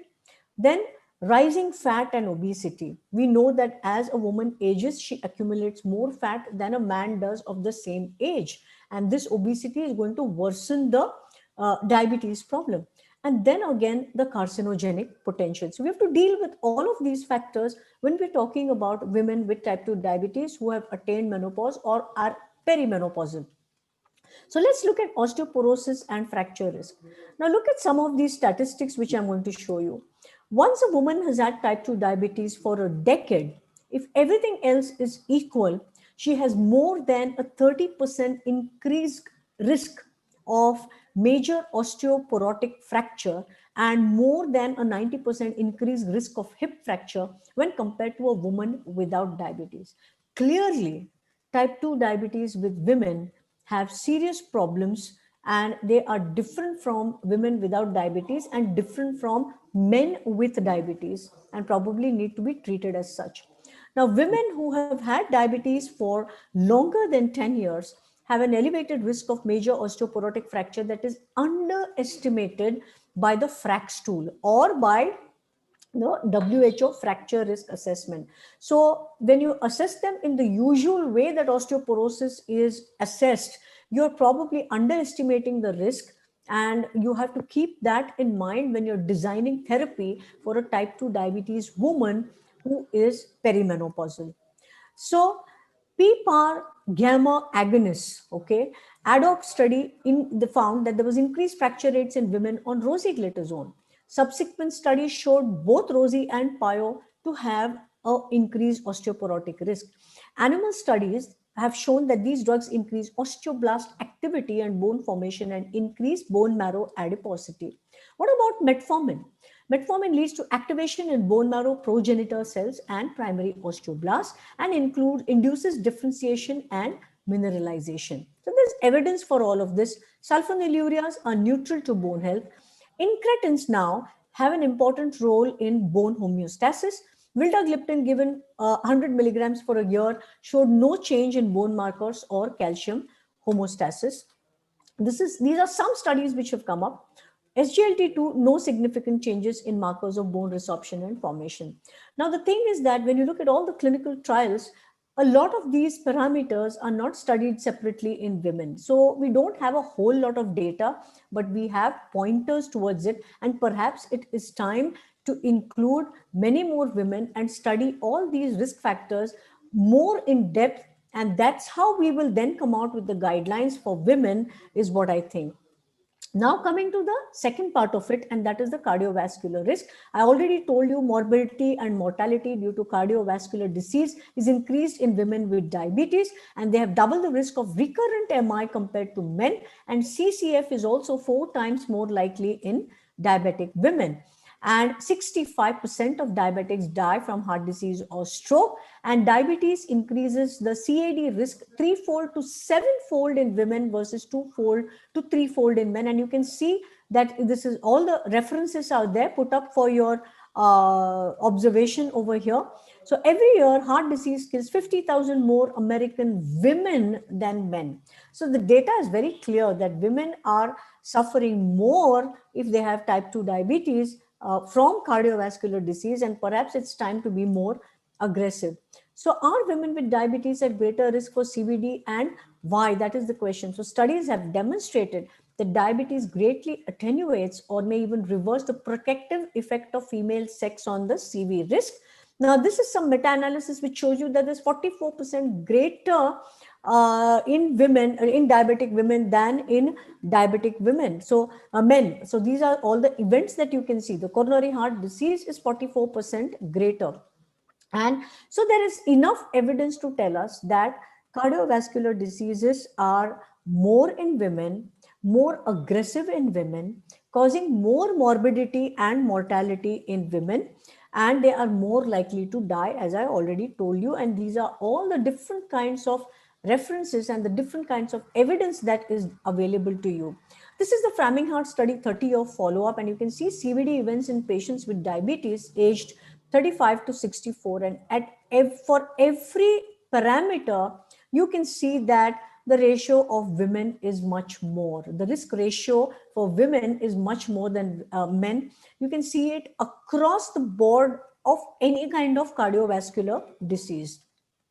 Again, the lowest survival rates for diabetic women is what you can see. This is again a large cohort referred for coronary disease. Diabetic women had the highest mortality rates, and this is what you can see. Stratification by the number of ischemic vessels demonstrated a significant linear increase in cardiac events with escalating ischemic burden. So there is a definite skewing of the ratios in women as far as all parameters of cardiovascular disease is concerned. So multiple mechanisms may be responsible for this. It could be increase in the prevalence of classical cardiovascular risk factors, in the effects of the risk factors on development of CV disease, and so many other things. Decrease in risk factor control. There are a lot of psychosocial issues which preclude a woman getting the right kind of help and the right kind of risk factor reduction, and this also may be responsible. And it may not entirely be related to chronic hyperglycemia. There are a number of other factors such as dyslipidemia, hypertension, hormonal, genetic, environmental, etc. And as I already mentioned to you, lifestyle factors and psychosocial factors which are peculiar to women because of cultural norms and because of the cultural ethos in our country. So probably this also adds to it. These gender discrepancies increase with age and diabetes duration, exposing older women to higher CHD risk. So this is another study which talks about the gender-related differences in the control of CV risk factors in primary care for elderly patients with type 2 diabetes. And this is a cohort study. And the results suggested no difference in management of cardiovascular risk factors between elderly females with type 2 diabetes and their male counterparts. So this is a study which is telling you the opposite. So there are studies to tell you this and there are studies to tell you the opposite. But be that as it may, there is more overwhelming evidence to tell us that it is more aggressive in women. So people with type 2 diabetes have about a 60% increased risk of dementia compared with those without diabetes.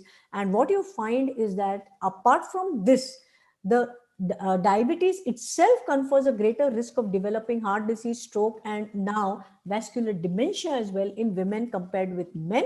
And you can see here that the risk was 2.3 times more, and while men with diabetes had just 1.7 times the risk of vascular dementia, and this has been published.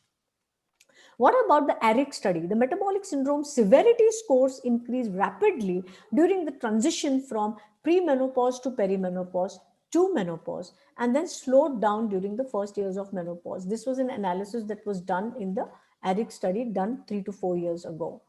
So guidelines for the use of aspirin in primary prevention, if you look at the different guidelines over the years, and if you look at all of these from 2016, you will find that there is nothing that says that anything should be, I put this just to show you that there's nothing that tells you that anything should be done differently for women, despite all the evidence that I have shown you that women suffer more. So probably it is time to change the guidelines, even for primary prevention for women, instead of having guidelines which are like blanket statements for diabetic population in general.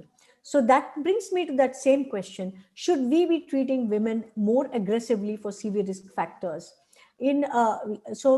People, especially with previous GDM, because who are characterized by persisting subtle glucose abnormalities, insulin resistance, decreased adiponectin, these are the women who are at the highest risk of developing type 2 diabetes. So they should be regarded as high risk group. So should we perhaps have more aggressive CV risk reduction in them? That is the question. What about the carcinogenic potential?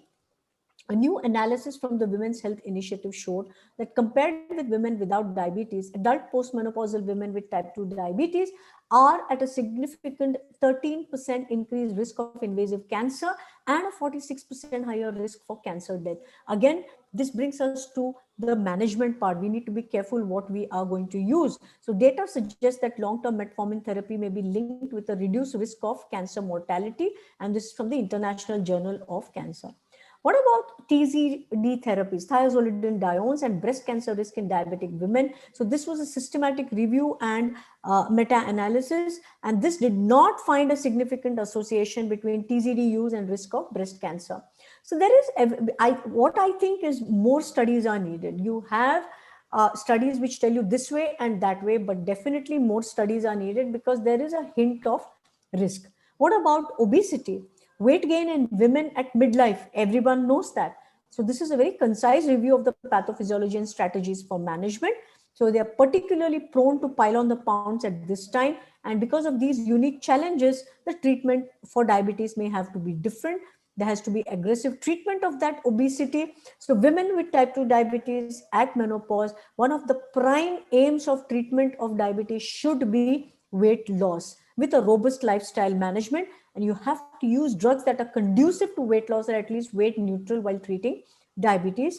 And you cannot hesitate to use structured weight loss programs. Psychosocial issues, I won't go into the details of this, Working women do not take care of themselves, secondary status in some societies, nuclear families, lot of work pressure, added burden, career priorities. So to conclude, tackling diabetes in women is a distinctly separate entity. Different phases of a woman's life dictate the therapy choices. Obesity, PCOS, fertility, CV risk, bone health, these are all special issues that need attention in a woman with type 2 diabetes. And of course, last but not the least, the psychosocial problems have to be handled adeptly, because this is where the crux is, and this can be responsible for a lot of dysglycemia.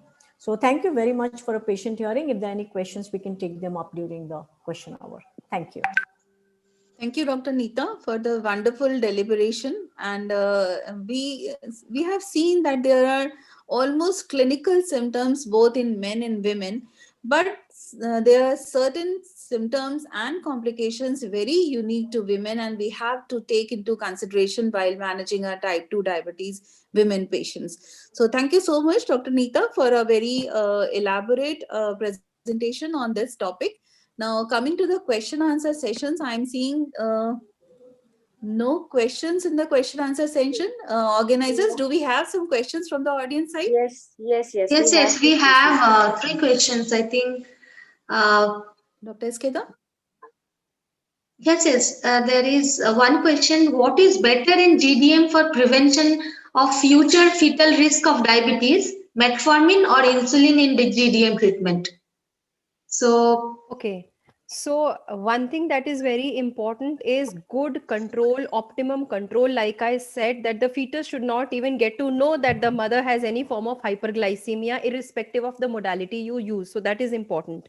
Now, when it comes to insulin versus metformin, we all know metformin has been considered safe, but now we have lot of studies and lot of data emerging, which is showing that fetuses who were exposed to metformin intrauterine, these fetuses, when they are born, these children tend to have higher adiposity, higher BMIs, the head circumferences are more, the waist circumferences are more, the waist hip ratios are more, and these are the children who tend to become obese. So childhood obesity is more in children who were exposed to metformin intrauterine.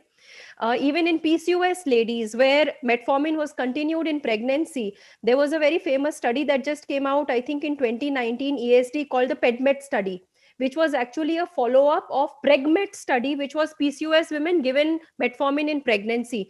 So what they saw in PEDMET was that the children, when they were followed up after birth, so the children who had been exposed to metformin in pregnancy, they all had higher BMIs and higher cardiometabolic risk factors.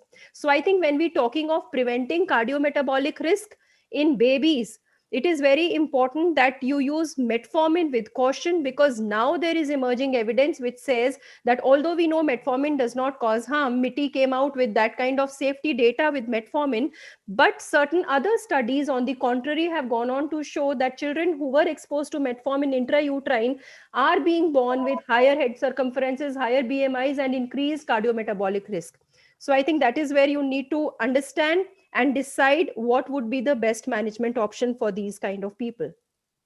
Well, so you suggest insulin would be a better choice than Absolutely, metformin? insulin definitely. Even the ADA very clearly says Just to add to insulin has that, to be the first pharmacotherapeutic agent only when insulin is is not acceptable, or if you feel that the lady may not be compliant with insulin, or whatever reasons insulin cannot be given, I think that is the time when metformin may be used as an option.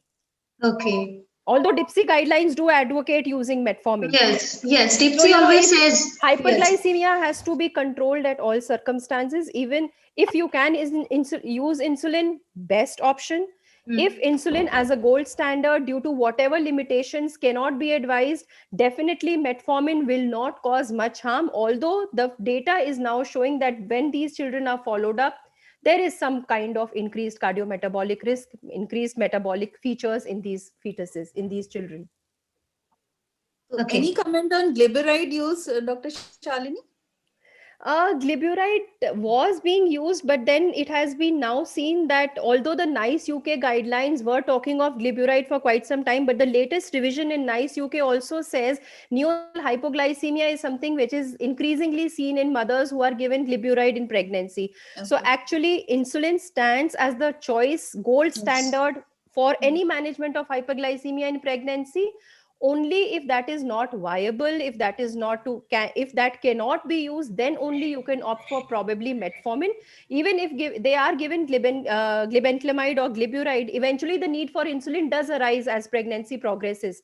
So eventually in most of these cases glyburide does fail. So I think when you have to get on to insulin eventually, why not start insulin right in the beginning? Okay. The second question is to Dr. Neeta. Does normal vagina, are women more prone for genital infections who are on SGLT2 inhibitors? Yeah, that is something to be considered for sure, because UTI in general and genital infections are also more common in women in any case, even without type 2 diabetes.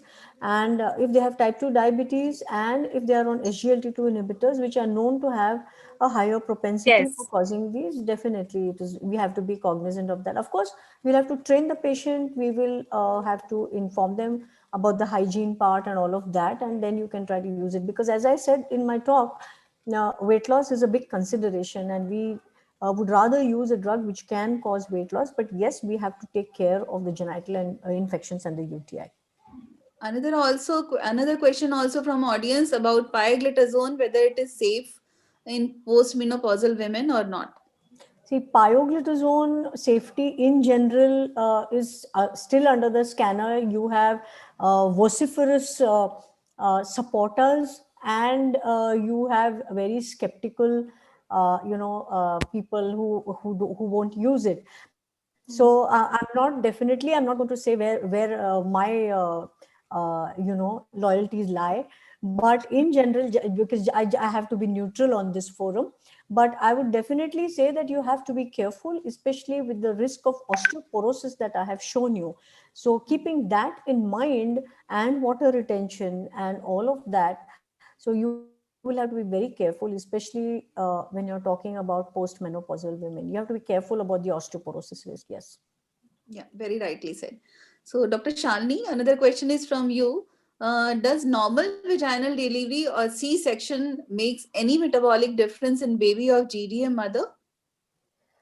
Well, normal vaginal delivery, we know the exposure to the different vaginal flora does make a difference. So that is why we always say that you should always unwarranted cesarean sections should not be done. But GDM per se is definitely not an indication for a cesarean section. So only if a cesarean section is indicated because of some complication in the pregnancy, then only you should opt for a cesarean section. Otherwise, the vaginal transit of the baby during labor builds up the immune system, because it exposes the baby to the different vaginal flora, which eventually builds up a stronger immunity. So that is why I think whether it has a direct link to the cardiometabolic risk and prevention of metabolic syndrome in the future is something which is still yet to be explored. But definitely vaginal birth has its own advantages, and definitely if there is no contraindication, even if it is a hyperglycemia pregnancy, if the diabetes is well controlled, if everything is progressing well and there is no imminent indication, a vaginal trial of delivery should definitely be given to any woman who's got gestational diabetes or even diabetes in pregnancy. I think baby weight is also a point of consideration Absolutely. for deciding for. So all the indications for cesarean, obviously, if a cesarean is required, if it's a large for date baby, macrosomic baby, definitely a cesarean would be the option of delivery of choice here. But if the birth weight is normal, if the development has been normal, if the growth parameters are normal, and there is no indication for a cesarean section, then a vaginal delivery is definitely indicated here. Okay. So, Skeda, do you have any questions from the speakers or? Let the other audience ask any question. Let me ask ask to Dr. Purvi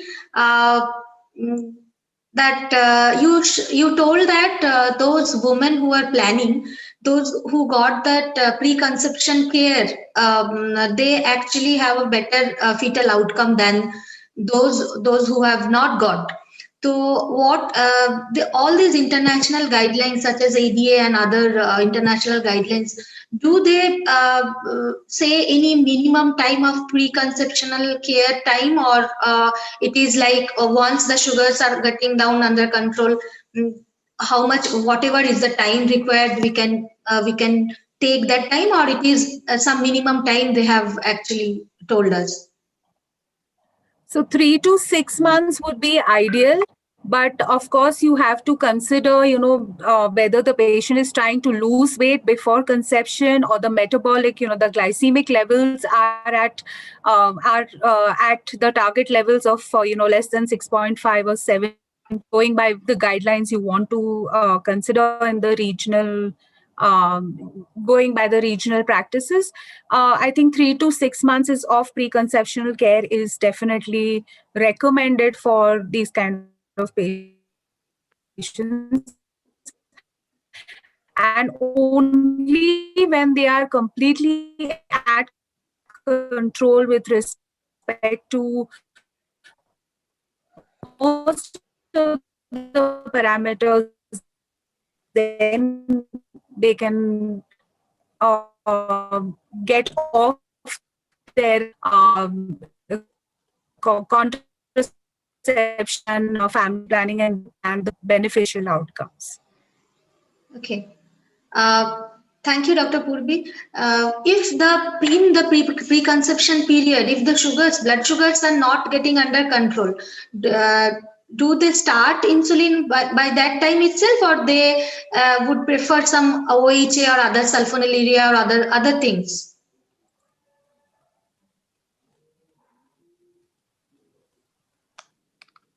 Dr. Purvi, can you hear us? I think No, she's I lost think connection. she lost connection. Yeah. Shall I answer on her? Yes, behalf? Shalini, you can go. You can go ahead. See, the whole idea of preconception care is making the mother fit for pregnancy, which means achieving a target HbA1c of 6 or 6.5 at most before you tell her to plan and conceive.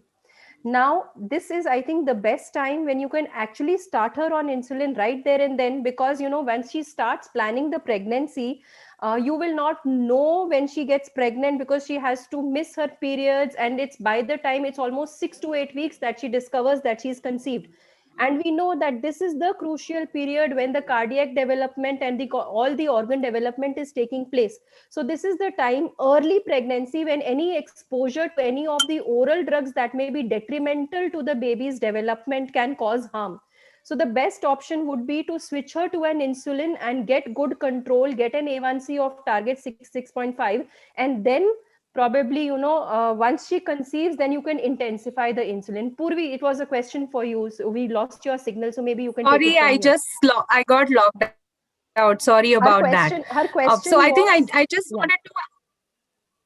just wanted to add to the earlier discussion on metformin or versus pregnancy, insulin use during pregnancy.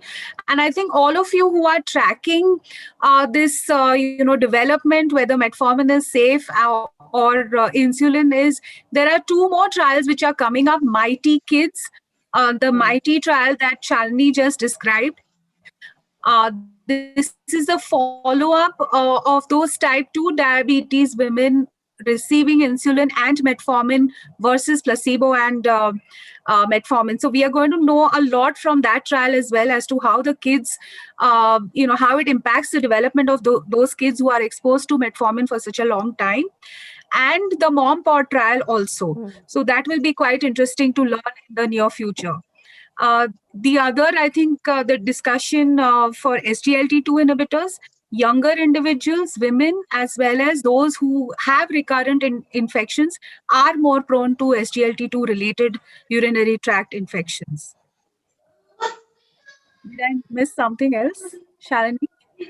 No, your question was, in preconception period, would you continue with orals and then switch her to insulin once she gets pregnant, or would you initiate insulin preconception and then continue with insulin as she conceives? So that was her question. So Okay, so RSSDI ESI guidelines, which are probably the most relevant ones for us, clearly say that you start switching. You start the anti-diabetic regimen as of choice for conception, which is ideally insulin, Insulin. and then probably metformin if the patient does require some kind of additional dose, because and then ideally it should be only insulin Absolutely. and Okay. basal bolus therapy as far as possible. Yes. Thank you, Dr. Outcomes. Purvi. They even describe Another, the kind of yeah, yeah. Another question from the audience. Is there any safe oral diabetic drugs during breastfeeding or insulin needs to be continued? To both of you, to all of again you. insulin should be, so insulin should be continued again, because as we know, metformin and sulfonylureas all get secreted into through the placenta, and even in the breast milk, so that is to be avoided. Okay. So, Hello. another, yeah, hello. Neeta ma'am For, is there, or I think she left. Actually, I had a question actually. yes. I Uh, think Dr. Shalini or Dr. Purvi can, yes, yes. There are can, reports. yes. You So we were can discussing answer. that women with diabetes have different things that they go through, and one of that is menstruation. So usually we have seen in some ladies and some girls that they encounter higher sugars when they are going through their menstruations every month. So how to go about that? I mean, is there any change of medications that they would require on a monthly basis when they are going to get their periods, or when they start their periods, or how to go about that? So for patients who are, say, on insulin therapy, that titration should be done based on the SMBG readings. And even in those patients who are on insulin pumps, we always tend to we this is the time that we alert them that your requirement may increase during menstruation, and then the settings are changed accordingly to increase the basal rate or the bolus as required. Yes, but what about when they are on OHAs? So what do we do for those patients who are on OHAs? Like, how do we uptitrate just for the So usually cycle, there are no or changes. There are no. we'll need some proper counseling, I There, suppose, for that? I think they require counseling, and especially when they are made aware that this kind of a thing exists and this can happen to them during those 4 or 5 days of menstruation, then at least we can alert them as to not overeat or take care of the diet during those days, because there are no changes as such recommended for oral drugs at least. So, with insulin, it's easier to titrate and we can do that.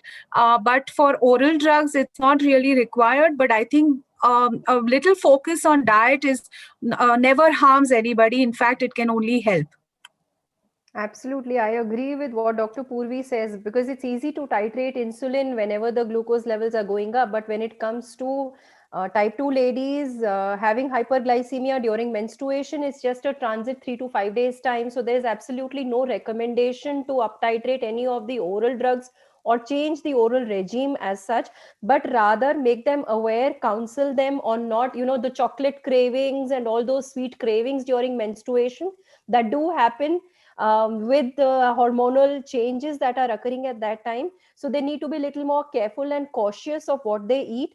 And I think a good amount of counseling, eating right, small frequent meals, and observing the correct medical nutrition therapy should help these ladies tide over that 4 to 5 days crisis. I For think type in 1s, that case, obviously even you need to exercise would be uptitrate the helpful, insulin. right? Yes, the exercise and the diet regime has to be Yes, there is. intensified. That has to be intensified and managed during those days. For type 1s, it's easy because you can up titrate the insulin Subtitrate the doses and then insulin. down Yes, titrate them, for the pumps or the type yes. 1s. But for type 2s, it's more of a MNT and diet counseling that needs to be intensified and managed well.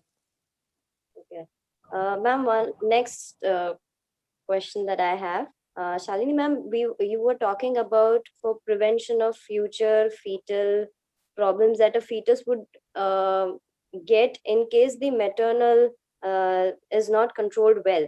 Now, we get a lot of type 2 ladies. Can we start counseling them regarding, I mean, ask them about their history, about their pregnancy, and about their daughters, and Absolutely. how to There's a whole session on female being the link to NCD prevention, the female gender being the link to NCD prevention. Because a female who is exposed to, if her mother had GDM or if her mother had diabetes during pregnancy, so that entire gestational programming and the intrauterine programming that I referred to, that has happened to her. So she's got that genotype, and then when she's born, she gains weight, she becomes sedentary. So the epigenetic environmental influences which lead to obesity predispose her to already a background of insulin resistance. So she again is at a higher risk of getting GDM and then progressing to diabetes eventually. So the female is the key to NCD prevention. So every time a type 2 diabetic female comes to your OPD, not only should you go into the history of her maternal diabetes, but also take this as an opportunity for preconception counseling. Like Dr. Purvi very clearly said, preconception counseling should start at menarche. When the lady enters the reproductive age, that is exactly the time as a girl she should be explained the risks of a pregnancy which can occur when the glucose levels are uncontrolled, and all the risks that it involves both for the mother and the baby. So preconception counseling should be part of each and every visit, and especially when she is planning pregnancy, you should make it very clear to all these ladies in the reproductive age group not to have a sudden pregnancy, but rather to have a good baseline glycemic metabolic control before they plan pregnancy. That is very important, and that only can help in improving both the maternal as well as the fetal outcomes. Actually, I was thinking of one more step ahead. Actually, that's what I was trying to So actually, that Dr. lady Shruti, comes to me who if is I actually interrupt, postmenopausal, she is diabetic. Yes, sure. just to add to what Dr. Shalini just so beautifully described, if you even review the Ministry of Health and Family Welfare guidelines, even at the primary care setting, and even in the rural parts of India, they have the ASHA workers who do this kind of preconceptional counseling, and they go out and they reach out to a larger population, making mothers aware, making the young girls aware. Because whether it's the ADA or the NICE guidelines or our own RSSDI, ESI, every single guideline on preconception care says start very early, start right from the time of adolescence. And, so don't leave that opportunity, start counseling them, start talking to them so they are aware of it, and they keep, they keep it in mind. Because if they are going to be, with obesity and with diabetes at a younger age in the reproductive age group itself, then this is going to be extremely important for them. Shruti, if you look at the FIGO initiative, FIGO actually had those recommendations and took this initiative of putting a dot on the vaccination cards of infants who were born to mothers who had GDM. So that those children are the ones who are at a higher risk of developing all these metabolic problems later on. So at every opportunity when this child comes back to you for vaccination, the education for diabetes prevention, the education for metabolic disease prevention should start there. And even pregnancy is a time when the lady is most receptive to all the changes and education that you are giving her. So when you start talking to her in pregnancy, even when she is coming for a routine GDM visit to your clinic, always insist that not only this is not a short term pregnant problem which is going to get over the moment you deliver the baby. You also have an increased risk, an increased lifetime risk of developing diabetes, and also the baby who is going to be born to you is getting this priming intrauterine. So this baby also has to be brought up in a much more healthier way and accordingly managed. So the priming has to be both for the mother and the baby. Yes. Should Well, we wait for the next session? Yes, Yeah. we will wrap up because this is an Yeah. ongoing topic and it can go Yes, on and yes, on. it can go I on think and on. look at the And time. thank you, yeah, thank you so much, Dr. Shalini, Dr. Purvi, and Dr. Neeta for this wonderful discussion we had today. And such a you people made this session successful, very, very successful. Thank you all. Thank all of you. Thank Thank you you. so much, and thanks, Dr. Banshi and Team Diacare Con. It was Yes, yes, excellent being here. Thank you. yes. Thank you, Thank Dr. you, thank you, Bansi, and Shruti. Yeah, thank the you, Dr. Diacare Shruti. team. Yeah. Thank you so And much, and thank you, Dr. Shruti, and thank you to all the speakers and the chairperson. And may I now request the IT team to run the industry slide, please, before we move on to the next session. Thank you.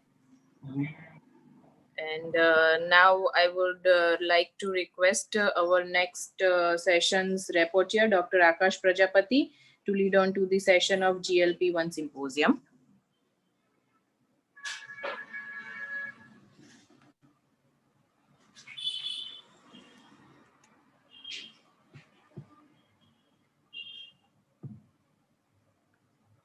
You are mute, Akash.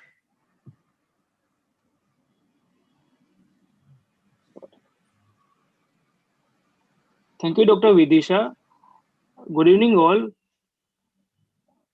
Now we shall move on our next session on GLP-1 symposium, and I would like to invite our chairperson, Mr. Mahadev Desai from Ahmedabad, and Dr. Devang Desai from Valsad. Over to you, Dr. Mahadev Desai, sir.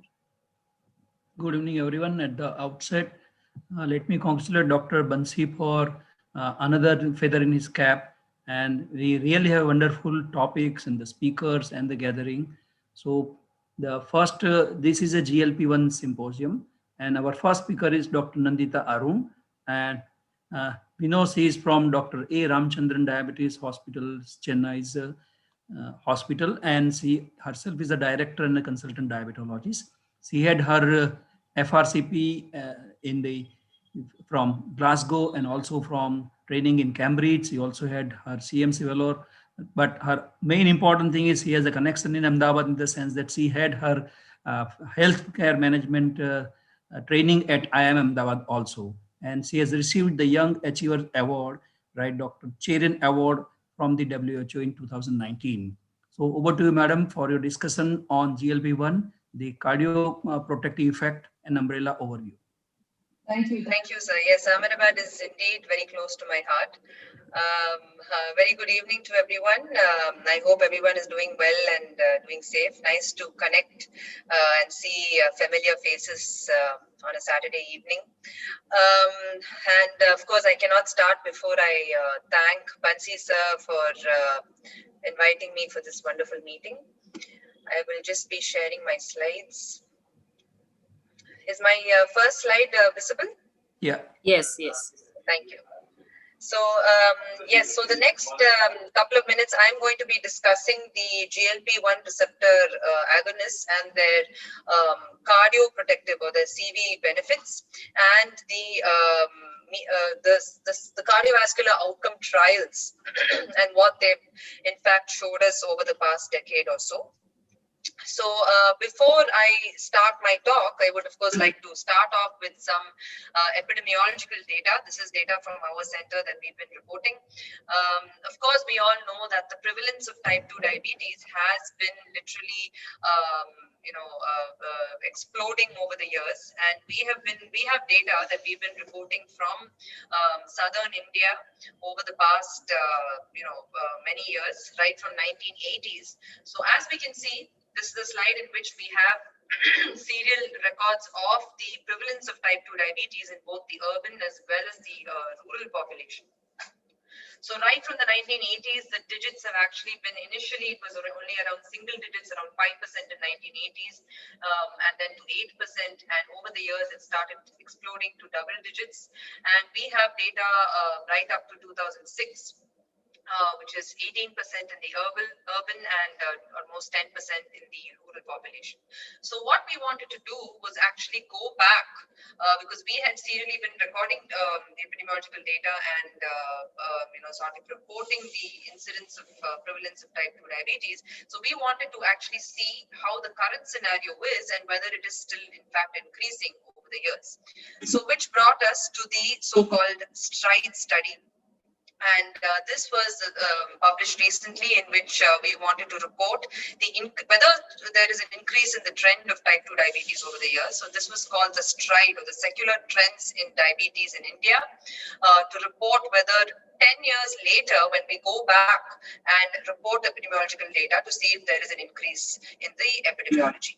So these are the three regions. Why I put this map was because just to show us exactly what are the areas that we're looking at. So Chennai was the town, Kanchipuram was the, Chennai was the city, Kanchipuram was the town, and Pandruti was the village from which we reported data 10 years ago, and we had in fact been serially reporting data. So we wanted to go back into to the same places at the same locations and report data again.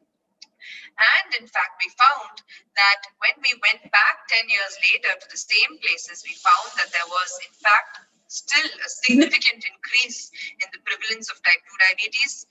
And it was surprising that it was not just in the city or in the town, but even in the villages that we have an increase in the prevalence of type 2 diabetes. So we have a huge burden in our hands that we're dealing with.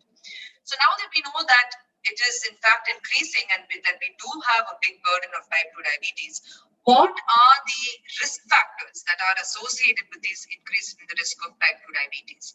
So when we actually did a regression analysis to look at what are the risk variables associated with this increase in the prevalence of type 2 diabetes, we in fact found that it was positive family history and age, of course, which are the non-modifiable risk factors. But most importantly, the waist circumference, which was actually standing out to be one of the most important risk variables, not just in the city or in the town, but even in the villages that we found that there is an increase.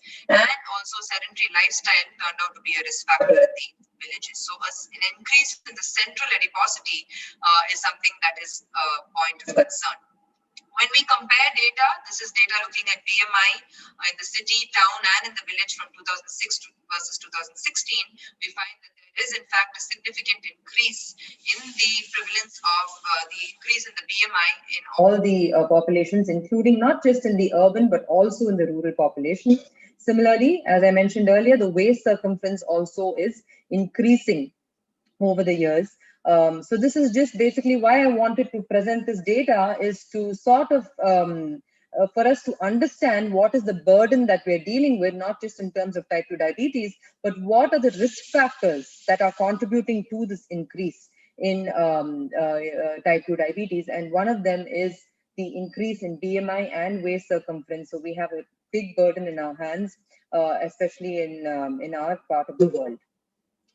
We also know that one of the major complications, or one of the killers till date with the patients with type 2 diabetes, till date remains cardiovascular disease. There is 80% of the CV burden is in the middle income countries like ours.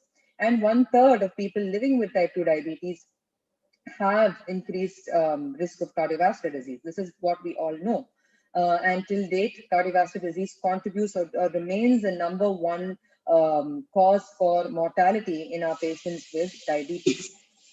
We also know that as there is an increase in the HbA1c, the risk of cardiovascular disease also goes up. So there's a strong association of a higher HbA1c with the risk of cardiovascular disease.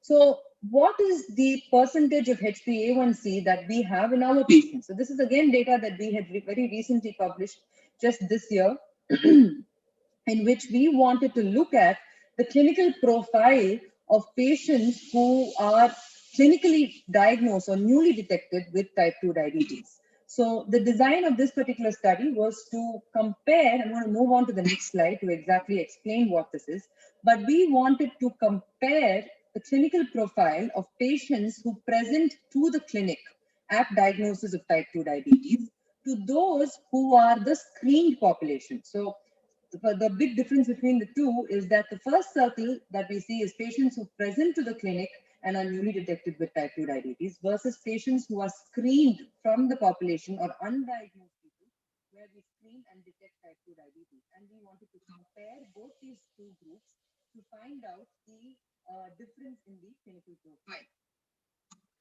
And this is the results, and we found patients who are clinically diagnosed present to the clinic for diagnosis of type 2 diabetes or at diagnosis of type 2 diabetes, the HbA1c, average HbA1c, and I think our attention can be mainly on this part of the plot over here, where the HbA1c, average HbA1c is around 9.1 versus those who are diagnosed while screening, there is a vast difference of HbA1c of just 8.3. And this is an important difference because what we have to understand is that those who present to the clinic are actually presenting much later than those who are actually screened in the population. So late diagnosis of patients who actually come to us who are clinically detected with type 2 diabetes, and in fact these patients may even have complications at diagnosis. So when we come back to this same slide that we looked at earlier, that till date type 2 diabetes is the #1 risk factor for cardiovascular disease, and people with diabetes have a huge cardiovascular risk burden. Sorry to you, Dr. Nandita, but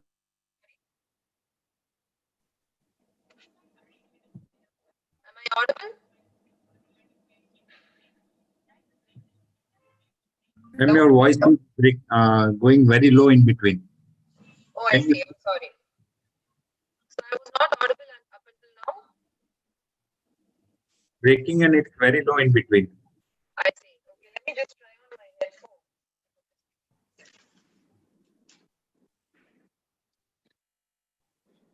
Am I audible right now as I speak?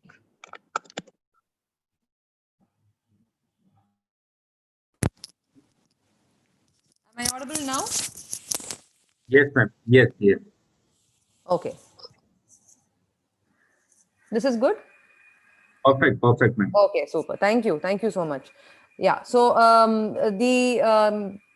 like I was saying, this is the same slide that we were looking at earlier, in which we find that the prevalence of cardiovascular disease is much higher, and type 2 diabetes is one of the major cardiovascular risk factors. And yet, this is data to show that although we do know that patients with type 2 diabetes have a huge cardiovascular risk burden, the nearly less than 8% of our patients with type 2 diabetes are receiving a CV protective agent. So this is extremely important because we need to be more proactive, and it's quite sad that hardly less than 8% of our population is receiving a CV protective drug. And we all know that in today's era, we do have a large number of drugs that are proven which have proven their CV safety and benefit beyond doubt.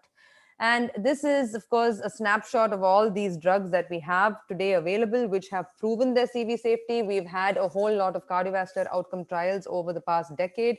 Most of these drugs have proven their cardiovascular safety. And if just less than 8% of our patients are in fact only receiving cardioprotective agents, then there is definitely something that we should rethink in our management of type 2 diabetes. So what are the CVOTs? Now moving on to the cardiovascular outcome trials and the success stories that we've had over the past decade.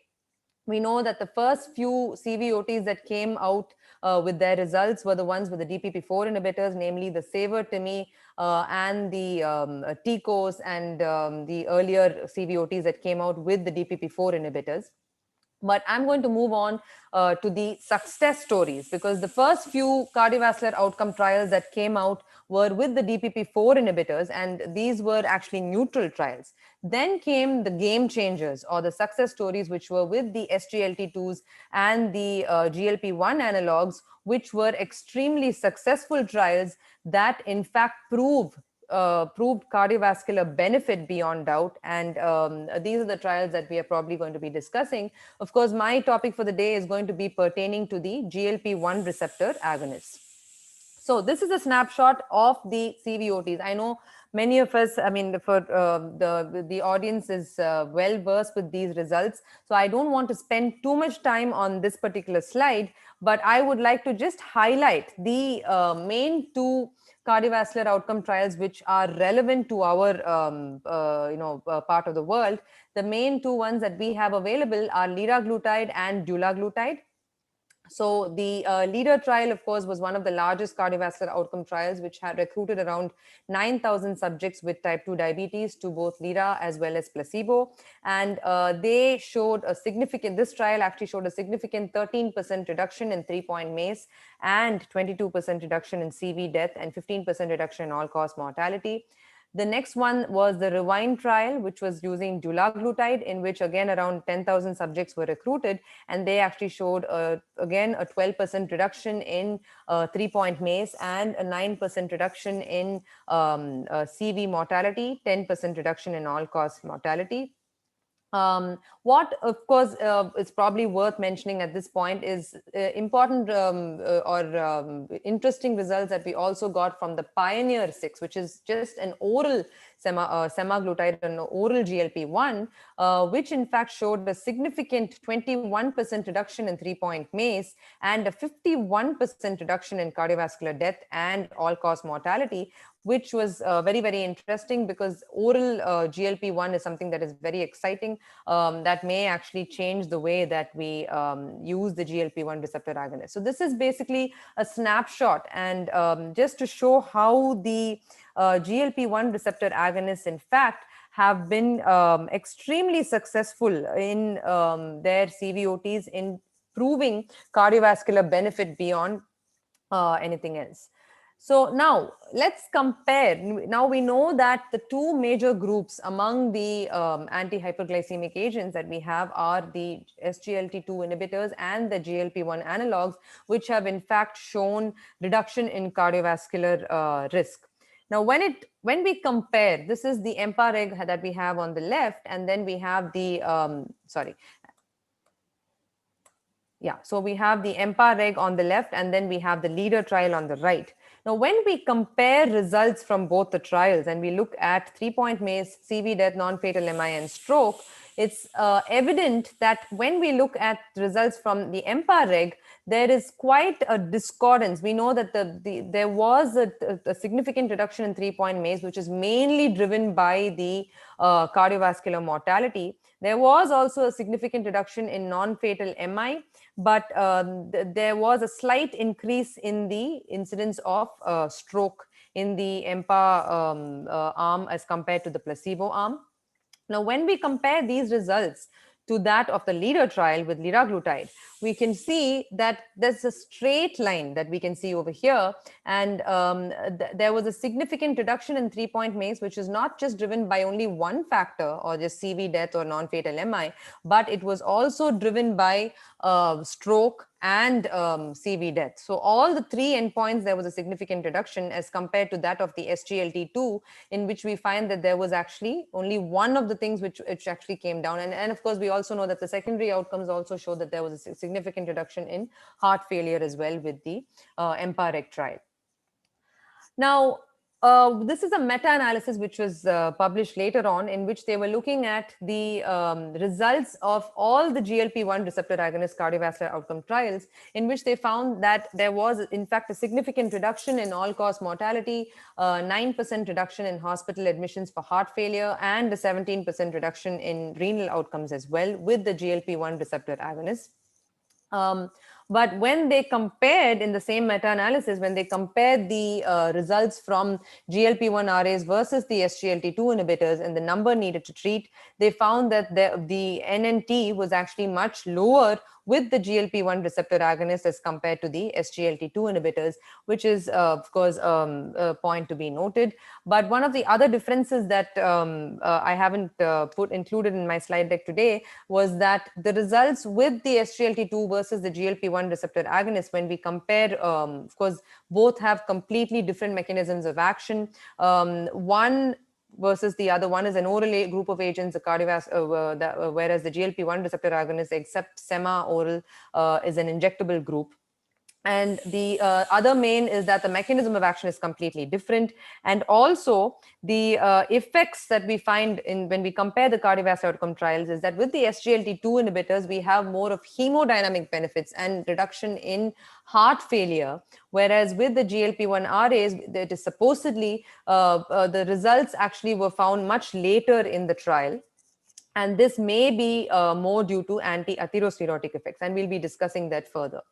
So what exactly is the mechanism behind this benefit in the GLP-1 receptor agonists? When we we tease out and try to find what is the mechanism behind, or the secret behind, the benefits of the GLP-1 RA, we know that to reduce cardiovascular risk in type 2 diabetes, one of the main the risk factors that we need to look at, or risk reduction that we need to look at, would be reduction of hyperglycemia, of course, reduction of insulin resistance, and body weight. All put together, it has to be a sort of a holistic approach to reduce CV burden in patients with type 2 diabetes.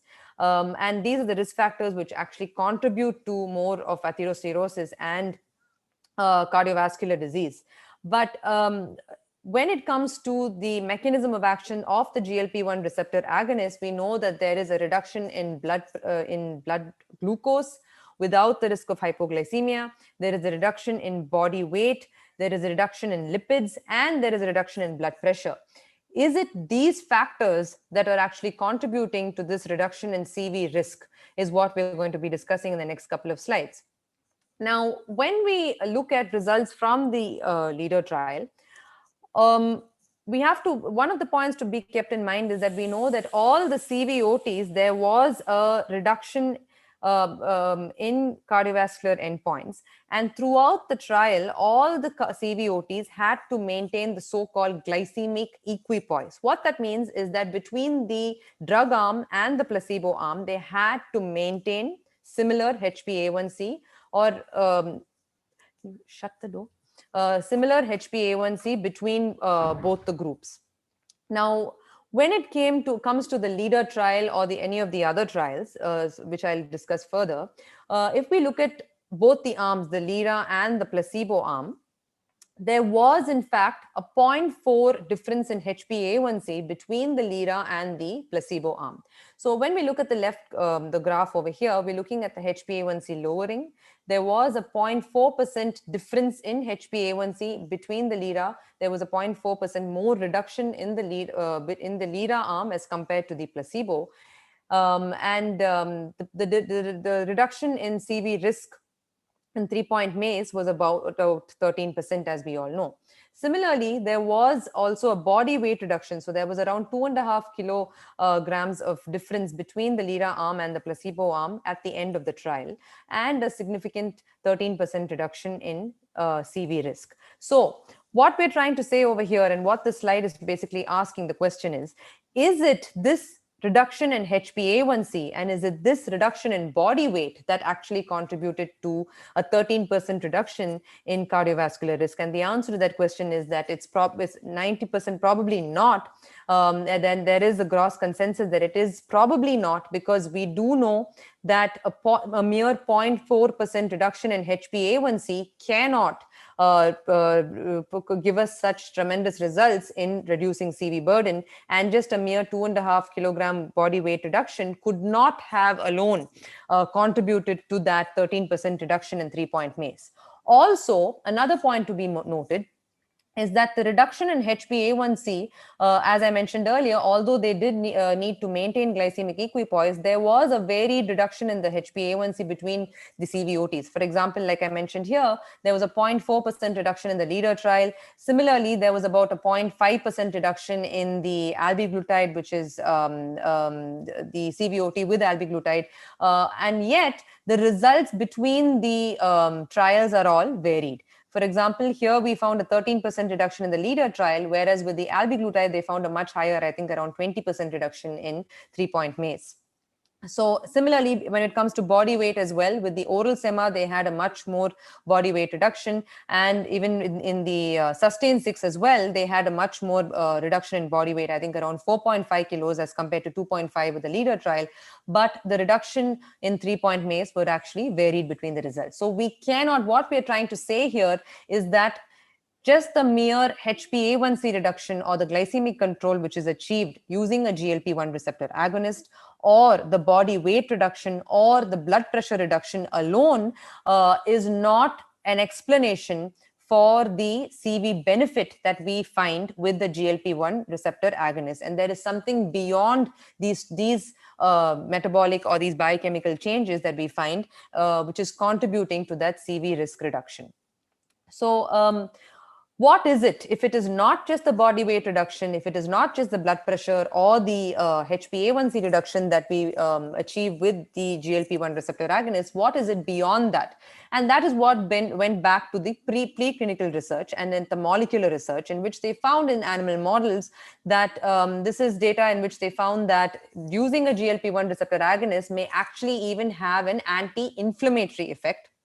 And they found that there was a significant reduction in some of the inflammatory markers, which may actually be contributed. And as we all know, that atherosclerosis itself is an inflammatory process. And the macrophages and the whole plaque formation, which can contribute to atherosclerosis and artery disease. So the multiple potential benefits that we do get with a GLP-1 receptor agonist is, one, we could get, as I mentioned, a reduction in inflammation, and then reduction in inflammation itself, which may in fact reduce the risk of atherosclerosis, reduction in proliferation of the smooth muscle cells, endothelial cell protection with increased nitric oxide, and again a reduction in the antioxidant levels, and in the intestinal level as well. And if we put it all in one nutshell to sort of summarize the cardiovascular benefit or the cardiovascular effects of the GLP-1 receptor agonist, we have, first of all, most importantly, an improved glycemic control with a lower risk of hypoglycemia, reduction in insulin resistance, reduction in body weight, reduction in triglycerides, LDL, and blood pressure. All this, of course, does contribute to reduction in cardiovascular risk. Then we also have some data to show that the GLP-1 receptor agonist may actually also reduce infarct size. There is some data in which they've actually shown that those patients admitted into the cardiac ICU, when they are put on GLP-1 infusion, the infarct size actually reduces, and those patients who were on GLP-1 infusion actually fared better with earlier discharge and better ejection fraction at discharge as well. They have anti-inflammatory effects of the GLP-1.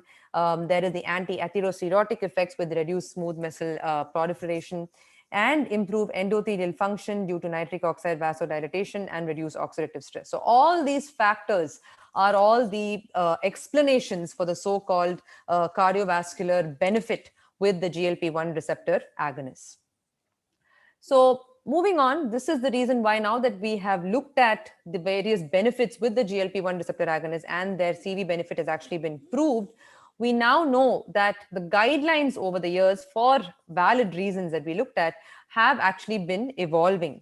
So we know that the approach of the ADA and the EASD guidelines probably 10 years ago or probably a decade ago was very glucose-centric. And we all know that the protocol was always based on just that HbA1c and maybe even the risk of hypoglycemia. But over the years, the guidelines have actually been evolving. And we know that today we actually have more of not just a glucose-centric approach, but a cardio-renal metabolic approach.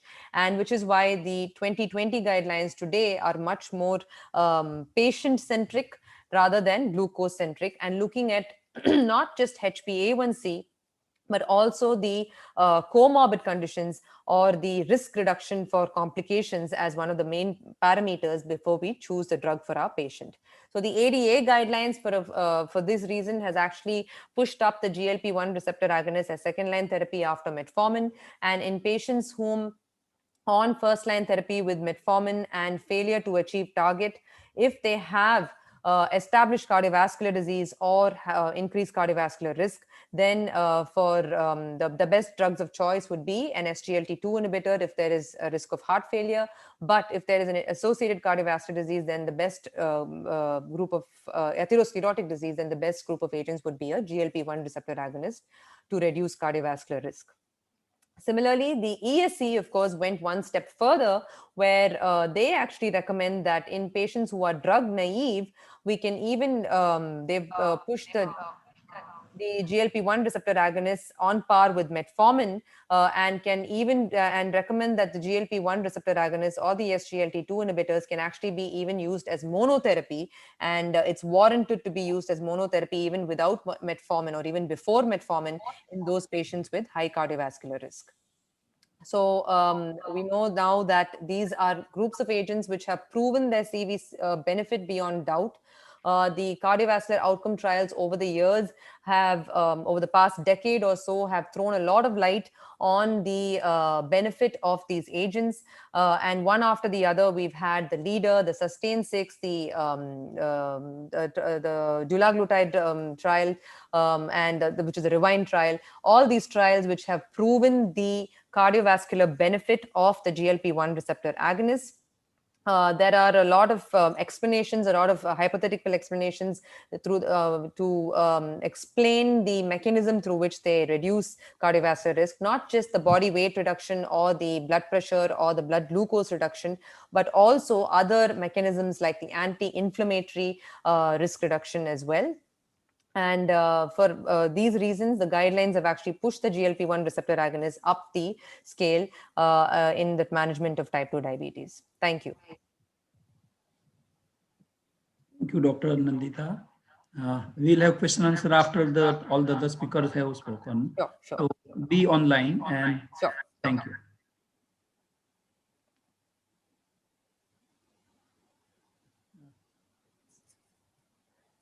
Now we'll have another speaker, Dr. Sujoy Ghosh. No, I think we have Dr. Binayak Sinha. Sorry, yeah. So we know Dr. Binayak Sinha is a consultant diabetologist at University Hospital, Birmingham. He has his fellowship in the member at the Royal College of Physicians, UK. He has a special interest in PCO, and he has been awarded the PCO. For that only, he was awarded by IMA the oration on PCO. And he is co-author of many books, and we are eager to listen to him about his talk on the GLPA versus GLPA versus the SGLT2. Your audience is yours, sir.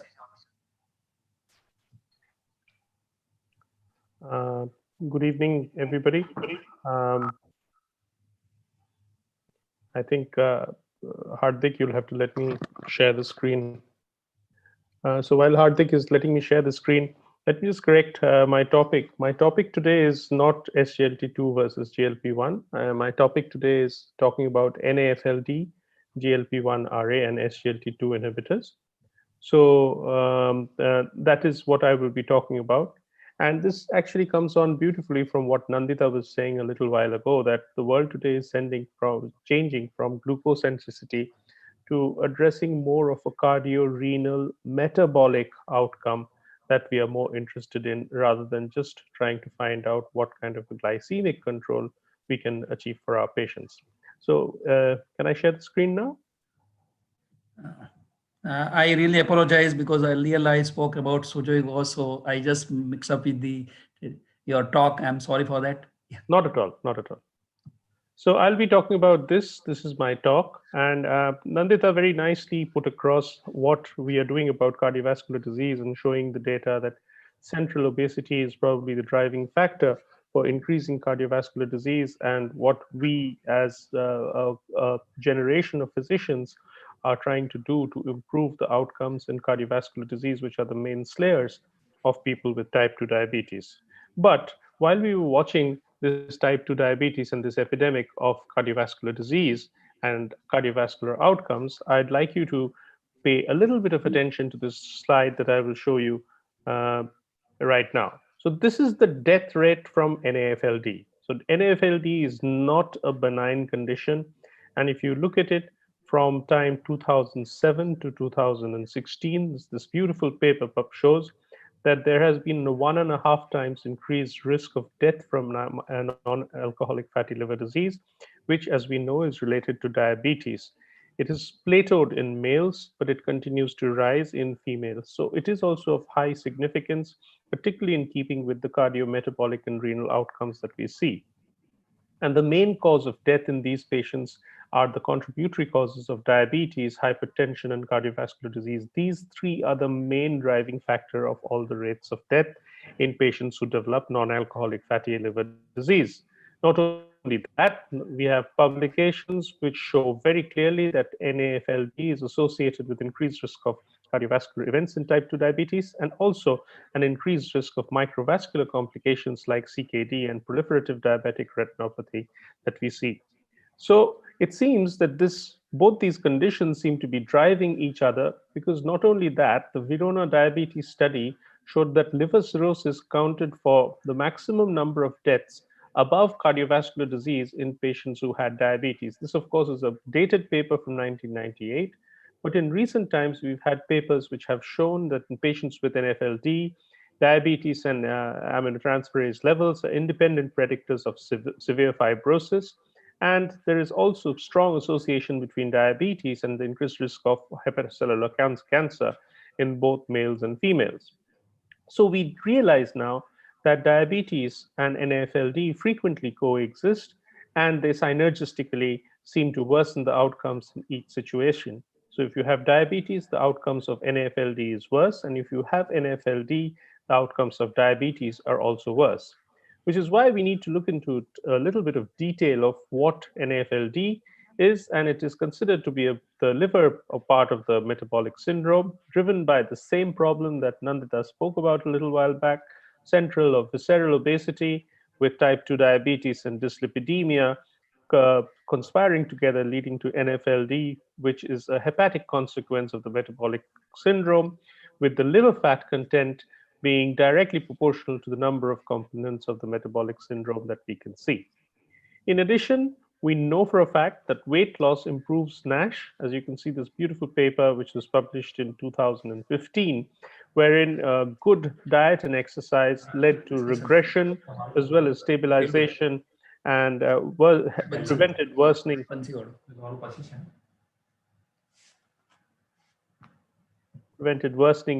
of NASH liver fibrosis. But the treatment of this condition is still not very well recognized. The treatment is not very well addressed. And we as physicians seem to be very happy to be prescribing something known as ADCA, which is sold in various forms like Udiliv and Ursicol and things like that, and have no benefit which has been seen in clinical trials. But the indications are not well established, and pharmacological therapy is used only in patients who have already developed fatty liver with hepatitis to accompany it. The things that come to mind is obviously to look at the anti-hyperglycemic treatments that we have, and the main thing that we use today is metformin. Though metformin improves the insulin sensitivity, it has no effect on transaminases, steatosis, inflammation, and fibrosis, and it is definitely not recommended for use in non-diabetics with NASH.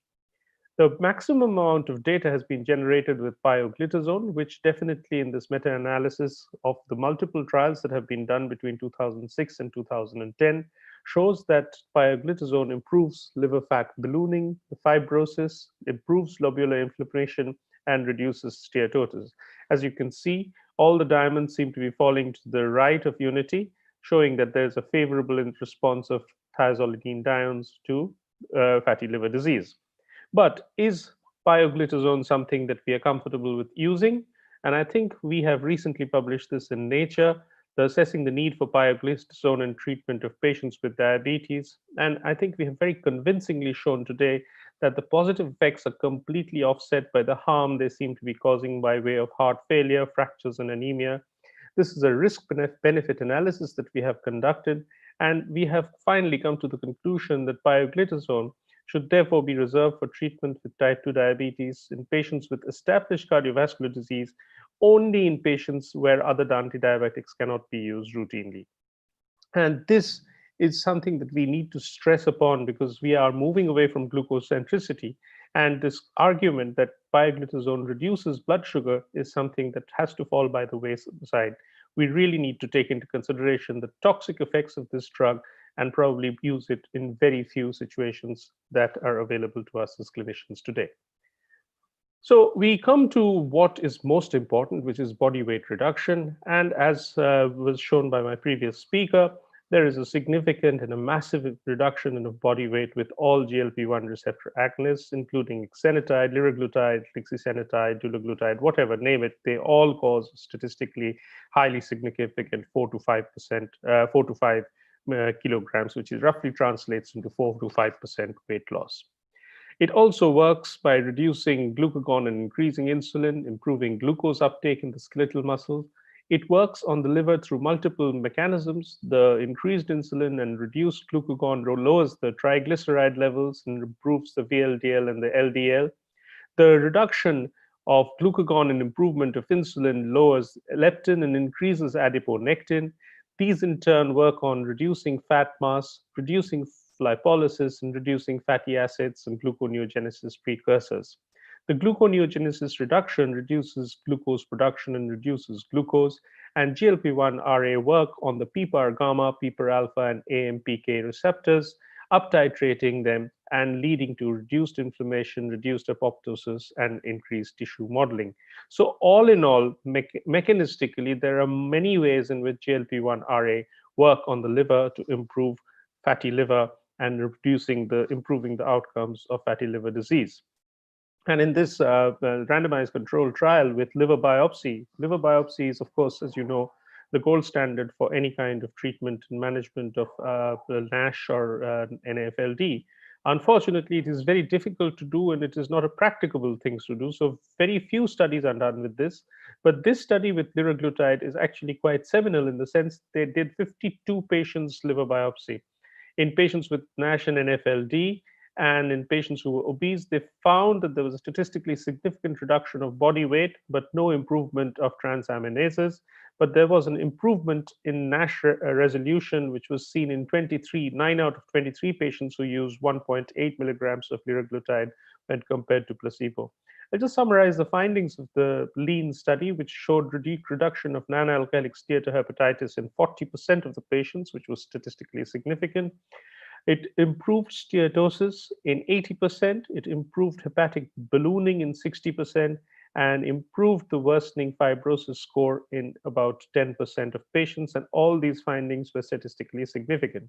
Now, you may complain that the study is small with just 50 patients, but you have to remember that liver biopsy studies are all of this kind of size and this kind of sample size, and it is not possible to do anything more. So this is a very good idea about what it does to NASH, and I think liraglutide has definitely shown a massive improvement in outcomes of NASH. We've also got a paper from our own country, from Dr. Ambrish Mittal's group. 52% of patients out here, liver fat was studied through MRI-PDFF, and this showed a statistically significant reduction of liver fat content and a relative change of 26.4% of reduction of liver fat, which is a 2.6-fold greater reduction with the usage of dulaglutide. And this also improved the gamma GT levels, but did not seem to be having any kind of effect on the AST or on the ALT. This is a recent paper which the group from Delhi published in July. And also we have data from semaglutide, which shows that the ALT reduction is achieved by increasing doses of semaglutide. There is no liver biopsy data yet, but I know there are lots of clinical trials which are in the pipeline, which are addressing all these things, including liver biopsy data, which should be out with semaglutide very soon. So the potential benefits of GLP-1 RA, as you can imagine, in patients who have obesity, diabetes, dyslipidemia, and hypertension, we find GLP-1 RA reducing inflammation, causing weight loss, improving glucose metabolism, and improving lipid metabolism, which not only leads to cardiovascular risk reduction, it reduces hepatic ballooning, it reduces hepatic steatosis, and in fact has been found to improve NASH to the extent that NASH seems to resolve completely. We come to the gliflozins, and I show representative data with empagliflozin. All the gliflozins have similar data, again about 2 to 3 kilograms, translating into 5% of body weight loss, with monotherapy, with metformin, with other drugs as well that you see with all SGLT2 inhibitors. And all these translate into reduction of hyperglycemia and reduction of visceral adiposity. We know from data that we have that the weight loss is not just water, it is a reduction of visceral adiposity.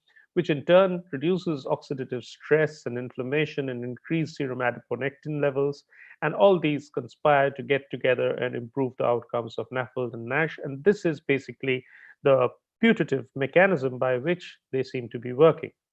The effects on liver biopsy, these are liver biopsy in animal models. As you can see, all of them, IPRA, REMO, Lucio, canagliflozin, empagliflozin, tofagliflozin, all of them have been studied in rats and mice, and they seem to be improving hepatic steatosis and hepatic fibrosis.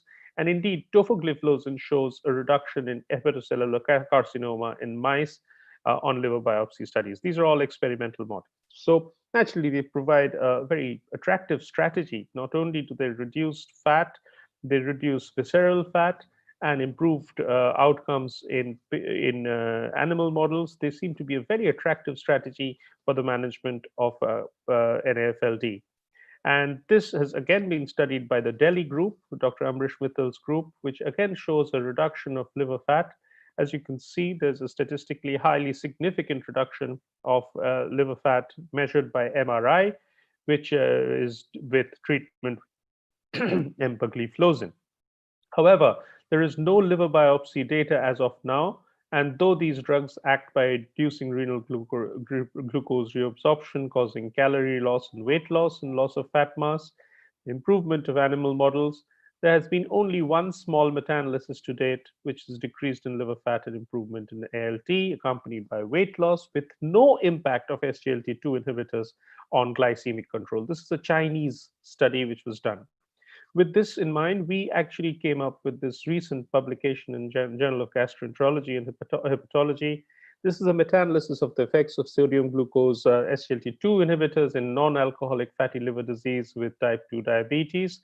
Large meta-analysis, as you can see, about 12,000 patients with 7,000 on SGLT2 and 4,000 on the control arm.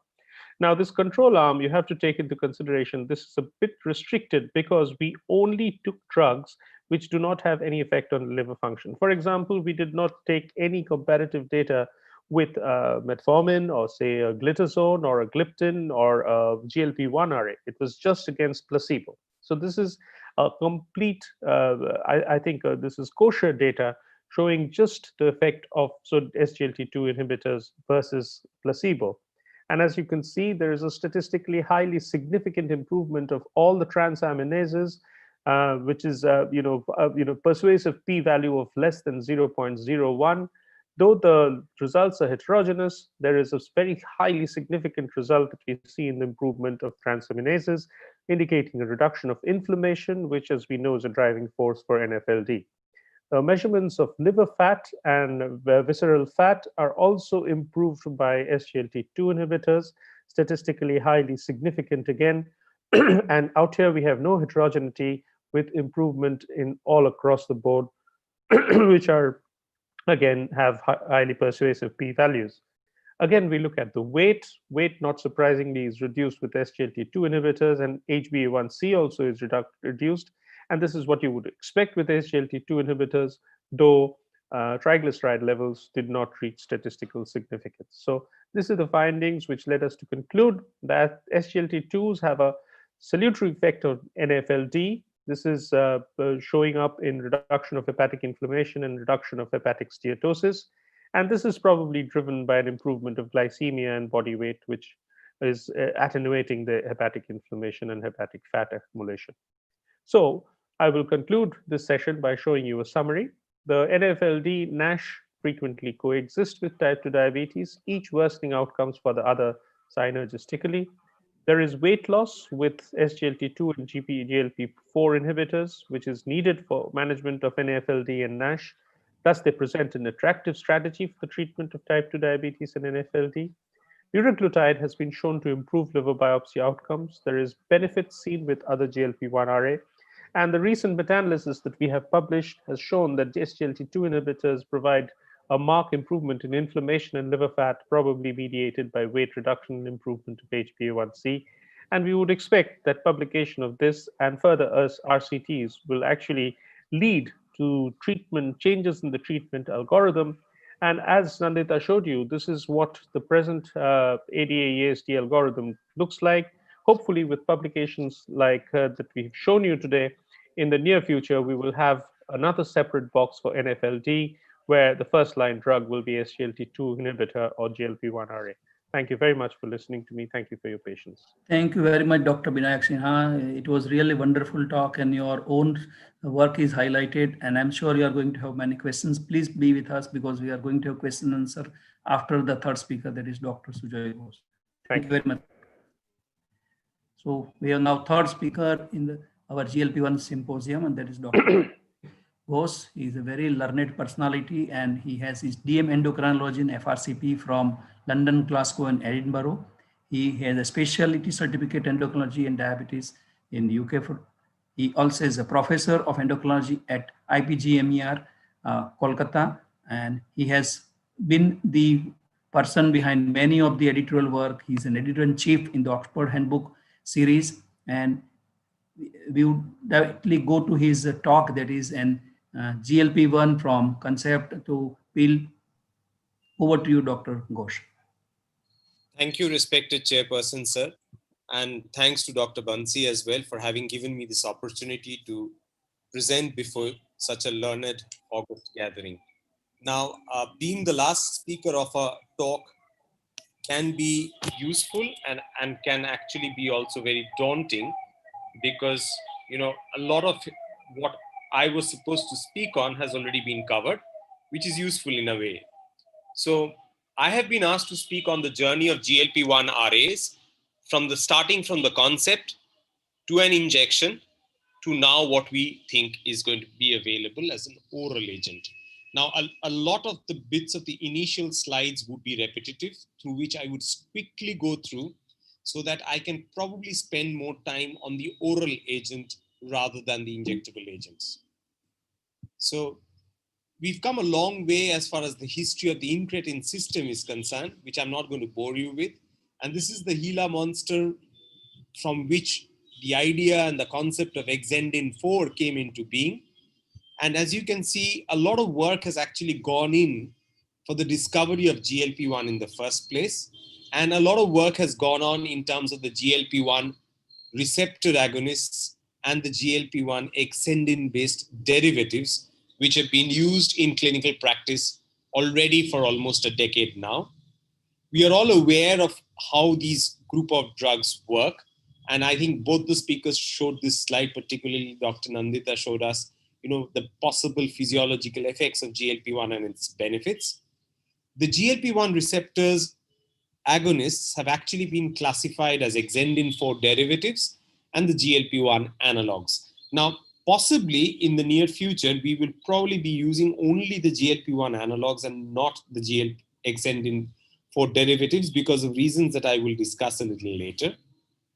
And this is exenatide, which was found from the Gila monster. It is very similar to what the human GLP-1 is. That's followed by the lixisenatide, which got launched first, followed by liraglutide, which we've been using in India for quite some time. And this is something which is, you know, a GLP-1 analog, similar, and it's not an Exendin derivative. That's followed by albiglutide, which is not available in India. GSK has actually withdrawn albiglutide. And then dulaglutide, something which we've been using in India. Remember, dulaglutide is a much, much bigger molecule compared to all of the other GLP-1 analogs that we are currently using. So you can even think of classifying the GLP-1s in a different way. The smaller ones versus the larger ones. So in terms of, if you look at liraglutide, is a much smaller molecule compared to dulaglutide, which is a much larger molecule. One of the reasons that I'm making this point is because I could see one of the audience asking a question about differences in weight loss of liraglutide versus dulaglutide. You've got to remember, the bigger the molecule, more difficulty it will have in crossing the blood-brain barrier. And one of the things that the GLP-1 does is suppressing appetite. So the bigger molecules are less likely to be appetite suppressants and less likely to cause weight loss, unlike the smaller molecules, which will probably cross the blood-brain barrier much easily and cause more weight loss. So if you're looking at the smaller molecules, you expect more weight loss. If you're looking at the more larger molecules, you expect less weight loss.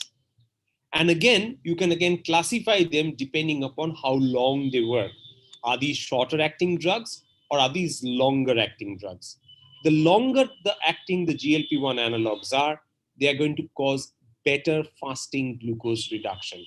And the shorter acting ones are going to have better effects in terms of postprandial blood glucose levels, because they are going to cause better gastric slowing and better gastric emptying. So if you reduce gastric emptying, the offset side effect is that you're more likely to have GI intolerance. So the shorter drugs will probably not have that much of an effect on fasting sugar. They'll have a better effect on postprandial glucose lowering, but at the cost of more GI side effects.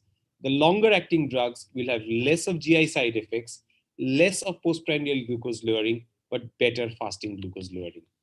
So with that, I've already summarized, if you look at the fasting control, the postprandial control, and of course the longer acting drugs you can be given once daily or even once weekly. And the longer acting drugs, because they do not have that much of a fasting glucose lowering, would be good to be used in combination with a basal insulin, which will help lowering the fasting blood glucose levels. And similarly, I've talked about the side effect, what would be the difference in the shorter versus the longer acting drugs. Now, if you look at the GLP-1 receptor agonists, if you're trying to compare one drug with others, you have a few clinical trials in place, and of which the award 6 is one where you can actually look at and see that liraglutide will cause better weight loss compared to dulaglutide. The lead 6 compares liraglutide with exenatide twice daily. The duration compares liraglutide versus exenatide once weekly. And the harmony, which is probably less relevant in our country because we do not have albiglutide. And you have several other studies in terms of head-to-head comparisons, which I'm not going to jump into. And one of the things that Dr. Nandita as well as Dr. Vinayak Sinha clearly showed, that all of the drugs are pretty good when it comes to HbA1c reduction, pretty robust reduction of HbA1c, very little to choose actually between the drugs, though there are individual variations. And if you look at the weight changes, I was talking about award 6, you can see that liraglutide has greater weight reduction than dulaglutide. That's one of the questions that someone in the audience has actually asked. And again, all of them causing weight reduction. And if you look at, in terms of the side effects, I've already told you that probably the longer the acting drugs, the lesser the side effects are going to be in terms of the GI side effects. And the first speaker, Dr. Nandita, beautifully spoke about the CV outcome trials. I'm not going to bore you with all of that data. She's actually shown all of that. 7 major CV outcome trials, huge amount of data that we have.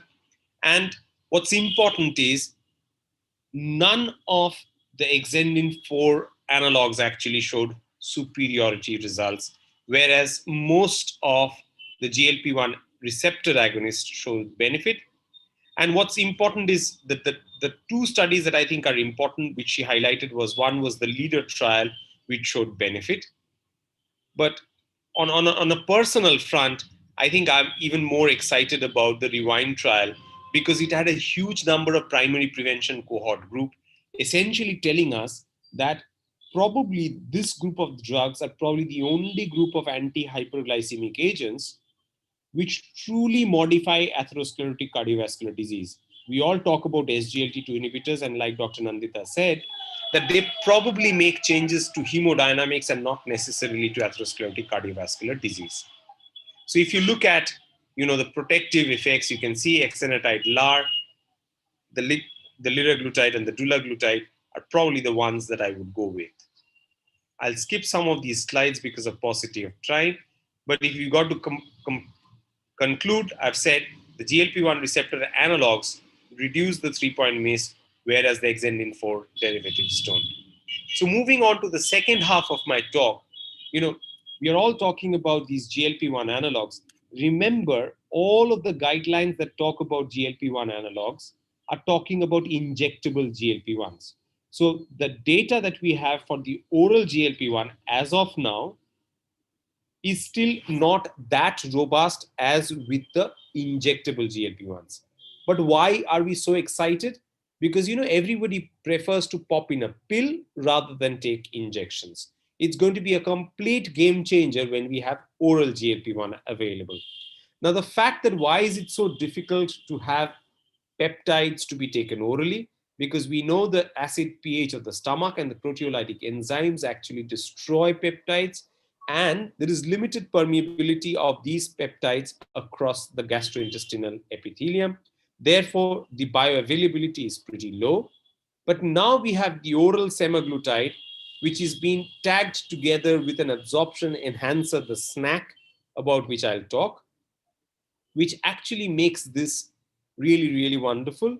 It's got specific high affinity for albumin, which ensures that the drug's half-life is long. It is DPP-4 stable, therefore it will work for a long period of time. The molecular size makes it useful for prevention of biodegradation. The oral bioavailability is only about 1%. It is hydrophilicity. It is human GLP-1 based drug, and we can use in 2 different clinical doses of it. Now, we've already talked about that, something orally once daily, giving the benefits of GLP-1 analogues would be something that we as clinicians are looking for. And what the scientists have done is they have tagged this drug with SNAC, which is sodium N8-2-hydroxybenzoyl aminocaprylate, which actually helps the absorption of semaglutide in this co-formulation that is given. And I'll show you a graphic of that. In this one tablet, you have the semaglutide along with the snack. Once you've ingested the tablet, it goes to the stomach, where the semaglutide and the snack comes out. The snack essentially lowers the gastric pH, prevents the damage to semaglutide by the acid pH, allows entry of the semaglutide in the epithelium, which then gets absorbed. Now, there are certain factors which can actually jeopardize this whole system.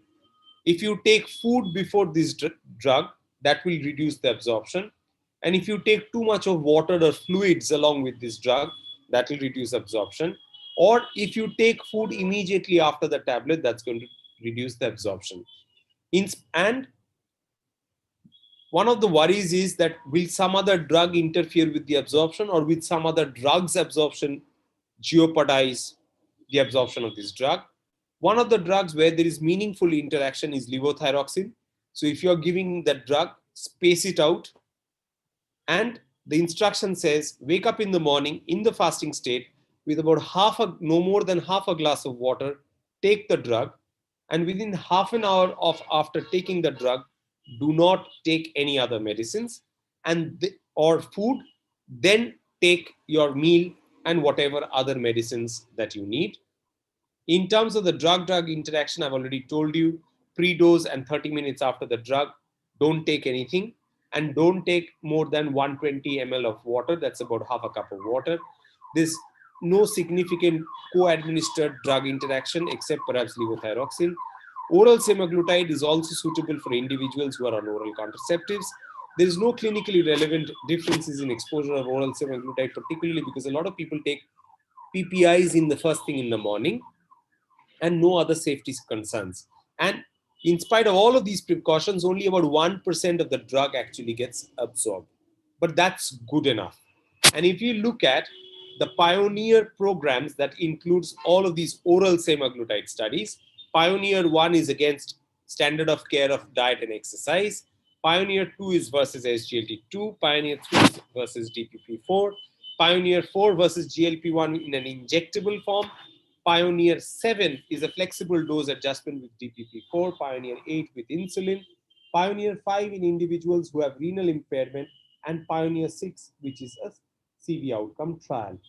And if you look at all of these studies, what is clear is that the HbA1c reduction is robust and probably better than all of the comparators that we have used in all of these pioneer group of studies. So potency of A1C reduction, great.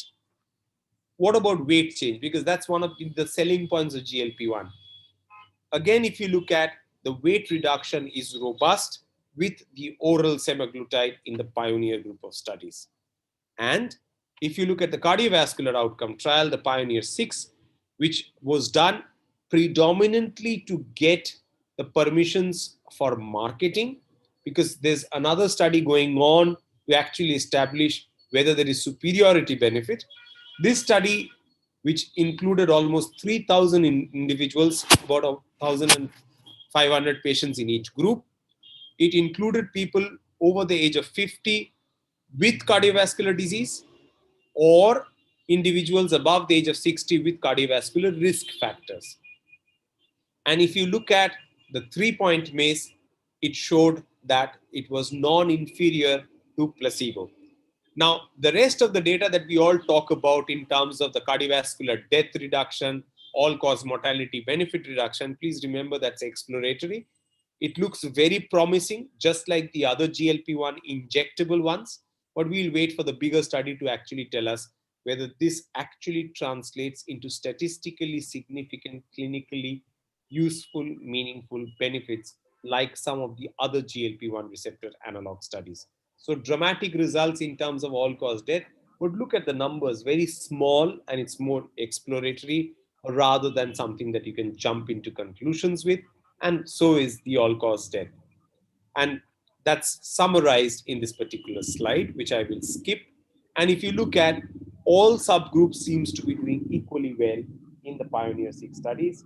And if you combine this Pioneer 6 with the Sustain 6 data, Sustain 6, remember, is the semaglutide injectables CV outcome trial, you can see that the results are pretty dramatic.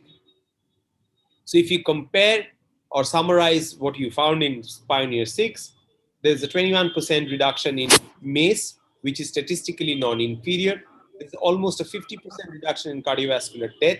This is exploratory. And there's almost a 50% reduction of all-cause mortality. Remember, again, the numbers are too small and exploratory. The A1C reduction and body weight reduction is dramatic, and the overall tolerability profile is consistent with other injectable GLP-1 analogs. So it's not surprising that when you're talking about at least the injectable GLP-1s, my two previous speakers have already talked about the impact that it's had in terms of determining where to use the group of drugs. I'm not going to bore you with that bit. We've already discussed all of this. And the point that Dr. Nandita quite clearly mentioned was that if you look at cardiovascular disease, it's best that you divide them into two groups. One where there is high atherosclerotic cardiovascular disease load, and the other where you're more worried about heart failure. So if you're more worried about atherosclerotic cardiovascular disease, choose a GLP-1 over an SGLT2 inhibitor.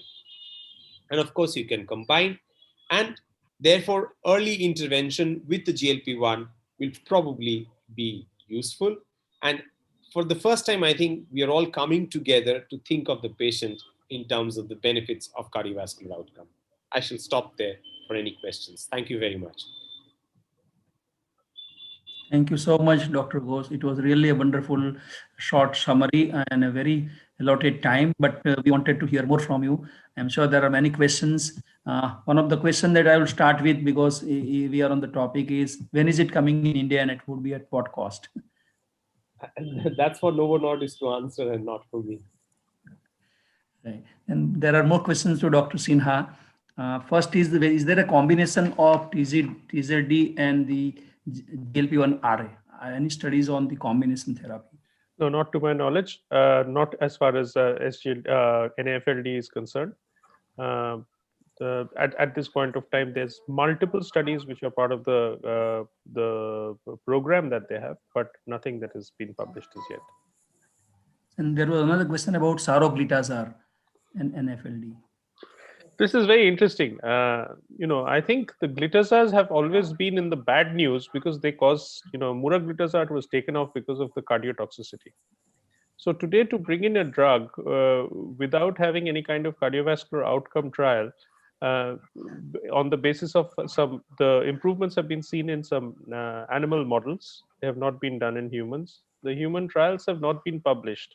There's been an improvement in AST and ALT, But that is not saying much. One study showing some improvement in AST and ALT will not make it a suitable drug for NASH or NAFLD. I think it is a potential. There is potential for improvement in this. There is much research to be done in this area, and I think if it does come out, it will be a very interesting area. And there was another question about the Sujoy wants to make some comment on it. I think Sujoy wanted to say something. Yeah, sorry. Zydus is tied up with Arun Shandal's group and Chalasani's group. There's actually a study going on where they're looking at liver biopsy. The first phase of recruitment is already over. And as far as I understand, though I should not be quoted, the results are pretty promising. Well, I look forward to having more drugs which would improve the outcomes of patients with NAFLD. But as of now, I have seen no data with saroglitazar which has made me think that this is a wonderful drug in NAFLD. It's been more of a marketing hype than anything else. Vinayak, but just to tell you about the saroglitazar, how the name Saro had come. In Gujarati, Saro means good glitazar. I'm sure Sujoy knows about it. And the most of other glitazar which came before it, they Mula all was were bad. glitazar. And this is true story. We were in the part of that phase 1 clinical trial. At that time, name was not put. Even Pankaj Bhai was there. I was there in that meeting. And what should be the name should be kept on this. And we were talking in local Gujarati language that all older drugs which were there were bad glitazar. So then he told Hamara glitazar, in Hindi I'm taking Hamara glitazar, like Gujarati mein to Maro glitazar to Saro che. So our glitazar is a good, and then the name was picked up as a Saro glitazar. So just telling you that how the name came Saro glitazar, that because it was not showing any in animal study any toxicity, and that how the name comes. So first time a glitazar came without any toxicity, and that as you are saying that the effect on NAFLD and others are at present are not showing that much promising results. But I'm sure as Sujoy was talking, and I'm also part of some of the study of saroglitazar where it had shown some good result and good data also. Yes. So Bansi, my point was I'm not trying to castigate that drug. I'm not trying to put it down. I'm saying we need more data. I agree with you. I fully agree. So as of now, I don't think we have enough data. Primarily, a NAFLD is because of obesity, metabolic syndrome, because of somebody is not doing exercise, having a overweight, obesity. So there are multiple reasons. So just by picking a one drug, you just can't expect something to go down and getting everything. I totally agree with you. But lifestyle changes will improve NAFLD only to a particular extent. You will need to improve this unless you want it to progress to fibrosis and hepatocellular cancer. So there is a requirement for treatment, particularly in diabetes, because synergistically they make each other go worse. NAFLD worsens diabetes, diabetes worsens NAFLD. So, we need treatment. And ideally, it should be something which would target both. And GLP-1 and SGLT2, which I tried to show today, they present a very attractive strategy because they cause weight loss. I think metabolically, like what Nandita was saying initially, it's cardio-renal metabolic improvement. So that is something I think these groups of drugs are starting to provide, and that is very good news for us. That is very good news for us. Nandita is doing very question. lifestyle modification, You can see her, she's becoming skinny. Is it that obvious? Yes, you've lost a lot of weight. Move on to the question, sir. Question is about the indication of liver biopsy in the practicing physicians in diabetic patients. When would you suggest? Because see, I don't think I'm a very good expert to tell you about what is the indications for liver biopsy. For me, it would be somewhere where there is a diagnostic dilemma, where I am not sure that this is, for the most part, with the availability of high quality fibro scans, you can pretty well do away. I think there's these very good guidelines. I think the British Society of Gastroenterology has come up with this beautiful guideline for the diagnosis of NAFLD. So I would only go that far. And if thereafter there is a confusion and I'm not sure what to do, if the patient doesn't have any kind of signs of NAFLD, I would not touch the patient. I would pass it on to the gastroenterologist. Then one of my question is there a difference going to be difference between SGLT1 and SGLT2 when it is launched the dual inhibitors? In liver on disease. the GI tract, yeah. Effect on the gastrointestinal tract. So, theoretically, you might say that there might be benefits, but, there is no data as yet. Shuja, is there any data? In terms of A1C, there is data, but there's no data in No, I'm talking of NAFLD. There's no outcome data. And nothing on NAFLD either. In whatever form, whether you're talking about NAFLD or whether CV outcome.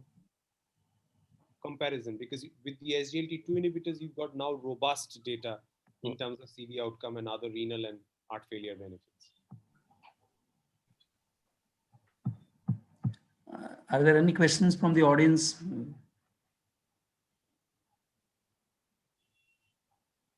There is one question remaining. Any difference in weight loss efficacy of routine dose of liraglutide?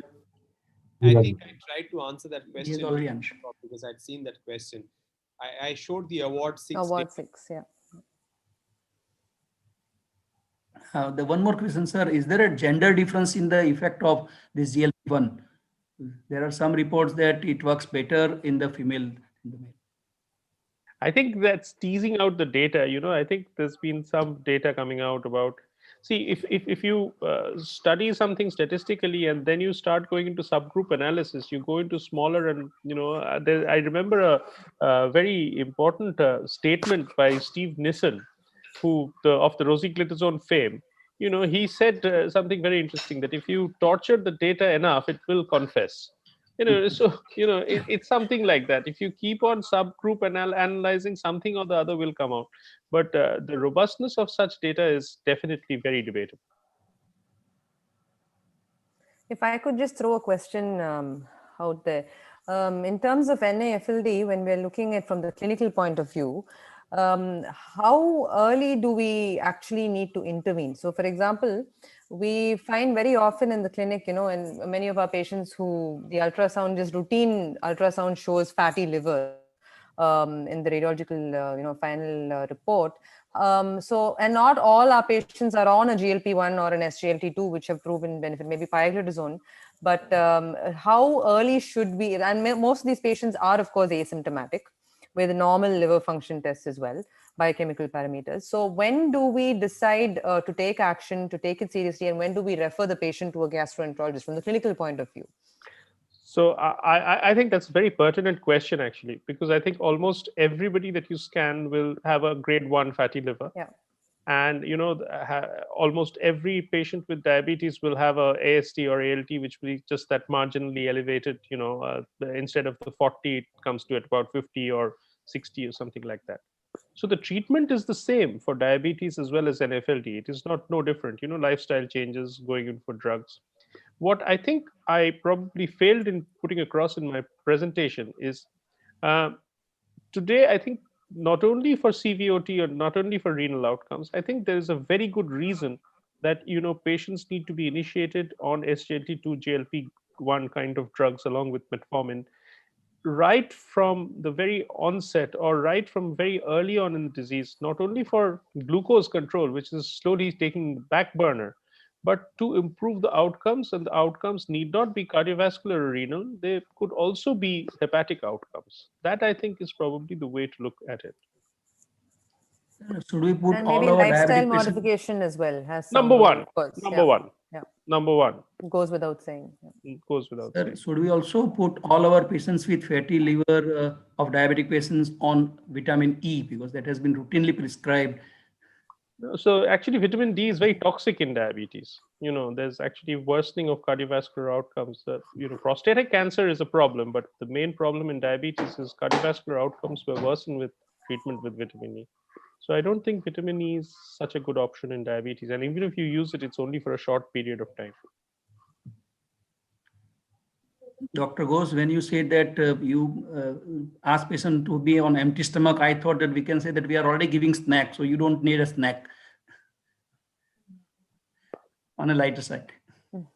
But it was very well explained, I must say, that either not the food, not the liquid they should take so that it is absorbed properly. If there are no more questions, I think we wind up. Thank you very much. There are two more questions, sir. Okay, sorry. Yeah, go ahead. Dr. Vinod has asked, semaglutide, if bound to albumin, can it cross blood-brain barrier? And if no, then what's the mechanism of weight loss? I think that's a very good question. You know, when I said that it's bound to albumin, it does not mean that there is no free semaglutide available. It gradually dissociates from the bound albumin. It's the free semaglutide which crosses the blood-brain barrier and causes inhibition of the appetite or suppression of the appetite, and that's the mechanism through which. That's one of the proposed mechanism. The other proposed mechanism is by slowing off gastric emptying, and therefore you're feeling less hungry and you're feeling the feeling of satiety setting in quicker. These are the two of the most commonly accepted postulated hypotheses. Yeah, I mean, if I can just add to that, crossing the blood-brain barrier is just one of the, explanations for the larger molecules. But there's many, and the way and the loss of appetite is not just the one mechanism through which there is weight loss as well. So I think the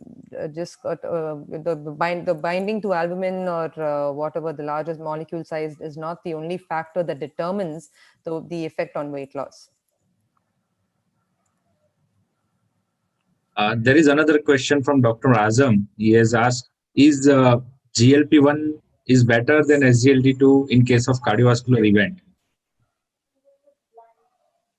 In reduction of cardiovascular. But I think everybody here will agree from a mechanistic point of view, if you're thinking of someone with a high atherosclerotic cardiovascular disease load, whether you're talking about a primary event or a so-called secondary event, GLP-1 would probably do well. But if you are having someone who's got predominant heart failure, kidney disease, and along with that some amount of cardiovascular disease, whether which is atherosclerotic or otherwise, and the individual doesn't want to take something injectable, SGLT2 inhibitor would be better. Ideally, like the first question that Dr. Vinayak Sinha asked, it would be wonderful if we had a CV outcome trial where you had 3 arms, 1 arm placebo, 1 arm SGLT2 inhibitor, and the other arm a GLP-1 receptor analog. As such, most of the patients will qualify for both, as such. Absolutely. I was about to say that, yeah. Combining the two would probably be best. Diabetic, yeah. You probably need all of them. Absolutely. Whatever drug you're talking about. And once the oral is available, probably our companies will come out with the combination also. Probably.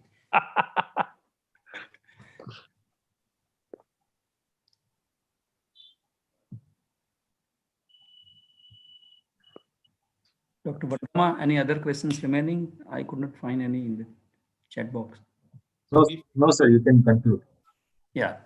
So thank you very much, Doctor.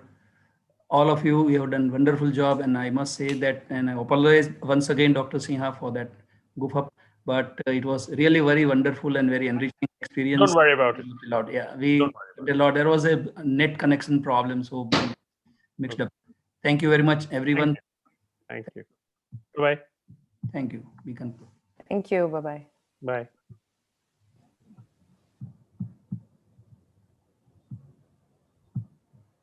Thank you so much, everyone. On the behalf of the organizing team, I thank you all for joining here. And I thank our reporter, Dr. Akash Prajapati, for taking the session. And I heartfully thankful to our today's chairperson, Dr. Maru Desai sir, and Dr. Devang Desai sir for this wonderful session. We had a great discussion with 3 lectures and a wonderful discussion. We enjoyed. Yeah. Thank you so much. And we also have Dr. Sainik Shah Memorial Lecture that will be beginning shortly in the Shah Hall. So I welcome you all there to join in the Shah Hall, and we will have a great discussion there also, and a great memorial lecture is there. So in this hall, we are concluding today's session, and tomorrow again we will meet again the same hall. And thank you again all for joining here. Let's meet again in the Shah Hall. Have a nice day. Good night, everyone. Goodbye. Goodbye. Thank you, Jimit Bhai. Thank you, Madhav Desai sir.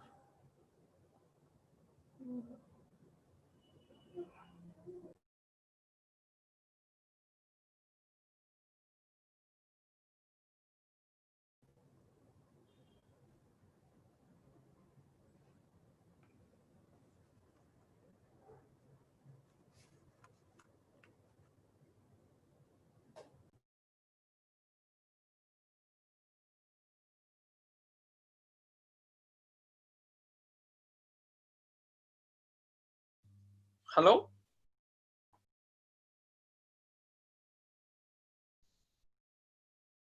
Dr. Vadgama? Yes, sir. Yes, sir. Yeah, my name is Dr. Butch. You can't see me because I haven't switched the video on. I was just wondering, can I have a little go with my share screen just so, because I've got a talk tomorrow afternoon. So I just wanted to see how it works on Zoom because we are using another platform locally. Sure, sir. No issue, sir. I mean, I don't necessarily want you to be there, but if you are there, that will help. Sure, sir. I'm here only, sir. Okay. Definitely, sir. It will probably take me a few minutes because I have to switch from one computer to another. Just 2 minutes, please. Sit by.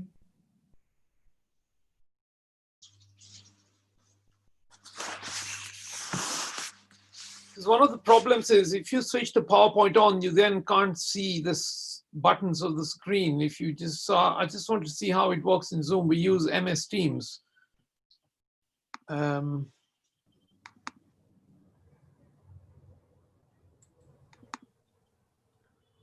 Sir, which operating system you are using? I don't know. I've just followed the link. No. I mean, you are using Windows or Mac? Well, I'm about to use Mac now. Okay, no problem. You are on Zoom. First of all, you have to open your PPT. Yeah, I'm about to do that now. Let me just see if I can manage first of all on my own because that will just give me 1 minute. Let me put it on PowerPoint. Sir, can I make a request? Yeah. Okay. Currently it is broadcasting live on Facebook and YouTube. Oh, okay, So okay. But this you is why just I wait asked here. for permission. Yeah, you just wait here for 10 minutes, then we can do it. So official All time right. is over, then we can do it. Okay. You just start doing. Yeah. Would you let me know? Yeah, after 10 minutes, sir, definitely. Okay. Thank you. Thank you, sir.